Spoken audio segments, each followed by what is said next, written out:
gather. Champions assemble.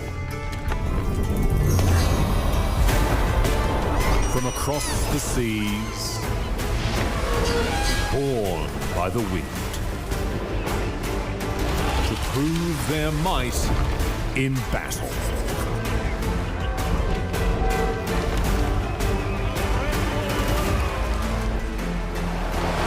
But triumph does not come easy.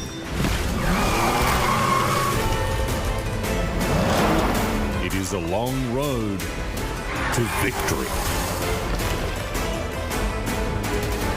But now, to new shores. London's calling. Calling you to Redbull Wololo, Londinium.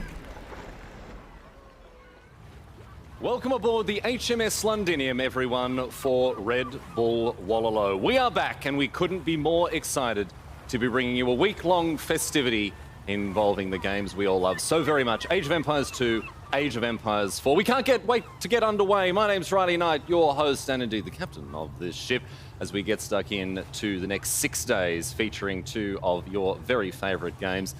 But of course, all of this made possible with the generous support of our sponsors. We would like to thank Aegon by AOC, World's Edge and Scan for partnering with us in bringing this tournament to you all around the world. A tournament that, as I say, is lasting the better part of a week. 6 days of action coming your way. Let's acquaint ourselves with the tournament schedule now. This is where we are right now. We're kicking things off with our group stage aboard the good ship HMS Londinium. Here for days 1, 2 and 3. The start time, 1 p.m. British summer time. You're not going to want to miss any of these days, nor are you going to want to miss what's coming up after that as we move on to the Odeon Lux. In front of a live audience, we'll be playing both Age of Empires 2 and Age of Empires 4 for the first time during days 4 and 5, the playoff stage. Important to note, those days starting half an hour later at 1:30 British summer time. And finally, it all comes to a thrilling conclusion at an iconic venue here in London, the Royal Albert Hall. On Monday the 6th, this old and storied place will be playing host to the finals of Redbull Wololo Londinium, starting a little later yet again at 3 p.m. British summer time. Mark your dance cards. Well, we have assembled some of the very best players from all around the world. 8 of them will be playing in the Age of Empires 2 portion of this tournament. Let's meet these players before they do battle here at Redbull Wololo.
Well, those are our players. Welcome back to the deck here. I'm joined for the first time in this broadcast by Bosun Mem and Petty Officer Nilly. Welcome, boys. I imagine the two of you very, very excited. Nilly, Mem, you've been looking forward to this for ages. Mem, what are you most excited for this across the next week? Well, there are 8 players in the best of the players in the world. We have all the crowd here, you know, and you, Nilly, all the co-casters, this environment, you know, that is amazing. But the bossy, you are the bossy, man. So I'm sure about you, you know. Look how he's looking. I'm the captain of the ship, yes, indeed. Nilly, I know you're very excited for this event as well. What's got you most hyped? It has to be Monday, right? Royal Albert Hall, biggest Age of Empires crowd we've ever had, iconic location. I'm so excited. Like 3,500 people there. I've seen what they planned behind the scenes. It can only be a great show. I'm really. I was setting you up there, and I'm glad you didn't take it. But I will confess at this point, I did look up the actual rank that this uniform suggests, and it's actually not captain. I'm actually just a lieutenant, which. But look, I'll work hard and I'll do my bit, and hopefully, you know, Her Gracious Britannic Majesty will see fit to promote me in the fullness of time. In any case, let's get underway looking at the format of this tournament. Okay, how we're going to determine a victor, and as we turn our eyes to exactly how things are going to go here, we've got a group stage. Of course, we talked about the next couple of days are going to be this group stage, Group A, Group B, facing off against each other. Players within these groups facing off against each other. 2 groups of 4. Each player plays each group member once. The first in first place at the end of the group stage will move straight to the semi-final. In 4th place, unfortunately, their tournament will come to an end. They're eliminated. In 2nd and 3rd, however, they move on to the playoff round, which you can see there in the middle of your screen. The winner will then go on to face the winner of the group stages, respectively. A lot to think about now as we zoom in on the players in each group. You can see Group A, the headline act Hera, joined by Hart, Yo, and MBL. Group B, Leary, ACCM, The Viper, and Sebastian. We've got some new faces, some old faces, some heavy-hitting titans, some legends of the game. Let's turn our attention now to Group A. And Mem, I want to get your take here because obviously there is a player who has been so utterly dominant recently. MBL. Obviously. And so the conversation surrounding Group A, I think, is very much around how this player performs and what the expectations of the other players in the group are in respect to that. Well, I think in this group, as you were talking, it's pretty obvious that Hera has been dominant. So we all kind of expect that he's going to be the first of the group. And it probably will be like this. But then the question is about the other 3, right? Who is going to be there? Maybe I'm going to go this time with the underdog. I think MBL is going to be the surprise on this group stage. Mr. Yo and Hart, maybe in this kind of environment, I don't know if they're going to play their best, you know, as well, because people get a bit more nervous, you know, you are not at home. Very different playing atmosphere. All these kind of factors, you know. And I have seen MBL like, I'm here, you know, I'm happy. You know, I'm chilling. I'm ready to rumble. Was practicing all the day with the players, and then I was, why you are not playing now with Mr. Yo? Well, he's facing me tomorrow. Doesn't want to play, you know. And you will play with him. Yeah, let's go. I want to play. So he's chilled, you know. That's why I'm thinking probably can be the surprise in this group. Well, all the players, of course, are well worth keeping an eye on. We do have 3 of them advancing, and only the person who finishes last in the group will be packing up at the end of the group stage. But we turn our attention now to Group B. And Nili, I want to get your take on this group. Perhaps a little more open than Group A in terms of the results we could expect? Yeah, it feels like it, right? Group A, yeah, we know the favorite, and the other 3 are kind of fighting for survival. In Group B, it's way more open, right? We feel like all of them could rank between like number 2 till 6 in the world ranking. But one has to leave, right? And trying to pinpoint that down is basically impossible, right? Like Viper fanboys, Sebastian fanboys, and then ACM should be so well prepared. Leary considered to be number 2 in the world. Like, it's impossible to call this group. It's going to be really interesting to see how things pan out, both in Group B and Group A. And we're not going to waste any more time in getting underway with the action here. We've got our casters standing by, ready, willing, and able to get stuck in. Proudly representing Her Britannic Majesty's Royal Marines, will you please welcome to the broadcast for the very first time today, Dave and Tristan. Welcome everyone to the caster quarters of the HMS Londinium. I am Dave and I'm joined by T90 here, and we're ready to get started on day number 1 of our group stage of Redbull Wololo Londinium. It's going to be amazing. I love your costume, by the way. You look very nice and resplendent, as Riley would say. Yeah, as the only American on the broadcast team, very grateful they put me in the red coats. They seem to also think that was hilarious, so I'm not sure my forefathers, my great-great-great-great-grandfather would approve, but it is what it is. Here's our matchups for the day. We have Sebastian Viper starting it off, which we'll be casting in a moment. Then MBL Yo, Leary ACCM, and then Hera Hart. 4 best of 5s. All have very different storylines, Dave, which is kind of the dream, you know?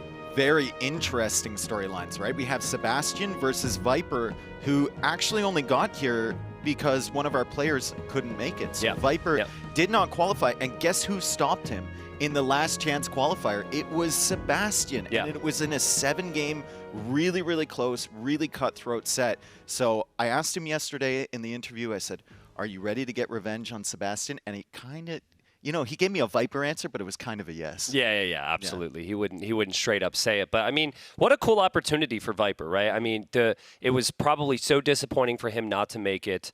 And he had to fight his way back in through the last chance qualifier, and I think that can give you some additional experience as well. So the thing about Viper is, the thing about the best players in any sport or esport is the best players rise to the occasion, right? And so I think it is more expected that Viper can bring a higher level because we are here versus the qualifier, right?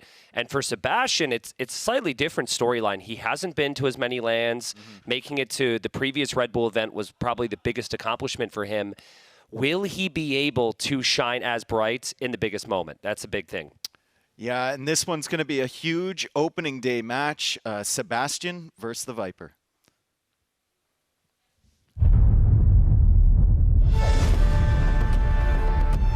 I will just try my best now. I cannot go really specific on who I'm facing. There is like no pressure there. That's how I think. Playing in front of what's going to be over 3,000 people would be probably the biggest experience of my life. Sebastian is a fantastic player, so it will be a tough match, but obviously I'm looking forward to try and get some revenge.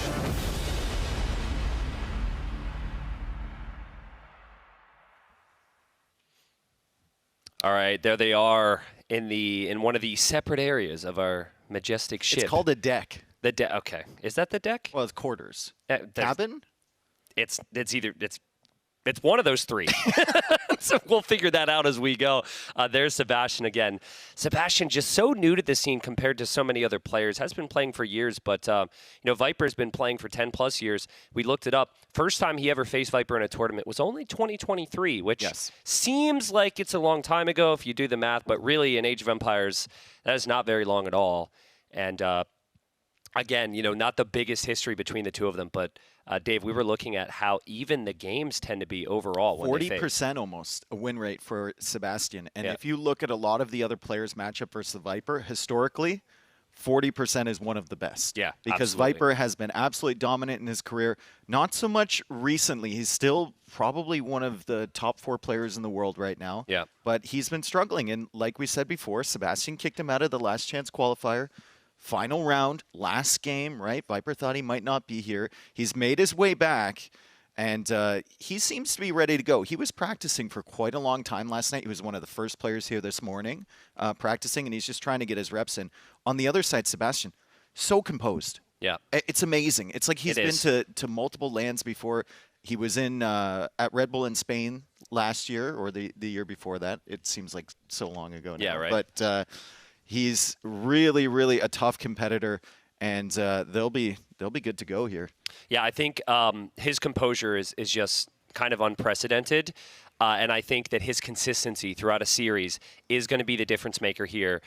Viper, that's the storyline. Obviously, maybe people who remember Viper when he was winning everything, maybe there was a higher peak there. Who knows? That's all speculation, but the consistency is something Viper struggles with from game to game. We'll be into the first game here on Crownwood.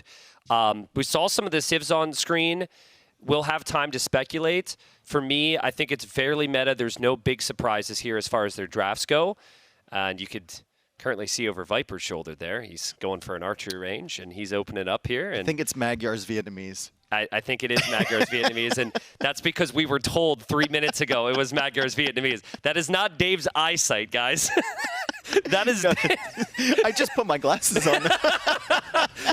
Believe me, it's not his eyesight. And yeah, you can see players pause because we have not gotten into the game. Yeah. Did want to add, thank you everyone for showing up. It's pretty early for many people out there watching. Yes. So thank you, viewers, for being here. And we wouldn't have it. We wouldn't be here without your support. Obviously, these events would not continue if people didn't show up and watch on our platforms. It's such a great moment. Why do I have to be wearing a red coat? I like it, man. I like it. You know, I'm a naval officer. You're a land officer, so we're clearly transporting you somewhere.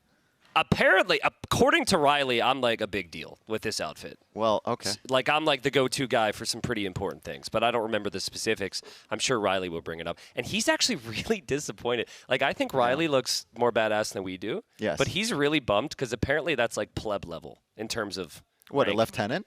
Whatever he is, yeah. Well, we'll see what Her Majesty can do. Yeah. Classic Riley line. Yeah. All right, guys, we're going to get you into the game shortly. Like we said, we're starting on Crownwood. This is a map that I've seen being practiced a lot in the players area.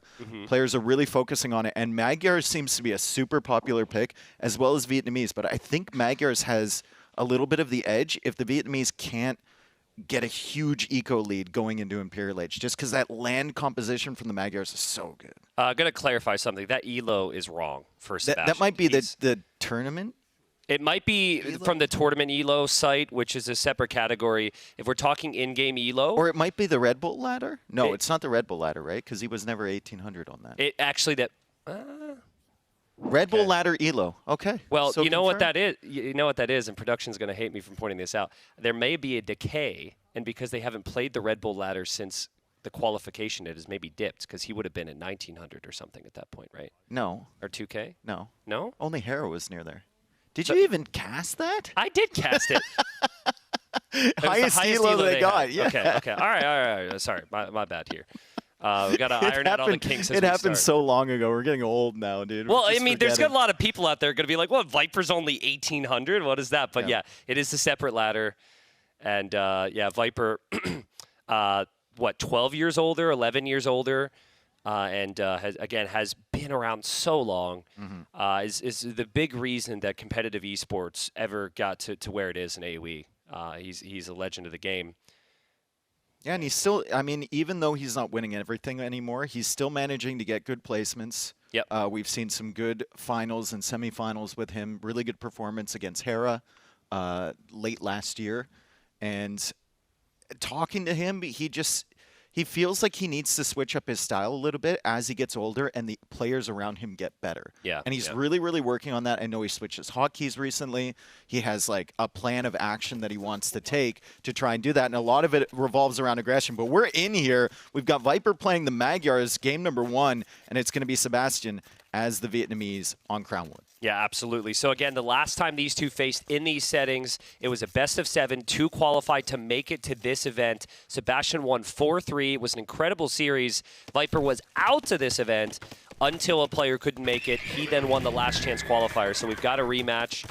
There's the Archer Range and Stable. They being Empire Wars, we're in feudal age. They have established economies. We're also like 2 minutes late into getting into this, but we didn't miss any action here, Dave. The big thing here, we just talked about this off screen. Players want to get their walls down, right? And so as you look at this, Viper, he's going to get a free Archer pick there. That's really nice for him.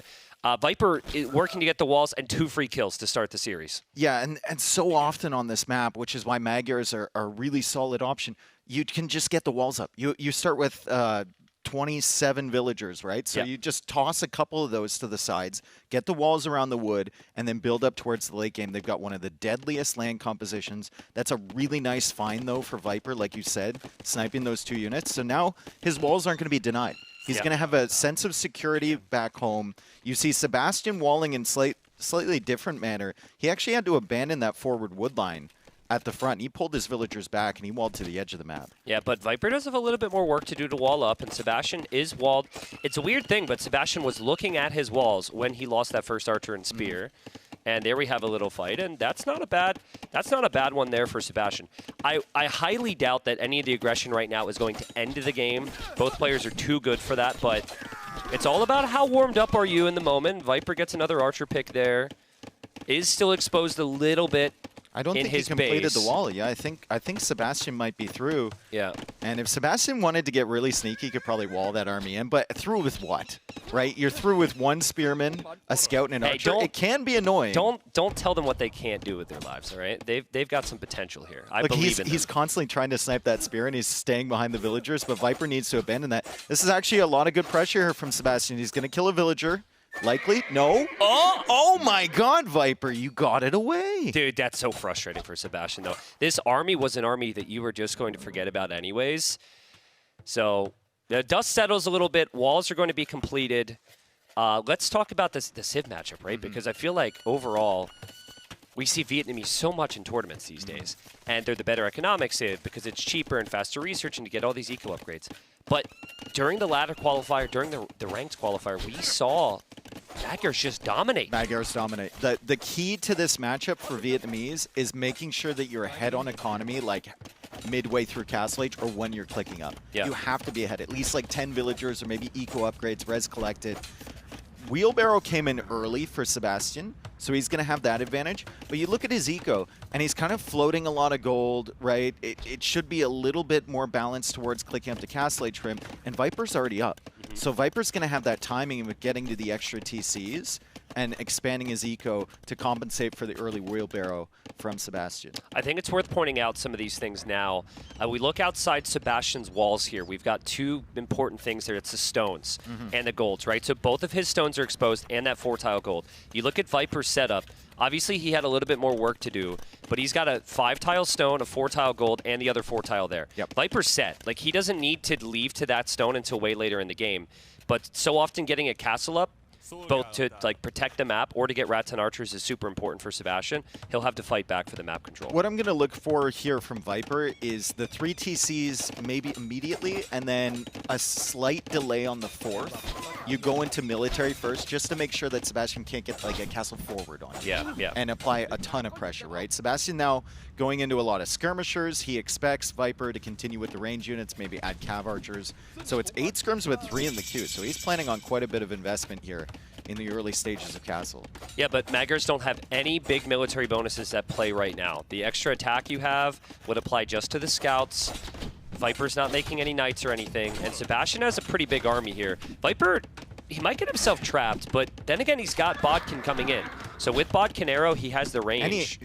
And he's got Elite Skirm on the way too. So Viper's just going to invest into some military for defense. He'll probably add the town centers soon. His eco is looking decent. Sebastian's resource is looking really, really nice with Wheelbarrow. He's going to get up to Castle Age with like 800 food. And nice damage control from Sebastian too. He just shifts the villagers away from the wood line. The problem here for Viper, he's getting the upgrades, he doesn't have the numbers. He got Elite Skirm for 4 skirmishers, which is not necessarily ideal. But getting the upgrades in early is always very nice. The second town center is coming up. And something that Viper's had an issue with is he's adding the town centers before taking military control. So for Viper fans, I think they're going to be really happy to see Viper prioritize the military first. Yep. And now go for the eco. He's going to sniff out that Wheelbarrow, of course. Viper initially wasn't paying attention, snipes the villager though, and that's our first villager kill. Yeah, actually second villager he's kill. just going to try and be a nerd. And remember, with Magyars, he's got iron casting. Yeah. Right? These scouts are doing a ton of damage. He doesn't even need the armor or anything. He could be so annoying in the back of Sebastian's base. He's going to snipe this and then maybe even get away with that scout. Let's see if he's paying attention. Scout gets away. The skirmisher upgrade for Viper, even though he didn't have that many, also let Sebastian know that he was going to invest a little bit in military and he couldn't get too crazy with going forward, right? So Sebastian's adding a second TC. Viper's working away on his 3rd right now. His eco's looking pretty decent after he sniped 5 villagers. I know it looks good to have 1,200 food in the bank. That is a sign that things have not been balanced as perfectly as you could if you're Sebastian. Even as weird as it sounds, even though you get the discount, even just the horse collar timing in feudal age, delaying his castle age, there's these tiny things here that I think even Sebastian would say, like, that's not necessarily ideal. And sometimes you can't focus on the details as much, and so you just think, oh, it's fine, I can get it. But that thinking of, oh, everything's going to be fine is solely because he's Vietnamese here. I think Viper will be very happy right now. He just got heavy plow and handcart, and he still has 900 food in the bank. Yeah, it's insane. It's and ridiculous. Viper's going to have to pay full price for that. Yep. And Viper will be up against skirms that have additional HP, and he's pretty low on numbers right now. So this just comes down to, is Viper going to be able to hold from the incoming pressure? What do you do with all that food if you're Sebastian? I mean, you've got your eco upgrades now. Yeah. You've got 3 TCs producing. He's going to get the gold upgrade. He's going to get Town Watch. He still has so much food in the bank. Going up to Imperial Age right now doesn't really give you anything, so you can't really save for that. And the gold's an issue as well. I mean, that food's just going to be kind of taking up space in your inventory right now. If you're floating food, do you call it flood? Flood? Flood. I think that's an old British term. I think I just did. Yeah, I think you did. Well, you would know. True. True. I'm apparently the biggest Brit here with this freaking costume. The worst part is we have viewers who just showed up right now who don't know what I'm wearing. No. They're going to find out. But this is what's so cool about this map. It tends to scale to the late game. To answer your question on spending the food, I think it's going to naturally be spent on a lot of things here. But I still think the priority for Sebastian is going to be securing one of those stones on the front. Yep. So if you're not spending a lot of gold on your military, I wouldn't hate a 4th town center on one of those stones at some point. Viper's already super heavy on his stone. Like, way heavier than you would expect onto that stone with 13 villagers. I think in a lot of the games that Viper was struggling, he would have already added a 4th PC by now, and he would have tried to keep booming. Yeah. But you can see he's got so many villagers on stone, and he's adding that siege workshop. He's just trying to keep himself safe because he knows he's got a good area of the map locked down. You pointed it out. All the stones and golds for Viper are pretty safe. Thank you, Vodka. Yes, Vodka, you're my guy. Hey, we pay attention to the most important things here, Red Bull Wololo. So thank you very much, Vodka, for that. By the way, we'll just get this out of the way early. The observer's name is Vodka. We are not referring to the alcohol in the in wherever you would store it on this ship. It's so majestic. It really is, though. It is. Viper still curious on the stone situation, but I love the counterattack because this is something that Sebastian was not expecting. No. Still not seeing any major damage from this, And but like, Viper's got control there. A big part of this is just the way he walled in the beginning. Look at the way Viper walled. Sebastian could have done the same thing diagonally across. Instead, he abandoned the wood line at the front, and the one at the back that he went to is still a problem. Like, Viper's been there a ton of times, so I actually like the way the Viper set up his base more, and I think it enables him to play a far safer game than Sebastian. Yeah, Viper could start to think about relics now. There's also golds that I consider neutral golds in the middle of the map, which you could go for a castle on. Look at the food count. Yeah, Sebastian's got so much, but he's spending it, Dave. That's the thing. This just comes back to how crazy his civ is. His units don't cost that much food, and he wasn't expecting knights, though. We got the knights out here from the Viper, of course, has the additional attack. No big armor upgrades yet, but this gives Viper a lot of time on the map. He won't full clear this fight, but I think that's a fine engagement for Viper. And our key to this matchup, and the key to every single Magyars game you've seen on Crownwood, is just like, you have to have a forward position on them. You have to have a better economy than them at this stage of the game. Yeah. Because the Magyars in a land battle are just a lot of times going to win straight out. And we look at the res collected, Viper's ahead. You look at the villager count, Viper's ahead. You look at the map control, Viper has more. So Sebastian is going to have to do something pretty drastic here. Maybe even add more barracks, more fire lancers or something. The skirms seem to be doing fine as Viper's trying to get some big shots. Good micro from both. Wow. And Viper just threw his army away. Wow. I mean, he went in there for the monks. Sebastian microed those monks back and forth there. That bought him a couple extra volleys from his skirms. And yeah, Sebastian will push this back. Viper needs that castle big time. Stat. And we have the 4th town center for Sebastian. That's more food being spent on Devilles. That is also securing the stone we talked about earlier. And his food count's still going up. Yeah, it's crazy. It's crazy. I mean, the skirms do cost food. Yeah. But the fire lancers don't, right? So to go for dual comp here. Yeah, watch the monks here. You got the monks in the back. Viper wants to get them, and that one there goes to the side, and then micros at the last moment, and then the other monk as well also survives. I guess one goes down, but that's what Viper was distracted by. That's completely worth for Sebastian. Great replay there as we see Sebastian's army coming forward, but Viper was on time with the castle. He's got a lot of food in the bank. He's got 25 on gold. He's thinking about him, but Sebastian is already there. That's something you can do with your food. You can sell some of it, get the gold, and then go up to Imperial Age yourself. He's finally going to get that position that he wants forward on Viper's base, but there's already a castle there. Yeah. And there's a couple Scorpions as well to push him away. Well, Scorpions are a nice addition here because they have bonus damage against infantry. They're also very solid against skirms. Viper's still vulnerable on the left of his base, but he'll get the skirmishers in position here. And Viper, once the Scorpions are there, I think Sebastian will be scared off. But as I say that, Sebastian's going in. He senses Viper's vulnerable. I don't even think he knows that Viper is that vulnerable on the golds. I mean, Viper got Corvinian army early. He's going to have some Magyar Hussars to deal with these skirms, and the Fire Lancers are out of position, so he should be able to push this away. Skirm raids are very annoying if Sebastian could have gotten in there, but he was a little bit nervous about it. Still doesn't have that castle. Yeah, Viper needs to engage in this army fast. There will be more Fire Lancers coming in, And if Viper can find this army now and clear that before the Fire Lancers come in, he'll be loving life here. Yeah, again, you get the extra attack for free with the Magyars. This is really what the Magyars want to be doing. They want to be using that extra attack, but the Fire Lancers are just in such crazy numbers. Yeah, but if you get Cav Archers from the Magyars, if Viper can buy himself enough time to mass up a Cav Archer army, I don't think the Fire Lancers are much of a threat, especially with the Magyar Hussars to dive in and deal with those skirmishers. As you see Viper just trying to take those out. He's massing Cav Archers. He wants the skirms gone. Well, I mean, honestly, the Scorpions really changed that fight there. And Viper, I think will be happy with that, but I don't think... taken that just to get this castle up. Yeah, maybe. Might have just been distracting to get this castle over here. It might be a doubt castle. I mean, there's only 6 villagers building it, but Sebastian, even with the outpost there, doesn't see it or doesn't bother going over in that direction. He's trying to get a castle up on the edge of this hill on this wood line in the middle. Yeah, the fact that that castle is partially on a hill means it will be tougher to take down. It's a bit weird because the whole castle's not on the hill, but that's how the game works. Sebastian should recognize that Viper has that other castle because he has the outpost, and Sebastian's in it way faster here. Sebastian has Bracer in, which for his skirmisher should be more than fine. The Scorpions are never going to be enough for Viper. I think Viper's starting to have some big problems right now. And he's massing up the Cav Archers. It's only 7. The Magyars do produce faster from their archer ranges with those Cav Archers, but he's just getting thumb ring right now. So, I mean, Viper's going to have to hope to pull some of Sebastian's army back to deal with this because that other army is going forward into his eco, and he needs time to mass Cav Archers. The thing about this composition for Sebastian, it is so cheap. And there's been so many nerfs to the Fire Lancer, but the core issue is, or the core strength of it is you just click one upgrade, and then you know you have elite. Other units you need to go down this whole unit line, and it doesn't cost food either. So it's like way better than a pikeman is. It's got the ranged attack integrated as well.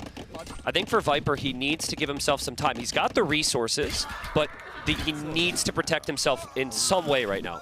And it's the defensive castle that's temporarily denied in his base. The Fire Lancers and Skirms are over there. So Viper gonna have to try and clear this forest. He's just going out with villagers because the Skirms aren't there. The Fire Lancers aren't gonna be able to deny that castle. Viper will just pull those ones away. Eco KD is only 6 to 7 right now. Yeah. 6 or 7. Yeah. Yeah, we're too old for that joke, Dave. Yep, well. Magyar Hussars go in. Nice quick walls from Sebastian. My God, to notice that's impressive. Honestly, Viper would need the unique tech right away, and he needs to just focus on the CA numbers. He's having such a big issue. I think everyone who plays the game can understand when you get rattled, when you get like kind of shaken like this, it's very easy to lose 2 to 3 units here or there. That's what I'm seeing though. I'm seeing CA die in the north, I'm seeing Cav Archers die in his base, and I think it's because of this pressure from Sebastian onto his castle. Well, I do like this castle from Viper. He managed to sneak it up here, and this is going to buy him the time he needs to get those techs in. Yeah. He still has to invest a little bit into repairing it, but now he's got 2 defensive castles to make those Magyar Hussar, and he can keep adding in the Cav Archers and the Skirmishers behind this. That's a nice raid over there on the wood line. Sebastian noticing that, managing it well, still pressuring forward a little bit, and he's going to take out that castle, but he needs to do some more damage than this. I mean, Viper has been stressed. He's been struggling a little bit the past couple minutes with this raid, but you need to do significant damage with the Vietnamese, and you need to stop the Cav Archers from even forming an army or getting onto the field here for Viper. We're getting to the Vil count now for Viper, where he needs to realize this is bordering into overboom. If he can save that food, those 12 villagers in queue, that's heavy Cav Archer, and that's a very important upgrade here. Actually, as I say it, I think he cancels some. Yeah, he just cancels some. He's trying to afford... It's got to be heavy CA. Yeah. It's just so tough against this comp though, Dave, because you want elite Magyar Hussar as well. Yep. But you also need heavy CA. And like Skirm Fire Lancer is so cost efficient. I think he's got it in the queue. It's so cheap. Yeah, it's likely in queue. That fight for Viper's not horrible because he kills off some of the Fire Lancers. Yep. But it's just, how are you supposed to compete with these numbers, dude? Like Viper's collected more res. He cannot match the production of Sebastian right now. There's Recurve Bow right there. Recurve Bow is a huge upgrade that is going to eat through those Fire Lancers. It also does a bit more damage against the Skirmishers, even Imperial Skirms, and it doesn't feel terrible to fight in skirm with Magyar CA. Yeah, Viper. Siege Engineers coming in for Viper as well. Wow. Yeah, if Viper loses this castle, so much of his base is exposed, and he will not have the time to get the upgrades. I don't love Siege Engineers, to be honest. I would prefer Heavy Cav Archer. Yeah. But I think he's under pressure, and he felt in that moment that if he lost his castle, he was going to lose the game. And so he hoped to use his own trebuchets there to defend. Obviously, that's not going to work anymore. Still no Heavy Cav Archer upgrade, and still Sebastian trebbing down the front of Viper's This base. is a really nice push from Sebastian. Really focused, but the score just switched in favor of Viper. And Onager is coming out before a Heavy Cav Archer. Interesting. I mean, that's not a typical play at the high level. It takes a lot of time. And also, I think there's a risk his Siege Workshop researching that might be exposed. I could be wrong. Elite Magyar Hussar instead of Heavy Cav Archer. Yeah, I mean, he wants it all, right? Okay. He wants it all, dude. He wants to have Castle every denied. upgrade. It's just like the timing's just not working out. I mean, we did see in the replacement qualifier against Lewis, he did make Onager. His same Civ matchup, Yeah. and the Onagers, they scared Lewis. I don't think they ever got any big shots, really, until the end, but they scared him. They made his trebs respectful, right? He had to stay back. I think it's desperation, though, because Fire Lancers can always dive in and snipe a random Onager. He completes the upgrades, but his mangonels are gone. And Sebastian just continues this push. 38 on gold for Sebastian, by the way. Only 27 on food, and he's still able to afford this many Fire Lancers and this many skirms. I think this push is a big risk, though. If Viper takes a really good fight here, the entire army from Sebastian is going to be gone. Yeah. The trebs are going to be gone, and Viper can start pushing that castle. So Sebastian's going to be really careful up on this hill. It's a great position, but I think he needs even more Fire Lancers and even more skirms supporting these trebs. There's the Onager, though. There's the Onager. And while it lands a decent shot, Sebastian sees it. Another one? And Sebastian micros away from it. Now, there will be another one, but Viper's losing his town centers. Viper's military count is still just so low here, Dave. He can't get the numbers out. He wants Heavy Magyar, he wants Magyar Hussar, but he doesn't have the castle numbers for it. And he's only got 7 on the field right there. That was a good shot. The Fire Lancers are chasing the Onager, and they're not going to get it, and he threw away a lot of those. There's another Onager coming forward. Magyar Hussar on the field. Look at the food count now for Viper, and he still doesn't have Heavy Cav Archer. Honestly, Viper's resources are looking decent enough where I think he can actually hold this. And Siege Engineers I thought was for the trebs, but that really helps the Onagers here. Sebastian's got to be so careful here. Oh, lots of damage. He didn't kill all the units, but a ton of damage coming out there from the Onager. And this is what the Onagers give you, but that hill is really beneficial to Sebastian, and he's been using it well. The trebs are clearing up all the buildings. The relics have been ejected. Still no heavy CA for Viper. Maybe he just feels like he doesn't need it, and he's just going to keep up production here. More Magyar Hussar attempting to come out, and now Viper makes the decision to switch to light cap because he only has that one castle. So as all this was happening, Viper was freely taking a gold in the middle, and Sebastian just took him off of that. Good for Viper, he got some of that because there's only 2 extra golds in the middle. Bad for Viper, he got pushed off now, and Sebastian's on the second one as well in the middle. So I think Sebastian with 3 relics, having access to paper money, having access to those golds, he's got the better long-term setup now. Viper needs to stop this, stop the pain soon, and turn this around. Yeah, he just needs to take this hill. And he's like so close, right? It's a weird thing for Viper because there's some level of urgency of stopping this attack, but you also have to remain patient and try and mass up an army to push it back. So it's really tough to maintain that balance, all while microing this Onager to try and stop it from dying. Is there anything you think Sebastian needs to do in addition to this push, or is this He's already the way done he's it. going to win the game? He's already done it. Okay. The castles at his base, like his castles at his base are perfect. Like castle there, castle there, castle there. Like Sebastian is already aware, I win this game as long as I hold this position and we continue to take these engagements. Viper's probably got like, I don't know, if I had to guess, like 1 to 2K gold left. I don't know where he's mining it, but it can't be a lot remaining now. And yeah, right there on the left, I think is the only vills he has on gold. He's got the 3 relics as well. You see Sebastian now getting guilds, so he's thinking about selling resources. Yeah. Viper doesn't have that food bank anymore. Sebastian sells a bit. Viper gets some more shots with the Onagers, but at the moment, the Onagers just don't seem to be fully paying off, right? Maybe you should have put that res into things like Parthian tactics that are just coming in now, or Heavy Cav Archer instead. I mean, he still technically has the time to get there. but he has to keep the Cav Archer count high. If the Cav Archer count gets down below 10, it's pretty much useless. If Viper can stay at 25, we've seen games with 25 Magyar Cav Archers and just full Hussar spam where players can come back from pretty much anything. So, I mean, credit to Sebastian. He was floating a lot of res earlier in the game, in like early Castle Age, mid Castle Age, whatever. He's been basically, until this moment, he's been basically at the limit. Like, yeah, he's been really keeping up the queue. The units are coming forward. And suddenly, Tristan, there's no units on this hill anymore. And Viper's got an opportunity to push out. The Magyar Hussar can maybe go after the Trebs. The Cav Archers can maybe take out the Fire Lancers. We'll just see what the gold situation is long-term for Viper as he begins the process of pushing Sebastian back. He's getting that Magyar Death Ball set up. Let's see if he's got enough gold left to last him out this game. yeah, I mean, it might be a good time to toggle on the resources remaining on the map because we're getting to the point where gold's going to go kind of dry. You could see where some of those golds are, and I just feel like we're at the point now, yeah, there's only 2,000 gold remaining on the map. This might be a goldless game, and both Civs are very good in goldless games, and neither player can rely on the army they want in a goldless game. The Fire Lancers soon no longer an option, and the Cav Archers and Look at the score switching back. back and forth. It just switched like 5 times in the last 20 seconds. It's so close here. Sebastian, I think, has an edge in the gold games, right? He's got paper money already, so he's been bringing gold in from that. They both have 3 relics, and Sebastian is holding this forward position. The production is just non-stop from him. He's done a very good job. I think Sebastian should be adding some farms here and there right now. Just, you want to get to a point where maybe you can raid with something other than a Fire Lancer or a Skirm. His position is set up to do that. He can still delay that decision. I also think he needs to consider Pike and Halb. And, okay, maybe it was on screen already.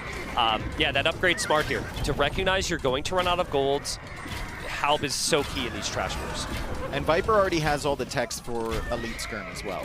So he can transition into a Trash War with the Light Cav and Elite Skirm. He could get Hussar as well. He has the Magyar Hussar, although only 2 castles at the moment. So he's fully prepared to go into the Trash War as well. But one Civ has Imp Skirm, the other does not. Nice raid from Viper over on the side. I could be wrong here. I feel like Viper's missing Thumb Ring.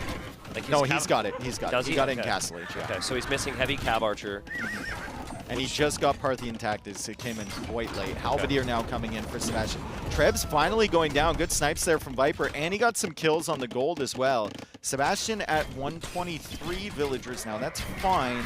If he loses like 10, 15 more, he's going to have to be careful because he needs to keep up this production.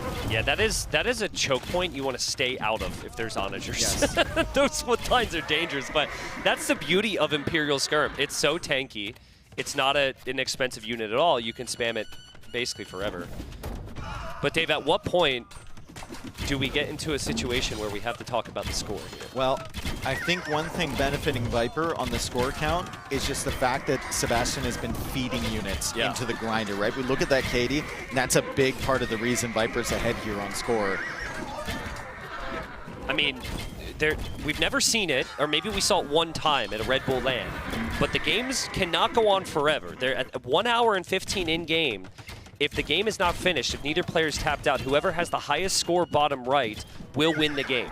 I mean, we're still 30 minutes away from that, but we're now in pretty much a goldless game. And Viper's got Magyar Hussar to spam. Nice shots there from Viper. Nice shots from the Onager. A lot of dead bodies there for Sebastian. And every single one of these kills gets Viper's score a little bit higher. Sebastian losing a few villagers as well. He's down to 118 now. Viper's still at 140. It's a very expensive army composition for him.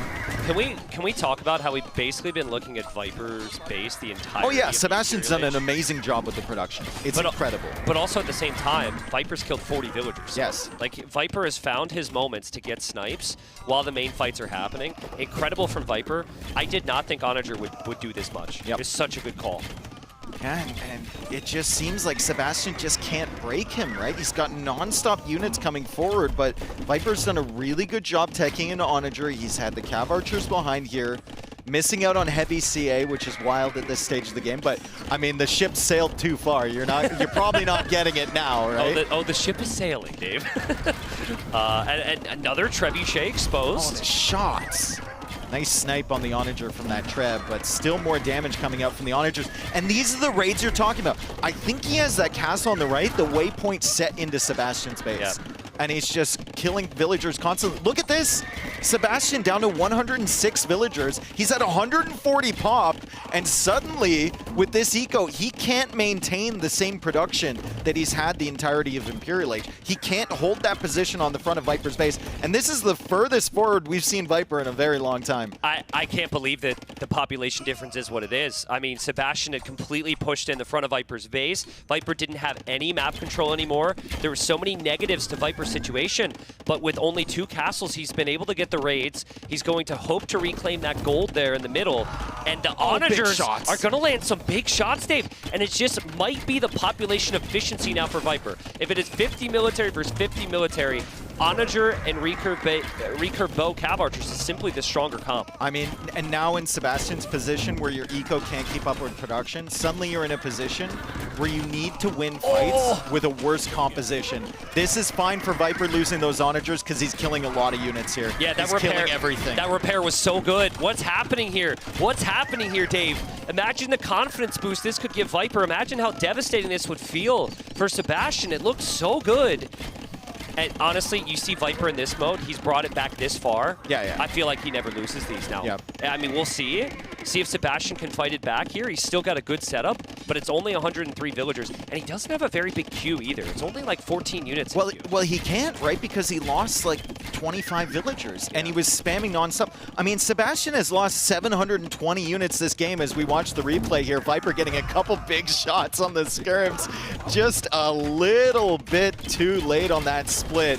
This is our barrage moment. That's what we're calling this replay, as we have the more shots landing here from Viper, and the repair villager buying that Onager a little bit of extra time, like you said, was really, really clutch. If you really have the time and you want to be an Omega nerd, go back, watch that replay again. I'm not telling production, but viewers, and look at the blue dots from Viper in Sebastian's base at the same time. And he's doing it again. Because Sebastian is so busy looking at the raids, he will sometimes miss out on some of these key moments. Now right there, Viper uses the Magyar Hussar anti-siege bonus, snipes the trebuchets, moves along again. Saying all this, Sebastian's up to 190 pop again and 90 military. So it's like right when you think this comp isn't good enough, he rebounds. 45 skirms and 35 halbs is kind of tough for Viper to kill. Yeah, and Viper just had to spend all of his gold remaining on an Onager, right? So now he has to wait for his relics to generate, maybe sell some more from the market. Viper has done a fantastic job on the macro, however. He's up to 70 on farms right now, so he's made that slow transition, realizing that it is going to be a long game. It's going to be a goldless game here going forward. His score is still in the lead, but Sebastian is only 2K behind, which is very, very doable. Yeah, it is. I mean, we still have 25 in-game minutes the raids until we get there. The raids again. Viper, every single time he's under castles, he doesn't care. He's killing villagers. 75 to 66 is eco KD. Sebastian's done a good job sniping villagers as well, as we see the raids over there on the left side. The skirmisher is still pushing forward. Viper still repairing this TC over and over and over again. He's going to hop in, and the Onager, meanwhile, sniping the units. The cav archer's doing work as well. It's a really, really intense game one, and the horse is still running. Yeah, just in case anyone was wondering how that guy was doing there. I mean, guys, before broadcast, Dave and I were sitting here talking to each other, and Dave literally brought it up, was like, how cool would it be if we had a timer game just once, right? This might be it. This might be it. I mean, it's been back and forth. Sebastian's population's down again. He's down to 160, and Viper takes a good fight. But Sebastian has rebounded every single time that we've said his pop is dipped. But for now, he's getting pushed back here. Is there a moment here where we have to start looking at wood lines as well? Yeah, 100%. Because Sebastian is covering more of them. I think he's controlling more of them. Viper's basically out on that right-hand side. Maybe they're contesting here because of this wood line on the right. More so than the gold even. Gold's definitely part of it. Honestly, I think Sebastian hasn't thought of raiding Viper, and he really should consider it. There's not many cav archers now, so if you go for the light cav switch with 70 on food yourself, you can suddenly get in Viper's base.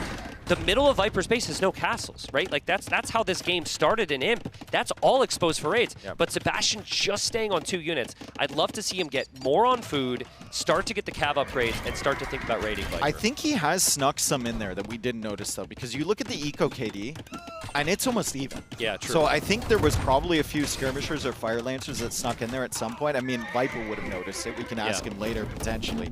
But God, what a game number 1 for the entire event, dude. We're already 54 minutes in. The score is still somewhat close. Viper is stretching ahead, though. A 3,000 score ahead of Sebastian at the moment. Onagers has just been so good for Viper. I'll say it again. It completely changes the way Sebastian has to focus on these engagements. Right here, look, 600. the Halbs get baited forward. Yes. And then the Onagers are there, and then he has to pull back. In these moments, though, Viper, he's doing it already, but I'd like to see him move his Magyar Hussar elsewhere. Get the Magyar Hussar into the raids. You don't really need them in the main fight. It's the Onagers that are there for the skirmishers. I think if you're Viper, the status quo of this game currently is perfectly fine for you for the next 20 minutes. It's an hour and 15 minutes in game time that they need to go to when the countdown ends. And Sebastian just keeps feeding you units. He keeps feeding you kills. You look at this. He's over 300 kills ahead of Sebastian. Yep. I was just going to say, Viper was missing a pretty important upgrade this entire time. He's realizing now he didn't have the final armor on his cap. He didn't have the final. Oh, no. So Viper will snag that, and oh, God. Obviously the game has been so crazy. I know Viper's been to many lands before, but this is still, it takes some acclimating. But it's 200 population for both, Dave. I still just wonder, can Sebastian win this game if he's not getting any counter raids with mobile units? I think this continuous situation of Skirmisher and Halbs is exactly what Viper will be happy with. Yep. He needs a tech switch. And Sebastian, you better be careful up on this hill here. You better be careful, buddy. Viper's had Siege Engineers for a very long time, and you can't go anywhere near those Onagers. More raids from Viper as well. Left corner, we got some movement. I don't know how much it's killing. Sebastian probably can't see it either. But yeah, Viper, there's no wood there anymore. But Viper continues to think about the raids. Viper with 72 on food. Love the ratios of Viper's army here. Just like the 5 Onagers is more than enough. If you go too far above that, it's really complicated to manage. What that is that's Siege Engineers, because you have a standard distance in your mind for Onagers, and with Siege Engineers comes in for that, you're maybe 1 tile closer than you should have been, and it looks like there might have already been another shot while we were in the replay. Can we get an instant replay of while we were in the instant replay? The game's so good that we miss another moment during the replay.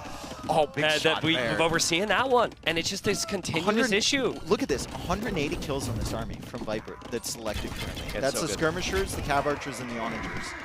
Huge shots from Viper, huge engagements from Viper, and every favorable engagement he takes, his score goes higher and higher and higher. Magyar Hussar's hoping for the bombard cannon.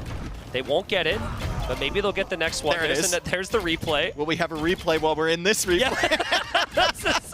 Thank you, production. There we go. Main fight's bottom left. Viper's got Trebs for the first time in a while. He snipes the bombard cannon. Yeah. This gives him a lot more time to sink damage into that castle. And Dave, if he can take down that castle, he takes the center hill, and things could be so good for Viper from here. And look at how many Hussar Lightcap and Magyar Hussar he has in the queue.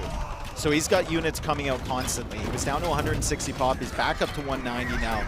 Sebastian, again, feeling the need to like pressure this hill because he wants to take out those Trebs, but it's not possible. Yeah, the army's too good with the Magyars. Over 1,100 kills here for Viper. It's been a non-stop battle since Imperial Age came in, and Hussar tech is finally on the way for Viper. So he's going to have fully teched cavalry. Capped Ram is coming in as well with Siege Engineers already in. I think if you were to ask Viper, he would give himself a 99.9% chance. Absolutely. And for what it's worth, we are 15 minutes away now in game time from the timer. Technically, Sebastian could play on here. He's a 200 population. He has 3 relics. He's Vietnamese. But, I mean, it's now a 5K score lead for Viper, so that's a lot of score to claw back. It's just a masterful job from Viper to take it one slow step at a time. And every time grind his way back into the game. raids in different areas, holding with the onagers and the trebs, even just finding the correct moment to use those 2 trebs. You're not getting 2 trebs anytime soon. So it had to be the perfect moment, and it has been. He's going for another castle now. Sebastian is the most helpless 190 population player you'll ever see. He's like, I can't do anything. Yeah. And now the bomber cannon's getting sniped again, and the raids on the left get cleared up, but there's still raids on the right of Sebastian's base. The castle in the middle got taken out. The castle on the left is getting taken out by the trebs. And if you're asking why Sebastian is still in this game, you don't resign at 190 pop, no way. Yeah, you no do way. not, right? You give it a chance. Yeah. Unfortunately for him, it's kind of one of those odd positions where you might. Yeah. It's just, he can't. He always needs to have 90 military in the same spot to win the fight, it seems. And now he's got to be in 3 or 4 separate areas. The Viper's own skirms, yeah, they're inferior skirms. They still do well against the Halps, and then you always have the Onager there against the Imp skirms as well. There's always 1 or 2 Onagers for Viper. Always. Fantastic job as well. When it goes into a goldless game, I mean, I know they have 3 relics, but it goes into kind of goldless game at the end. It's hard to keep the Onagers coming out to support your army, but Viper has made sure that there's always 1 or 2 behind these skirmishers, so it just can't push forward. I also can't take him out. The Rams are a great choice as well. It soaks up skirm and halb attack. It helps you take down the buildings. They're a bit cheaper than trebuchets, a bit more accessible as well. And yeah, I mean, we're saying the same thing again. Maybe last chance for Sebastian. He's lost so many builds. Big shot. He's going to go up to 100 military, maybe. But that could just be 100 military that the Onagers just wipe up here in the center hill. Yeah, I mean, does Sebastian give him a final shot before the end of the game? That's the question. Sebastian? Sometimes they do. Yeah, I don't know if I'd want to give the viewers the highlight moment right now. Game 1. Yeah, I mean, Day 1. Sebastian's got respect for you guys, but he also doesn't want to be on the receiving end of Let's see if like he's that. a homie. Yeah. Do it for the viewers, Sebastian. Do it for the viewers. He is raiding a little bit at the back, but he's got getting more raided population like than crazy. Viper. He has more population than Viper. Consistently just producing. I think we see in the KD exactly where that production has gone. Yeah. Straight to the grave in this game. I mean, 1,350 kills for Viper, 840 deaths. There is a non-zero chance that Viper could fall to 100. He could fall to 20 pop and still win the game. And still have the score lead. Yeah, just because of the kills. Just because of the kills, right? He's killed 190 villagers. Yeah, it's insane. The Viper probably can't believe this guy can continue to produce. But eventually you should hit a wall. Eventually you can't get up to 90 military again. We've all been waiting for that. But again, the situation has not changed for Sebastian. No. He's not getting good counter raids in on Viper, and Viper is getting counter raids in on him. So that's the fear here. Another Onager shot. Good micro from Sebastian. But he can never get in close enough to the Onagers. We've been looking at the same area of the screen for the entire Imperial Age. Yeah. It's that one middle area. The body's buried there. That is an extensive graveyard of Sebastian's units, and Viper just keeps farming kills, keeps farming score. 187 population for him. Finally, Sebastian can't really keep up with the production.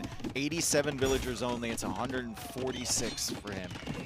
Yeah, I think this is actually where Sebastian hits a wall with resources. Gets extremely hard with only 28 on wood to spam skirms and halbs. Viper's got more on wood. Viper's got wood in the bank, and Viper's not spending wood in the same way.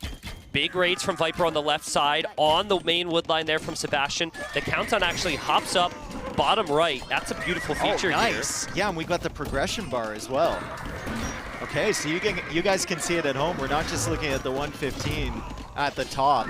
88 years remaining for Viper. Also, that gives you a notification in-game. So players will often forget about that, and it'll make this weird noise, which I won't try and make because I can't do it. And Viper will now be reminded, oh yeah, score lead, I'm good, and also Sebastian, it'll feel even worse. 126 population for Sebastian. You're getting near that point where you look up at your pop and it's just very clear that it's time to end it.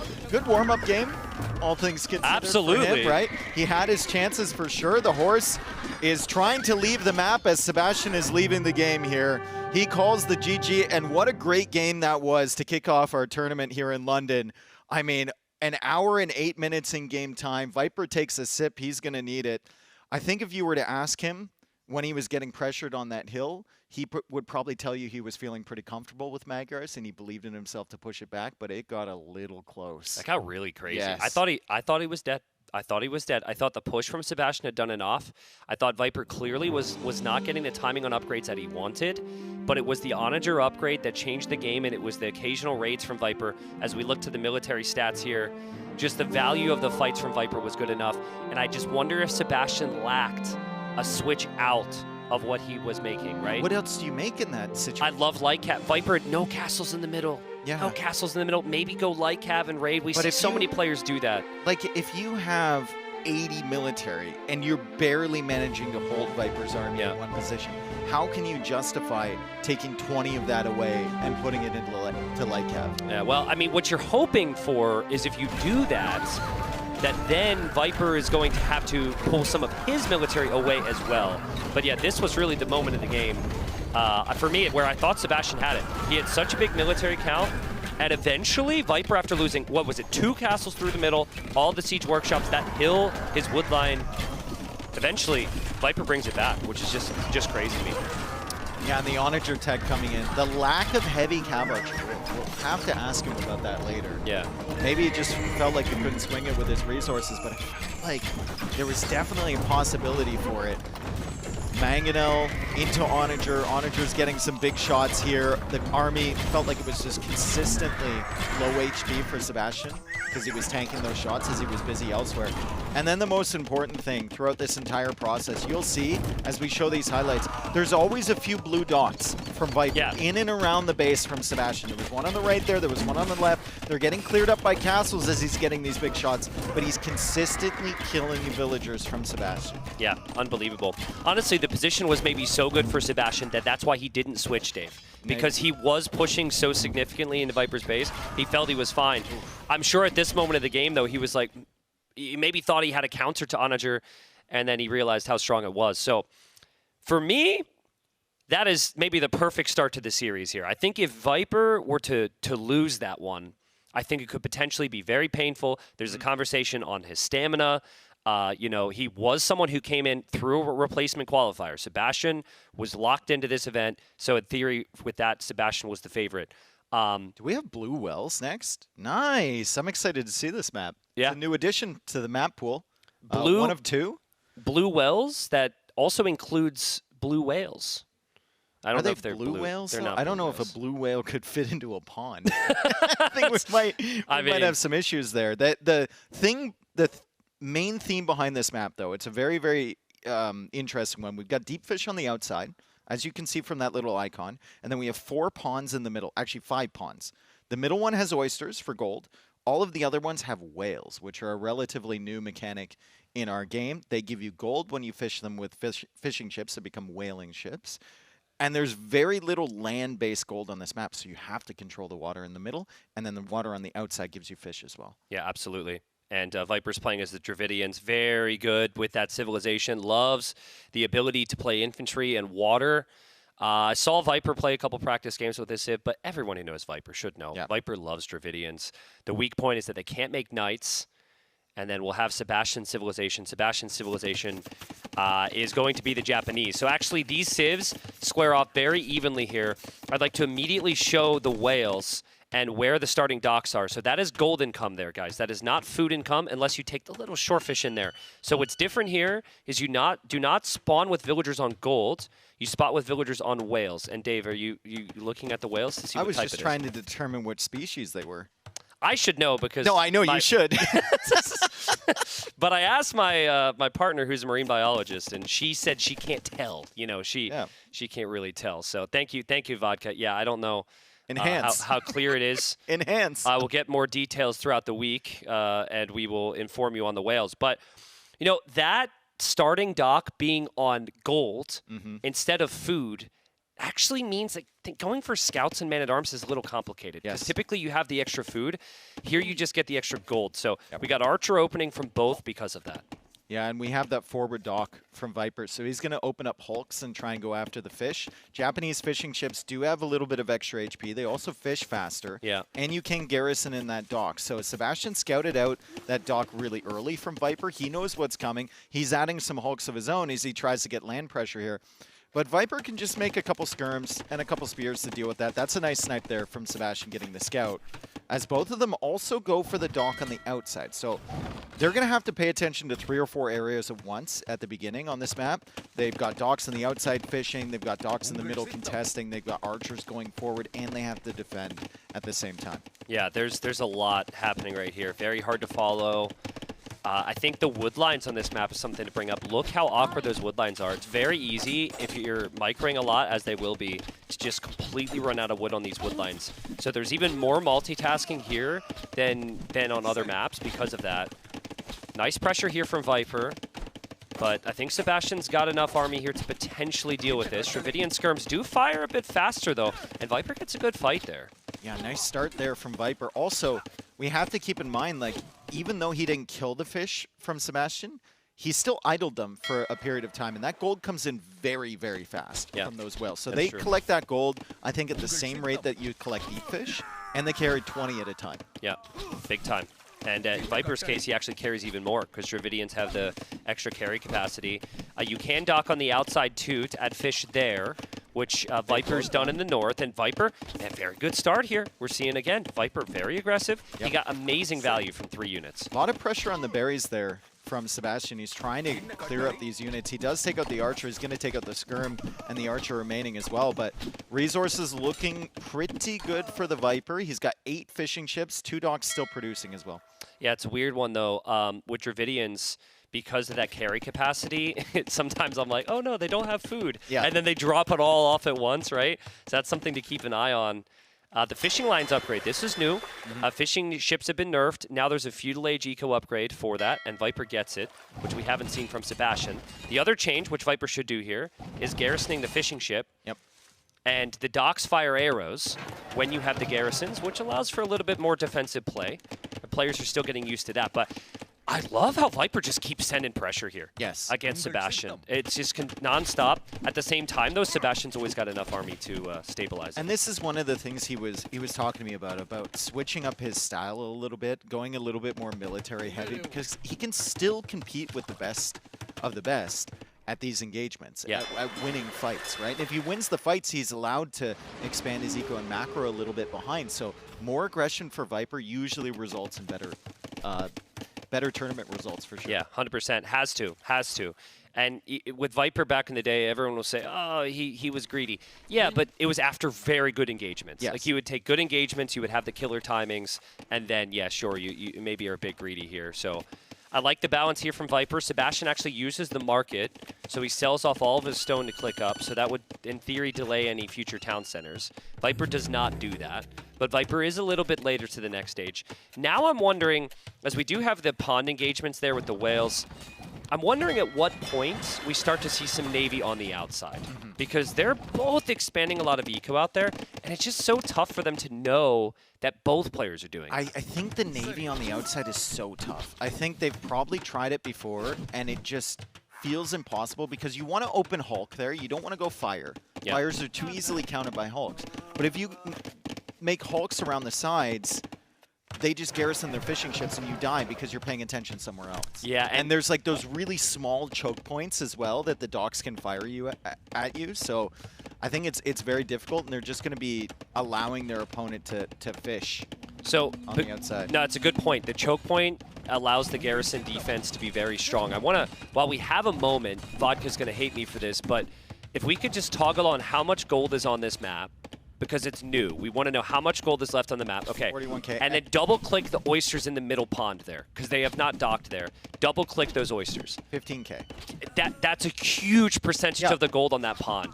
So as this game progresses, it's weird. You're not necessarily going to need to take that gold because you have other sources of gold, but you need to lock it down. Like when we're talking imp, I actually think it's worth it to go triple dock there and go full galleons or cannon galleons or something. You're also going to have, because you've taken so much gold from the whales and the oysters in your starting pond, you're going to have 4 tiles of your own gold left in your base. Yeah. Neither of these players is taking gold at home. Yeah. So there's 8 total tiles of gold on the land. All of the other gold is in those ponds, in and around those ponds with the oysters and the whales, as Viper adds 2 more TCs and the university. So he's going to add to the eco. He's also going Elephant Archer. Wow. Yeah, so Elephant Archer, very tanky, mobile-ish. Like, they aren't quite as quick as like Cav Archers, but they are a bit faster than some other units out there. And it's really the tankiness that makes them strong. But while I like the unit with Dravidians, I don't know if I would want to go for them if I saw 15 skirmishers in front of my base.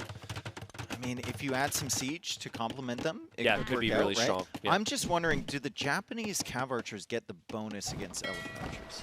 I think they should still. Because that should help them significantly. Yeah, I don't know if that bonus is worth trying it though. I think it's still such a strong situation for the Elephant Archers because of their HP that Cav Archers is not a great option. I prefer to see Monks or Siege mixed in with the Skirmishers here if you're Sebastian. But Dave, raids from Viper in the south there. He's the first one to think of it, and he did kill a couple villagers and fishing ships down there. And Sebastian noticing that now. He's going to back up a little bit with those fishing ships. He's got that raid. He's not killing anything, though, with the skirms. And this is what we were talking about. You just garrison the fish, fire away. Viper will be happy to idle those, and now he's within the minimum range. But it's going to take a long time for him to clear up these docks. Yeah, I like the patience with Viper. He hasn't even shown Elephant Archer yet. He's waiting for them in his archer ranges here. There's no use in moving out with 2 of them. You need to have a big mass. If you can match the skirmisher number, oh, he is out here. But yeah, if you can match the skirm numbers with Elephant Archers, Dravidian Elephant Archers will destroy. It's just they're so expensive. I mean, if you have a bunch of fishing chips, you can probably afford them, right? Let's see how well he does at keeping up the TC production and the Elephant Archers at the same time. He's at 8 right now. I don't see any more in the queue. Might just be he doesn't have enough resources. Yeah, so he's constantly queuing them up. He just doesn't have the food that he needs. They're very expensive, as you said. 2 villagers go down, and this is a difficult raid to deal with, especially when your skirmishers are forward. And does Sebastian notice this? Good attack ground from Viper. Dude, that's a little bit too late. Beautiful setup from Viper. Those Elephant Archers have completely caught Sebastian off guard. He loses a couple of vills. Viper will also get to see your university's not completed yet, so you don't have ballistics, which means I can get away no problem from the skirmishers. Oh man, what a moment there for Viper. That's huge. Yeah, really bad moment there for Sebastian. He's still competitive in terms of economy in this game. Viper is 100 or less resources collected ahead, but the Elephant Archers are very tough to kill. The skirms are trying to clear them up at home as we see the replay come in here. Lots of damage to the skirmishers left alive there. He only killed 304 in the first volley, but it was enough to drive him away. Yeah. Also, just want to say welcome into all viewers watching, because it's the first series. We've had quite the warm-up here. Yes. The first game was very long. This is game number 2. Both players have played exactly as we expected, just so good. You can tell with high-level AoE when players are prepared, and both players knowing every aspect of this map. This map is new. This isn't like new like 6 months ago new. This is the first time we're seeing this map played, and yet they prioritize all the right things. Still the thought process of what are they going to do towards the middle pond. Maybe we'll see a dock or 2 there, but Viper's Elephant Archer and Siege combination, I love the mix. it's kind of reminding me of the previous game with Onager. Yep. Now, it's like Sebastian just doesn't know how to engage into the heavy siege. Yeah, Viper's like, all right, I got the army that I want. I just need to hold on against superior numbers of units, and I'll do it with my superior value of my army. As we see Viper pushing in here with the Elephant Archers. And how on earth do you even approach dealing with this if you're Sebastian at the moment? I think you need your own siege. I think it's actually past the point where Monks make sense. I think Monks made sense. There's too many. Yeah. I think Monks made sense when there was 6, but now you Nice need your shot, own siege. Viper. And he adds his own siege, but Viper, Watches the other shot. He gets the skirms and he kills the mangonel. Oh my. Oh, wow. That's just disgusting. Okay. Viper microed it perfectly. He knew the siege workshop was there, but the mangonel that hops out there from Sebastian should get value. I don't know what you do now if you're Sebastian. The whole game changes after that. What a play from Viper. Dude, that was like a fadeaway 3 from Viper there. He just dodged the mangonel shot, sniped it with the Elephant Archers, and then sniped the skirmishers at the same time. Perfect. It was perfect, and it was 2 engagements with his mangonel. It wasn't just 1. He needed it all to go his way. And now he's still getting some value here. As I say, it'll Nice lose the snipe there from Sebastian. He needed that, but the Elephant Archers are still there. We look at the eco count. It's 88 economy units versus 76 in favor of the Viper. Eco upgrades are similar. As Sebastian's trying the quick walls, he does get it down, but I mean, the Mangonel's gonna die against these Elephant The elephants don't Archers. care, dude. Yeah. These elephants are so tanky, they don't care. And also, Viper's happy with just the idle time. Like, the amount of builds that aren't working is fine for him. He's still got the other army moving in on the other side, which we can't forget about. He's still doing so many things behind this. I mean, he's got 900 stone banked up. So Viper could castle the middle. And more Elephant Archers. And more Elephant Archers coming. Yeah. Like, if you can't deal with the 7 on the other side, how are you going to deal with the 5 over here? How are you going to deal with the forward castle from Viper? There's a slight chance that Viper could kill his own castle foundation here, Dave. He's attacking that house. If he's doing that and the castle's being built, that's a problem. Oh, speaking of things being built, the TC is trying to go up over here. Viper is there. This is the exact scenario. This is the exact scenario. No. He doesn't kill it. Bro. Dude, I mean, so many of us have done that. Yes. So it's so easy to do. Viper, very fortunate, has no clue that we're freaking out. And uh-oh, he has other problems now. He still needs to complete this. I think the elephants are enough to give himself the time here. Yep. He is still teammates with Doubt. Also, if this castle completes, you can actually build a mining camp for the oysters as well. So you can actually use your villagers for that. Beautiful job from Viper. Sebastian gets super desperate here to deny this, but he knows he won't be able to. What a castle position. Sebastian's just got to be, like, racking his brains like, Elephant Archers? I didn't expect this opening. Yeah. It's gone so well for Viper, right? Maybe this was a strat that Viper just came up with on the fly. Maybe he's had this prepared, but the Elephant Archers have been fantastic for him. Whose castle is that? That's Viper's castle. Okay, well, another questionable castle. But it goes up. you were talking earlier about the oyster control, right? Yeah. And these absolutely deny all of that from Sebastian if he gets them up. If he gets it up. But Sebastian's in a state now, Dave.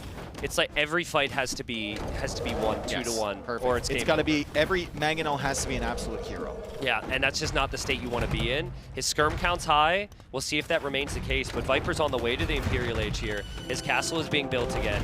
He still has a lot of siege around. If Viper completes this castle, he's likely going to win the game. Sebastian gets one back. Skirmishers getting shot by the Mangonel. Can Viper find himself another big shot? He goes for it. Sebastian ducks away. Man, this would be so sick for Viper if he completes his castle. Just the perfect castle spots. Yep. And again, he's got stone for more as well. It pulls the villagers back. The villagers are very weak here. One more volley, he loses most of them. He's still microing them. He still has to micro the siege as well. He micros down the siege from Sebastian. Sebastian lands another shot, but castle goes up, or will go up, and Viper is just the perfect position. Good tenacity here from Sebastian to keep fighting this, though. Like, he's still at 113 pop. You look at the res collected, it's not as far behind as I would have thought. Yeah. Although Viper's finding some fish now on the other side. It's just, the timings here for Viper are so much better. The map control right now for Viper is so much better, right? He's got long-term access to the oysters, 2 castles forward, and Imperial Age is going to come in so much faster, which makes that castle just completely out of position for Sebastian, right? That thing's going down immediately. Yeah. The only thing you could try is exactly what he will try. Rams and Samurai. Rams and Samurai. Just Ramurai. Ramurai right back. But I mean, he's got 1 ram. It's not like he has 6. It's 2 castles. Viper will drop even more. Viper is playing unbelievable. That first win feels so much sweeter now. And he's about to play this well into the second. And it's a 3rd castle forward. It's a castle wall across the middle of the map. And we talked about the golds earlier. There's only 4 tiles of gold on the land on each player's base. Yeah. So a lot of the gold is available inside of these little ponds. You can see the whales there, you can see the oysters, and then critically in the center, 15.5k gold. So in that much. center area, just in oysters alone. Yeah, Sebastian's got to try. I mean, you don't tap out yet until Viper kills you off. The skirms are an issue for Viper. He did lose a lot of his elephants. but he's simply going to queue his own skirms, and Dravidian skirms fire faster, so it's like, go ahead. And he could make a Rumi if he sees the Rams coming. Like, Yeah. he's got solutions to those, right? Yeah, absolutely. And again, it's just one Ram. Maybe there's more in there. There's 3. Yeah, okay, there's more in the Siege Workshop. Here they come. All right. Well, Viper will probably make a couple Yurumi swordsmen there. Viper about to be castle dropped as well, apparently. Sebastian, I like the energy. I really like the energy. If you're Sebastian, you gotta do something. Yeah. You can't just fight. Oh, look at Viper body block the Rams, though. He gets in front, so the Trebs are still firing. And then he brings in the Vils. I mean, this is kind of costly for Viper, but as long as his Trebs stay up and his castle stands for a bit longer, he's happy here. Viper will hold the castle. Yeah, Urumi coming out. The castle forward from Sebastian. Hasn't been spotted from Viper over on the right side. Viper still hasn't completed the castle on the left, and it has he's like, hello! castle off over here Hello! on the right side of Viper's base, and he's got far more villagers to build that. Population lead is actually in favor of Sebastian, which is kind of stunning. Yeah, it is. That's a Viper castle. Okay, 1 villager. Yeah, and it doesn't matter. Sebastian's castle in the north will never go up. Castle v castle there, and Viper up 2-0 here. Crazy storyline, right? He wasn't even supposed to be here. He was knocked out by Sebastian 4-3 in the qualifier, but he had the replacement qualifier to make it here, Dave, and he is playing like he belongs. He's playing insane right now. Yeah, a lot of confidence there from Viper as we see the stats here. We've got, again, higher military score, right? Better KD because he has a better army. Sebastian has more army. Viper's got the better one. The siege shots from Viper have decided the series so far because the economy's been close. Obviously, it doesn't look like it here, but it was very close up until that moment. But you can make arguments. The Elephant Archer surprise on the left is what set up that defensive siege shot there from Viper. Wonderful game from him, and an interesting decision to go into the Elephant Archers. We were wondering if he could afford it. Very clearly, he could afford it. Yep. As we see the replays here, and it all got kicked off by this early aggression. Sebastian also went for it, but Viper dealt with it quite fine. Sebastian, a little too hard committed maybe onto these berries, right? Opening himself up for this, and then couldn't pull the army back over in time, and Viper got a really good opening early in this game. Well, the whole game, if we talk about just strictly openings, it was Viper forward docking against Sebastian, Sebastian reacts. Yep. Viper then moves to the berries, Sebastian reacts. Viper then goes Elephant Archers, Sebastian reacts, right? You're constantly fighting, especially in this game mode, Boom! to be the first player to get the shot. Yep. And it's like the first attack is nothing like this, but the 5th attack ends up being something like this. This was the biggest one. Yeah. Crazy shot there, crazy micro, and then he takes down the Mangonel, lands a second follow-up Mangonel shot. That was the game winner right there. Yeah, and then he proceeds to walk through the base and kill the He almost killed his own castle there, though. He really did. If the timing was off for him, he could have pulled a John Slow there. Yeah, he nuked his own castle. Dude.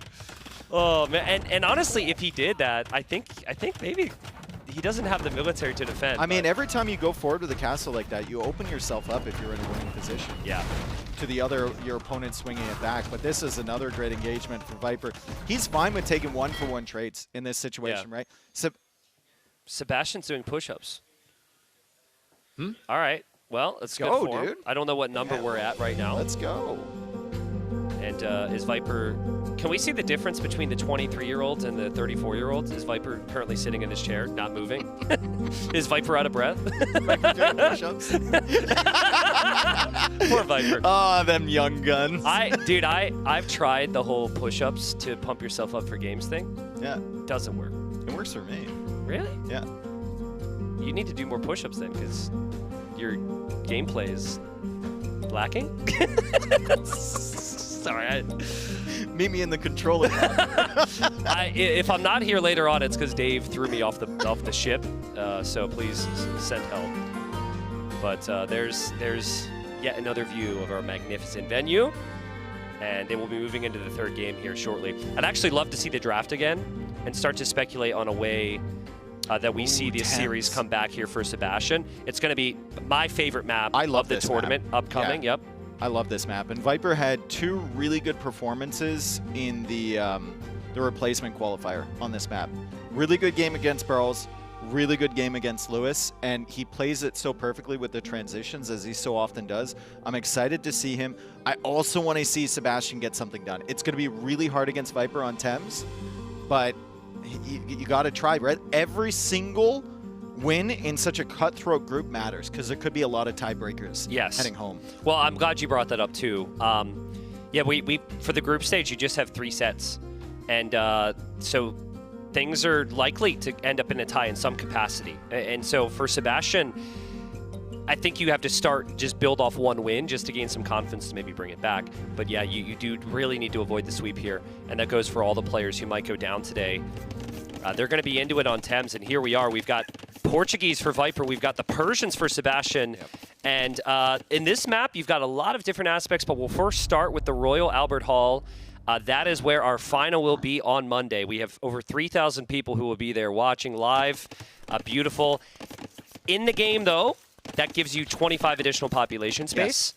Which means if you get to the full pop of 200 in the game, you can actually get to 225. And it counts as housing space as well. So if Sebastian were to get that on his side right now, he would go up to 70 population. Viper has it. Viper just got up to 70.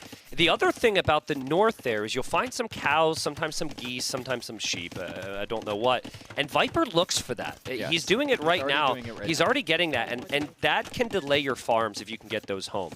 But for now, they've got a wall up. It's going to be double military production buildings from Sebastian. He's got, I think, archer range and stable going up at home, and very little walling for him. It's such an interesting map as they develop early, right? Like, do they go for the full wall? Do they go for aggression? Do they contest the relics on the top?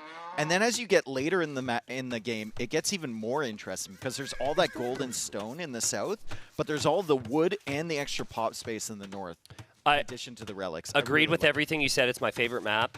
Sebastian does not want us to have this be very interesting. He wants to win this game fast with this opening. And Viper was scouting for cows. You look at Viper's scouting, I don't think he saw the opening. Maybe I'm wrong, but I think it's very likely that he's reacting to this a little late.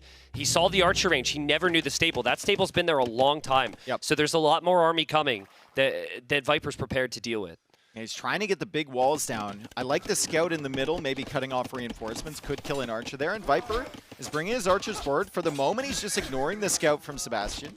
He's sniping some of the archers there, and he'll see the follow-up scout here coming in. So he knows there's a stable. Viper's scout as well. If he patrols through the middle there, he would have gotten archer kill, and he's missed that as well. So the scouting has maybe been a weak point here for Viper, but there's just so much pressure coming from Sebastian now, and Viper was planning everything around getting the full wall, which has not happened, and now he's got to go for the quick walls.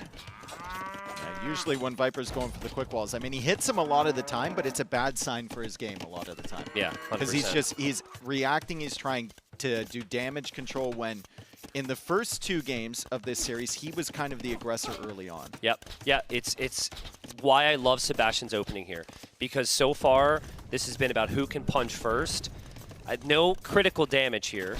Viper's been able to stabilize it, but nice job from Sebastian. I do just want to bring up again the positive of Viper. Right now, he would want to add farms, but because he brought in the extra 500 food underneath his TC, he's on cows instead of the farms at the moment. So that's the beauty of Viper's opening with the scout. You want me to tell you something that you can't unsee? Yeah. The hall is skewed. What? It's skewed right to left. Look at it. It's uneven. Oh, I'm sorry, everybody, but someone did it to me, so now I got to do it to you. Dude. Well, hey. And so I was told it's like that IRL, so we'll find out. Which side are we going to be standing in? Are we going to be standing in the side that looks a little off, or what? I'll roll a ball and see which way it goes. It's all right. Hey, there's going to be some very how dare you imply that their hull is skewed? But no, we've got the archers here from Viper. We've got Sebastian getting bloodlines and armor as well in the scouts. Upgrades. Both at once. And wheelbarrow too. So he's committed to feudal age for a little bit longer. He's pressuring in. Good line taken by Viper to save the archers around, and he left that fight early. But his scouts are really struggling here, and Sebastian applying a ton of pressure, kicking him off the berries as well as Viper clicks up to the castle age. The full walls still aren't complete. He's still not secure. And there's more scouts in the queue for Sebastian. He's got 10 archers on the field as well. I mean, it's crazy timing there. To get bloodlines and armor and immediately engage like that is so uncommon. So well played. I think for Viper, he's still got a way out of this, but you can tell he needs to just Did he hold save on that against build? so much pressure. Oh my goodness, so close. Nice snipe there from Sebastian to finally get that. More houses coming up. Viper More cows on the way. defending by a thread right Yeah. now. If Sebastian gets in here with this army, it's not an understatement to say that that might be game, Yeah. honestly. Yeah, I mean, so many people will try and get back out to that initial wall, and they'll send 5 vills, and they'll lose those 5 vills, and then it's over. Viper's been patient here. He never got pushed off of his key resources. He had the food income because of the cows. He always had enough wood in the back and gold in the back. And now at this point, it's kind of tough for Sebastian. If he wants to get more military units with that army, he can't really get there that easily. Ooh, So Viper walled off his army. It's going to be tough for him to get that around the blacksmith. He might lose some villagers because of this. Remember, these scouts have a lot of upgrades on them. So they are actually dangerous, even though they're lacking some HP. Sebastian's going to come in. He's going to try to snipe some villagers. Doesn't get him yet. And another good defense from Viper, all things considered. I mean, yes, but also where is Viper fighting at the moment? He's fighting in his opponent's base. He hasn't been able to win any major fights. 17 to 7 KD for Sebastian. Sebastian will basically, his army dying here, or being here, gives him more than enough time to get the walls down at home to prepare his next wave of attack. Viper's, I think, going forward with this army. So he's going to leave that army from Sebastian at the back. He did get the full walls complete on the front side, and he's got crossbow coming in. Sebastian is 22 seconds away, and Viper feels like he needs to bring it back now to support that knight and just clear this up, have a little bit of peace of mind, maybe. I'm He's okay. going forward again. I'm okay with that. You send 3 crossbows one night Yeah. after that. You don't want that army to come back in, but you do also need to push forward at the same time. The issue for Viper is by the time he gets there, his opponent's going to have the complete counter to him, and I don't think he realizes that. Yep. There, the clear up is happening for Viper, and there Viper got 2 kills. But Viper should know now. Your opponent only has 3 archers in the north. Yeah. You just killed 2 archers that he forgot about. You should recognize your opponent's going to be going skirms.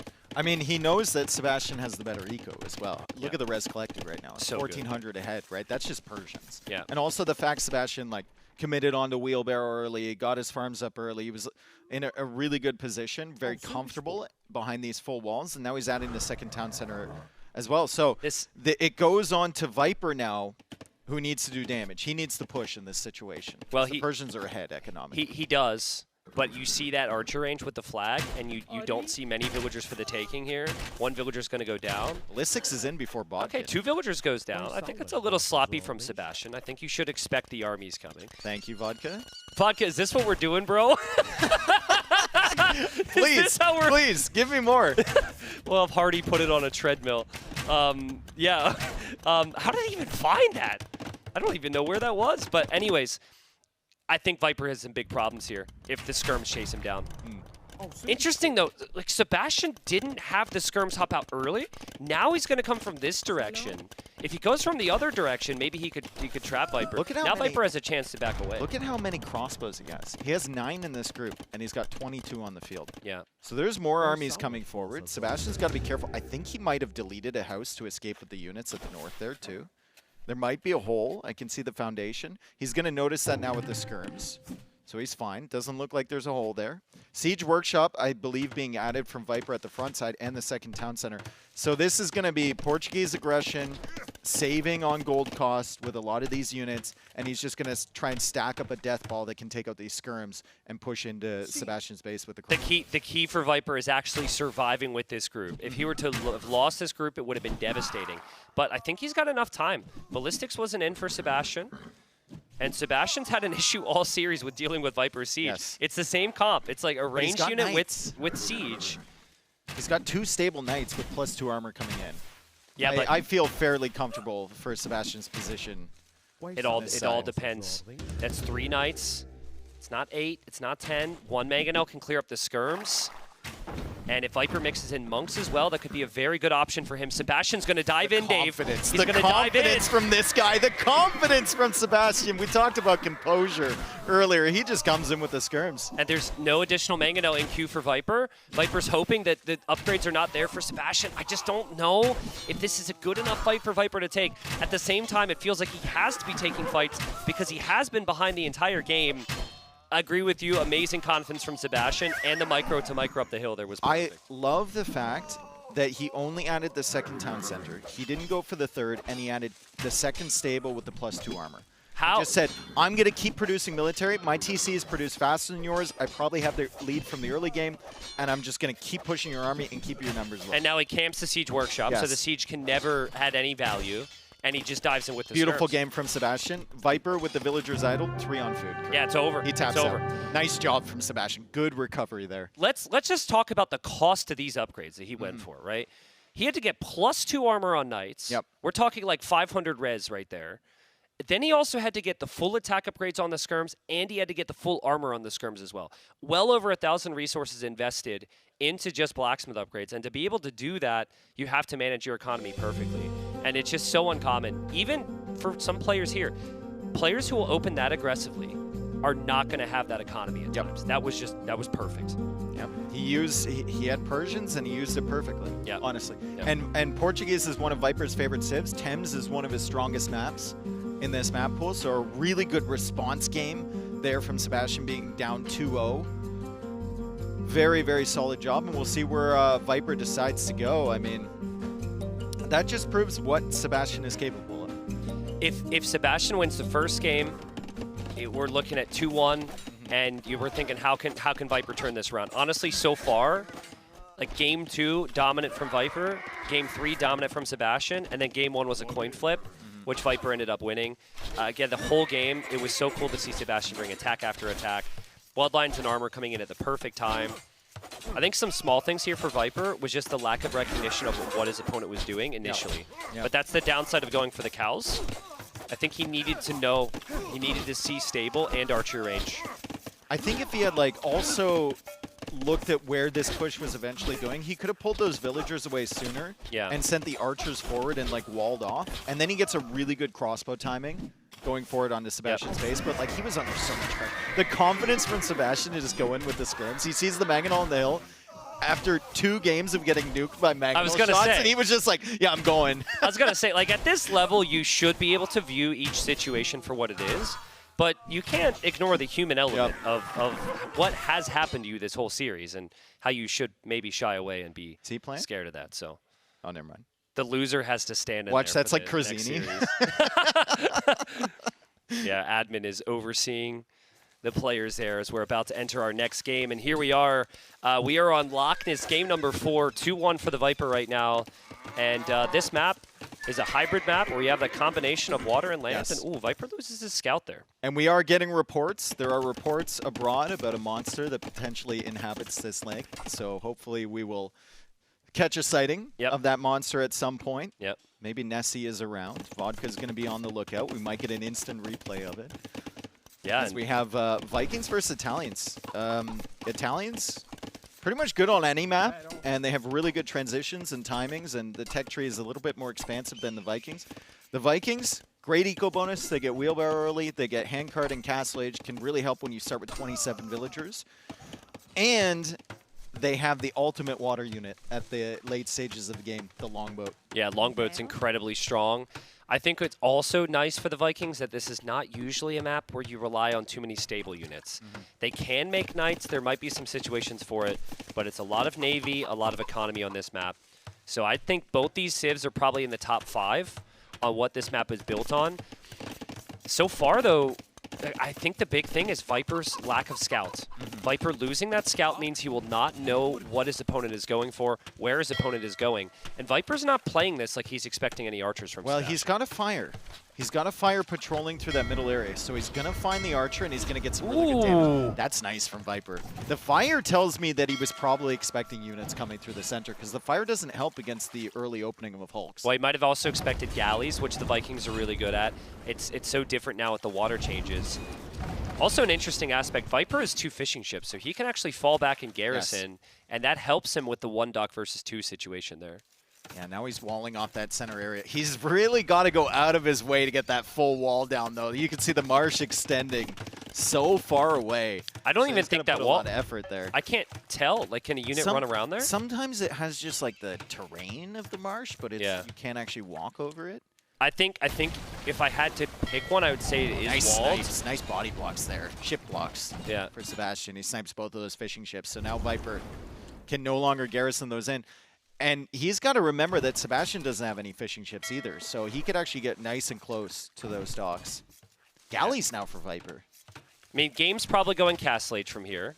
Viper should recognize that there will be an archer or two on the coming into his base at some point, but the units would have to go around. So Viper's got the good timing on his archer range. Sebastian's got to realize with these engagements, like with the Hulks right there, there's no fishing chips for Viper, so he doesn't have to be scared of the docks. I think he pulled away because of muscle memory. He was a little bit scared of those docks there, but he out-popped Viper. He could have taken a really good fight on the other side of that dock. I think there's just this thinking of you don't want to overextend at any point. Yeah, the maybe. level is so high, and it's so difficult to just win the game with one big moment. Nice walls for Viper.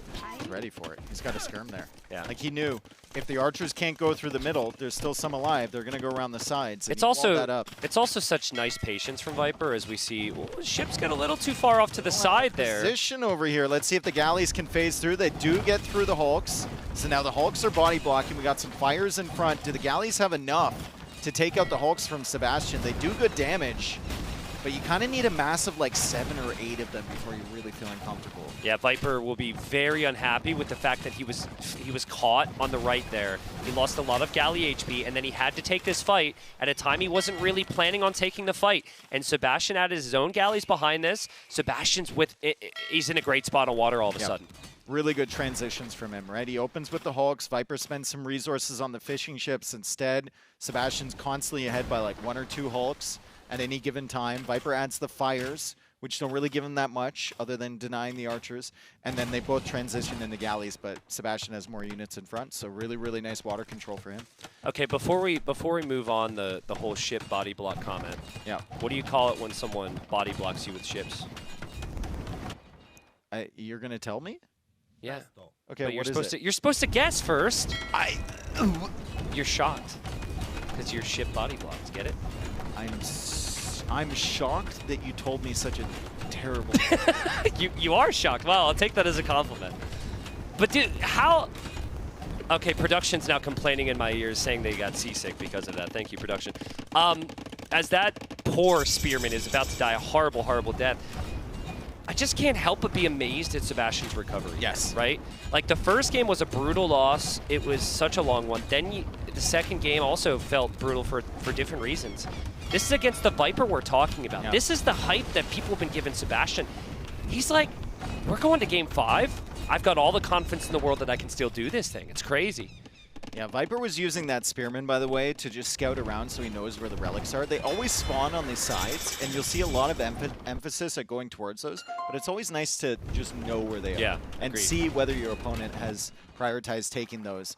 We also have the Cav Archers here from Viper coming out, and they're going to be behind that castle foundation. It doesn't do anything. Sometimes it'll trip you out if you see it in the fog of war. Yeah. Yeah, but I mean, Viper, he's going to do the right thing here. He's going to add in some Cav Archers. I think he needs some mobility. He needs some way to pressure Sebastian now that Sebastian is pretty much locked down the water. Viper tries a couple desperation moves there, but this is huge for Sebastian now. He'll be 3 town centers. He also has full water control, so he can just add fish. Get up to like 6 to 8 fishing ships with the Viking economy.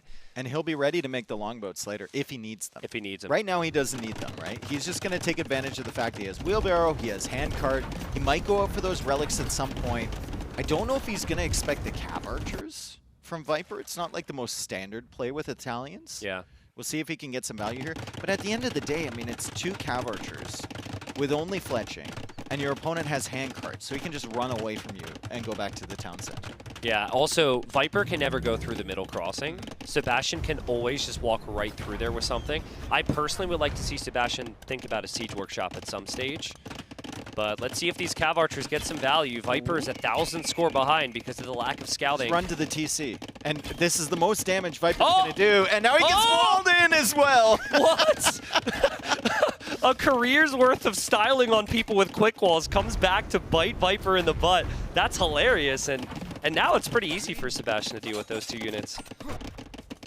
Yeah, there he goes. Feudal Age Army. He says, where's your mobility now, Cav Archers? That's perfect. Eco upgrades, better for Sebastian, of course. Res collected, much better for him. I think the only advantage that Viper might have here is the fact that if we're getting engaged in a land battle, Italians are significantly better than Vikings. Yes. It's yes. just the water is in play, and a lot of the gold and a lot of the stone is around that water. So at some point, you have to take control back of that. And the only way I can see Viper doing that is maybe with like a faster Imperial Age. Yeah. Maybe win on the transitions potentially. Let this sink in for you, though, guys. So, 0 fishing ships for both players, okay? It's 60 eco versus 63. Viper has the lead. Resources collected, though, 11.4k for Sebastian and under 10k for Viper. That is Vikings for you. Yeah, wheelbarrow and handcart. Still the best eco bonus in the game, in my opinion. Yep.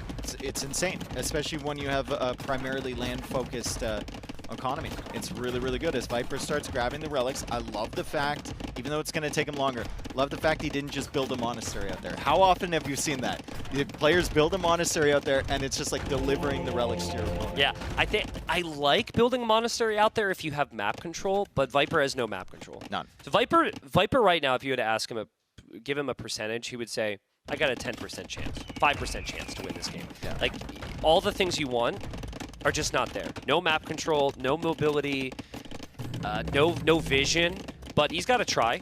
And like you said, I think you try and use your land advantages. If you can get to Hussar in this game, start to raid from the sides, very strong. If you can sneak back onto water, ideally, you get to do that as well, but that just seems so difficult when there's so many boats out there. I don't know if I love this crossbow upgrade from Sebastian. I don't mind it. I think I'd rather see him like wall the sides and then try and get a good imp timing and just take advantage of the fact that he's got water control. What if he did both, though? If he It's walled the going to be sides slower if you do both, though. Yeah, maybe. I mean, in theory, I mean, he finds the mobs. it's different resources. There's some value right there. So yeah, there's a little bit of value. You now force Viper into a few more skirmishers, which Viper wasn't maybe planning on. I'd love to see Sebastian's Fog of War just to show you all the things he's had to do on top of just the military. Look at all the patrolling on the shoreline. And like outposts on either side as well. He's like, 0 surprises here. He can never redock me. He can never siege push me without me seeing it. It's just perfect. Yep. Viper now getting ballistics. He's getting Vodkan Arrow. Wheelbarrow is on the way. Sebastian's had that forever. Well, since the start of the game, so 16 minutes and 50 seconds of time. And the first armor upgrade as well, as Viper is contesting over on the side trying to get this relic back. Res collected 2k ahead for Sebastian, even adding a transport ship now. Interesting. Can he just like walk over the middle? I mean, the transport, I guess, can... I mean, technically it can help you. Does he want to go grab that relic and then hop in the transport ship and bring it home? You can get it home much faster if you use the transport. I guess I never really thought of that. Viper gets the conversion there. That is the one main thing for Viper right now that he's been able to benefit from is the relic control. All right, who gets this relic? Viper or Sebastian? Neither, say it right now. Say it right now. Neither player. The Gut relic feeling. stands there for the rest of the game. That's a bold take right there. That is a bold take. I really hope. I don't see how I can ever be right. I would say I'm shocked, but I tried, dude. Can you imagine the call out though? That would have been amazing. oh, Sebastian's coming. Okay, he's leaving it here. I will count anywhere on the map, but not in a monastery for you. Well, I'm screwed. So I tried though. We still haven't figured out what the transport ship is for. Imperial Age on the way, by the way, for Sebastian. It's more just like improving the vibe. That we are in the transport ship casting right now, and then we have the players in one of the boats there. Yeah. And oh, there he we goes. go. Okay. Transport ship camp. We still haven't seen Nessie. Yeah, Nessie, I think if there was a Nessie sighting, it would be right around now. Yeah. Right around the 20-minute. It would come up and eat that transport ship. Yeah, it absolutely would. Yeah, it went. We saw the monk going by there, so that relic's coming home. It was a nice call. It was a bold attempt at a prediction. But I mean, it's crazy though that Sebastian even thinks of that, right? It's just he thinks of what can I do to get the lead. Yeah. And then he does everything, and then he just finds the next tiny detail. Dude, that he the can only utilize. way he loses this game is if he somehow allows Viper back on one. Or I don't think the Viper side can on land, which you called out, and he's going to stonewall both sides. But I don't. Even if Viper gets a land push going, I don't think you can win this map without the water. Oh, there it was. There it was. I don't know. That wasn't convincing enough. I don't think that that was real. I think that that was just like a weird shadow from a cloud or something. It's like someone's security footage from 150 feet away. Yeah, dude. What's next? We gonna have a Yeti walking around out there? I don't think so. Oh, Viper's gonna see the walls. Oh no. This is getting tougher and tougher for Viper, and Pure H is 20 seconds away. He's at 109 pop. It's 140 for Sebastian. Viper also gets woo-woo-wooed there, loses a villager to the wolf. Maybe it was the galley that was credited with the kill, I'm not sure, but yeah, Sebastian just played perfect, and what? Let's go, dude. Sorry, I doubted She it. does exist. Damn. You know, they like that wasn't part of the game, by the way. They added that for in this event. For this. Crazy. Yeah. Okay, little mangonel push here from Sebastian. He's kept Viper busy over on this side, but he kept him investing, and Redemption is in. Viper goes for a castle up on this hill. Critically, though, all of the extra golds and stones are around this water in the center. Viper's got himself 4 relics. That's great, but you still need some gold, and especially the stone, if you're going to try and push this one back. This is the most pathetic castle that you could go for at this point. You're protecting the edge of the map. You're protecting that tiny wood line. Now, I'm not trying to judge Viper. He doesn't have better opportunities, really, but that's just a sign of how bad things are for him right now, that he has to castle there. Yeah. So uncomfortable. If you told him at the beginning of the game he'd be castling right there, he'd be like, oh, boy. I think you use this moment. You try and get your mind right if you're Viper.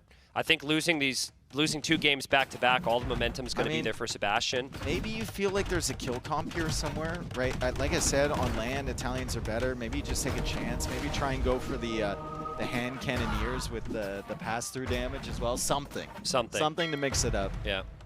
I mean, the nature of the map is that you can't, while you can get the lead and it's very difficult for the opponent to come back, it's also very difficult for you to completely end the game. So Sebastian's actually going for the patient approach here. Seeing him get Elite Berserk at the moment. Is that Elite Berserk or Elite Longboat? Oh, that's right. That's probably Elite Longboat.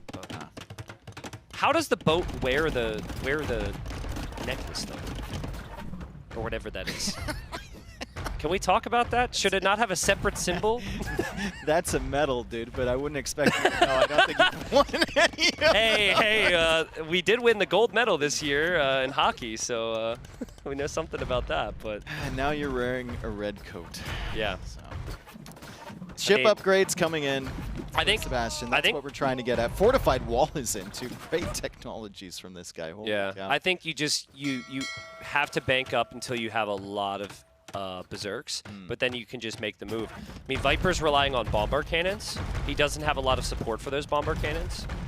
Berserks is actually the perfect call. Just still waiting to see any production from Sebastian. He's at 182 pop, but he's just not really committed to much land army. This is also one of those games where, like, sure, it's really competitive environment, right? But there's not a lot that they can do right now. It's kind of stalematy. Yeah. So they're just kind of relaxing. Viper's adjusted his chair about 4 times in the last minute. Like, Sebastian looks pretty chill, right? All he has to do is hold the water.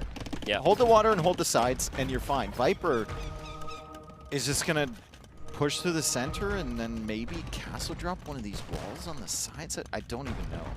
It's also population efficiency gets really awkward here too. For Sebastian, he's got what, like 40 military, and it's all in the middle. But once you get Elite Cannon Galleon, you outrange Bomber Cannons. And so I think Elite Cannon Galleon is still the perfect play, and I'm still wondering, like, no attempt from Viper as we see a lonely archer range in the corner. Is that the only place he can build the range on that side? Maybe, because he can't build on the hill. Oh, man. I mean, it's kind of hard to tell, but anyways, that's just a sign that things are looking pretty rough for the Snake. Finally, we see something that indicates maybe he goes through the sidewall. Like maybe he can get Hussars in, go for Bombard Cannons, take down the wall, and make a push. Yeah. But Dave, also, like, this is just great experience from Sebastian to recognize I don't need to just kill him right away because my position is so strong. Now we are gonna judge him big time if he somehow gives Viper too much time. But walls everywhere, understands every tiny little nuance of 4,000 gold in the bank. Yeah, but what do you? Siege Workshop coming. You got to push at some point though. Yeah. You got to push at some point. You can't just bank up gold forever. He clearly disagrees. We see Siege Engineers. Finally, some upgrades coming in. It's going to be 9 Cannon Galleons on the map once those 3 come out.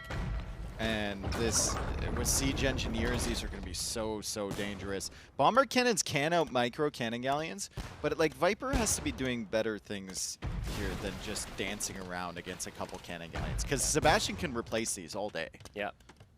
I think Viper needs to loop around with those cannons. He needs to take down the wall. He needs to run in with Hussars.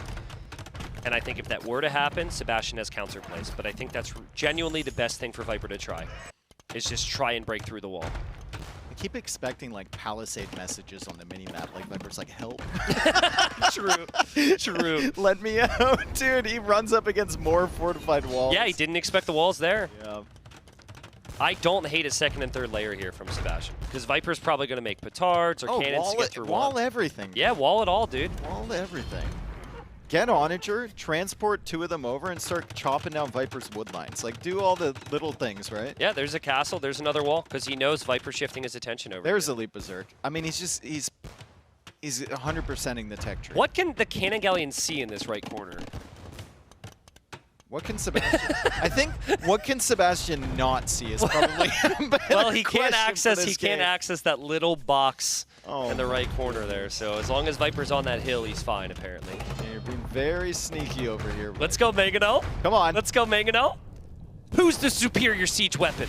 Not that. Oh, There he we got go. one. Never mind. What a One hero. for one. Okay. They were weak from before. Honestly, though, like the Berserk switch would completely wipe that then, right? Berserks could run in, kill those cannons. they can the shoot cannon that galleons castle can range that? With Siege Engineers. Wow.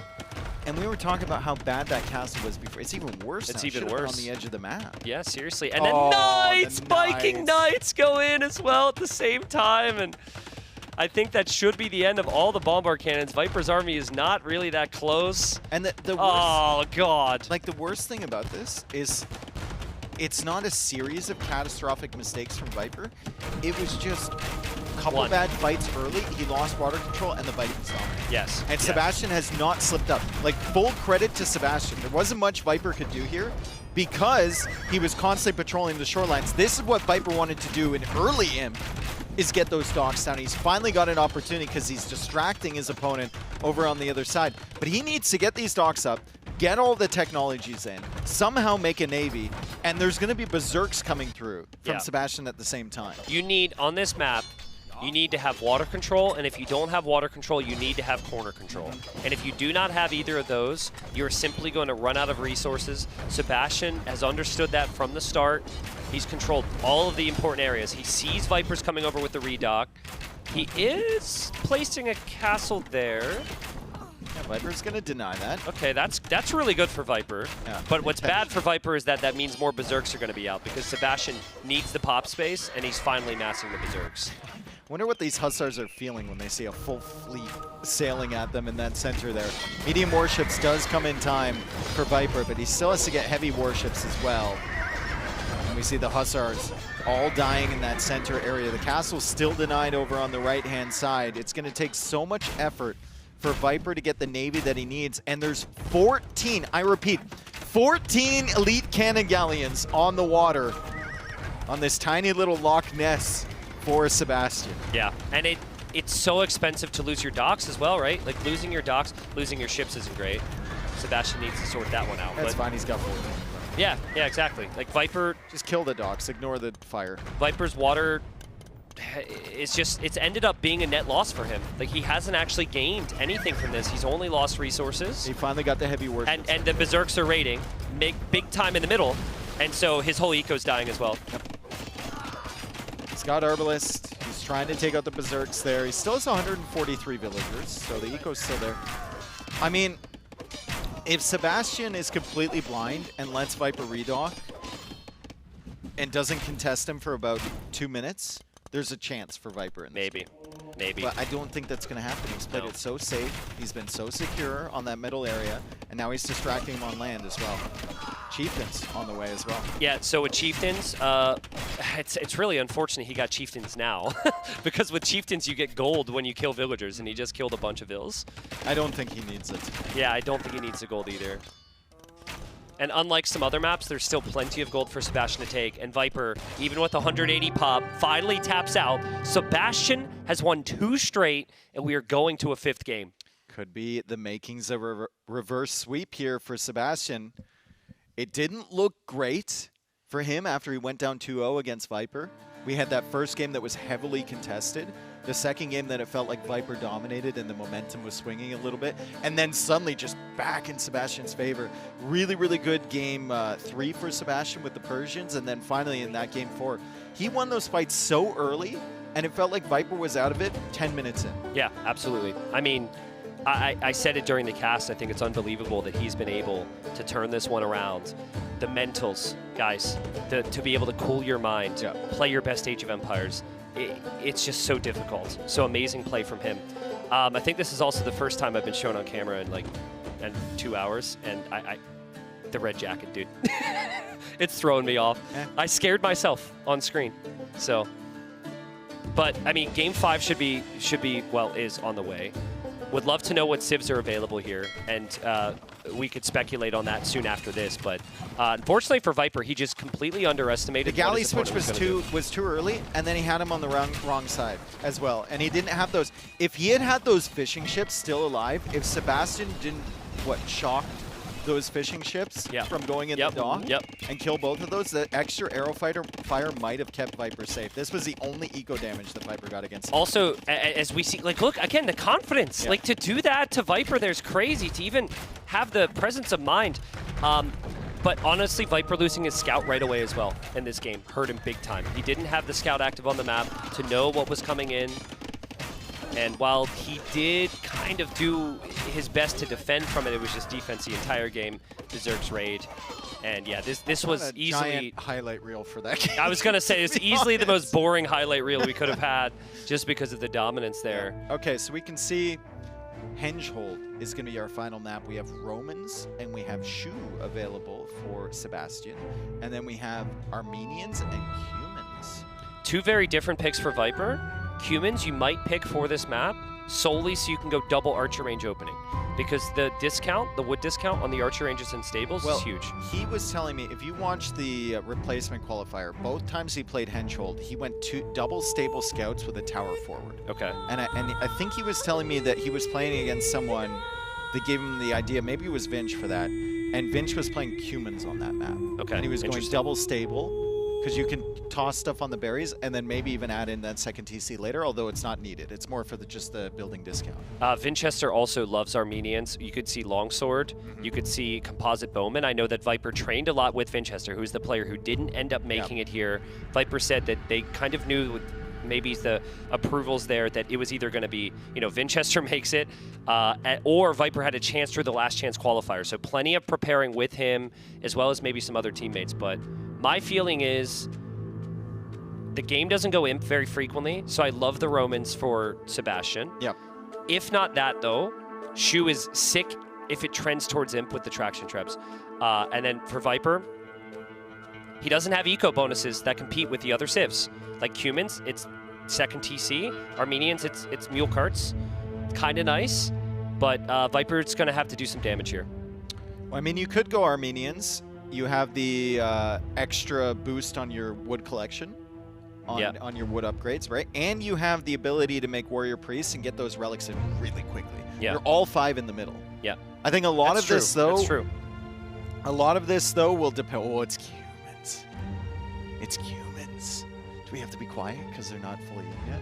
I don't think... I think we're far enough away. We can scream it as loud as we want. Oh, okay. It's Cumans! It's Cumans! Yeah, I mean, it says their ability to expand quickly and apply pressure I think this is gonna creates unique strategic openings. I think this is probably going to be the double stable, but if Sebastian studied Viper's games, which he probably did, Viper did it twice.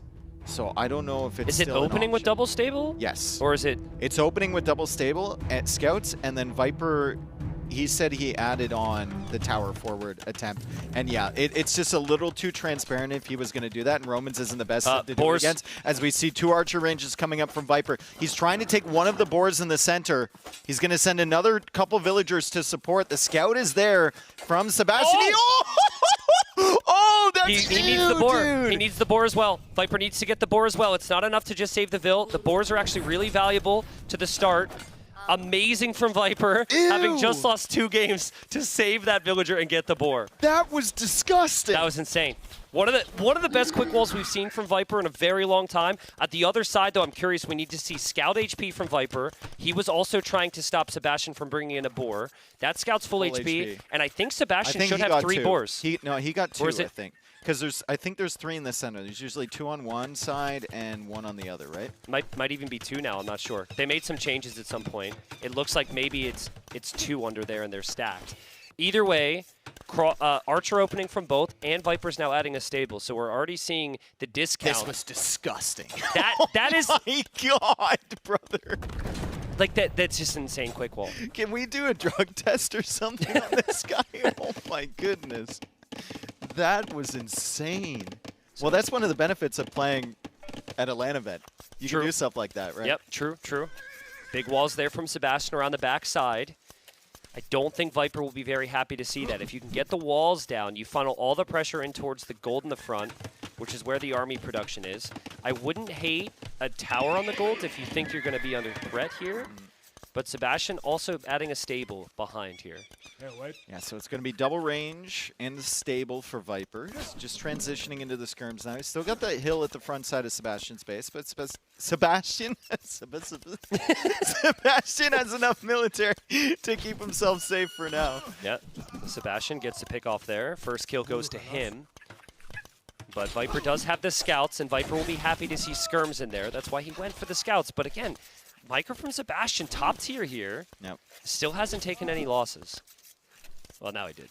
He's gonna get pushed off this gold a little bit. He's got to be careful here. This is a really good position for Viper up on this hill, and this is the benefit you get of being the aggressor on this map, is you're always fighting downhill, and your opponents are always trying to push you back uphill. Viper should know now that it's primarily skirm production out of those ranges because the opponent's pushed off gold. He's got the stable. He's got the stable. So Sebastian's kind of like stuck in here.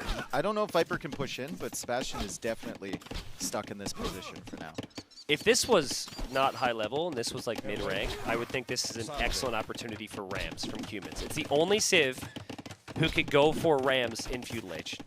And your opponent's TC and Archer ranges are right there. But it might be too risky. It's likely too big of an investment, especially when Sebastian can push right back. And that's the thing. That's decent. He has to stay in his base.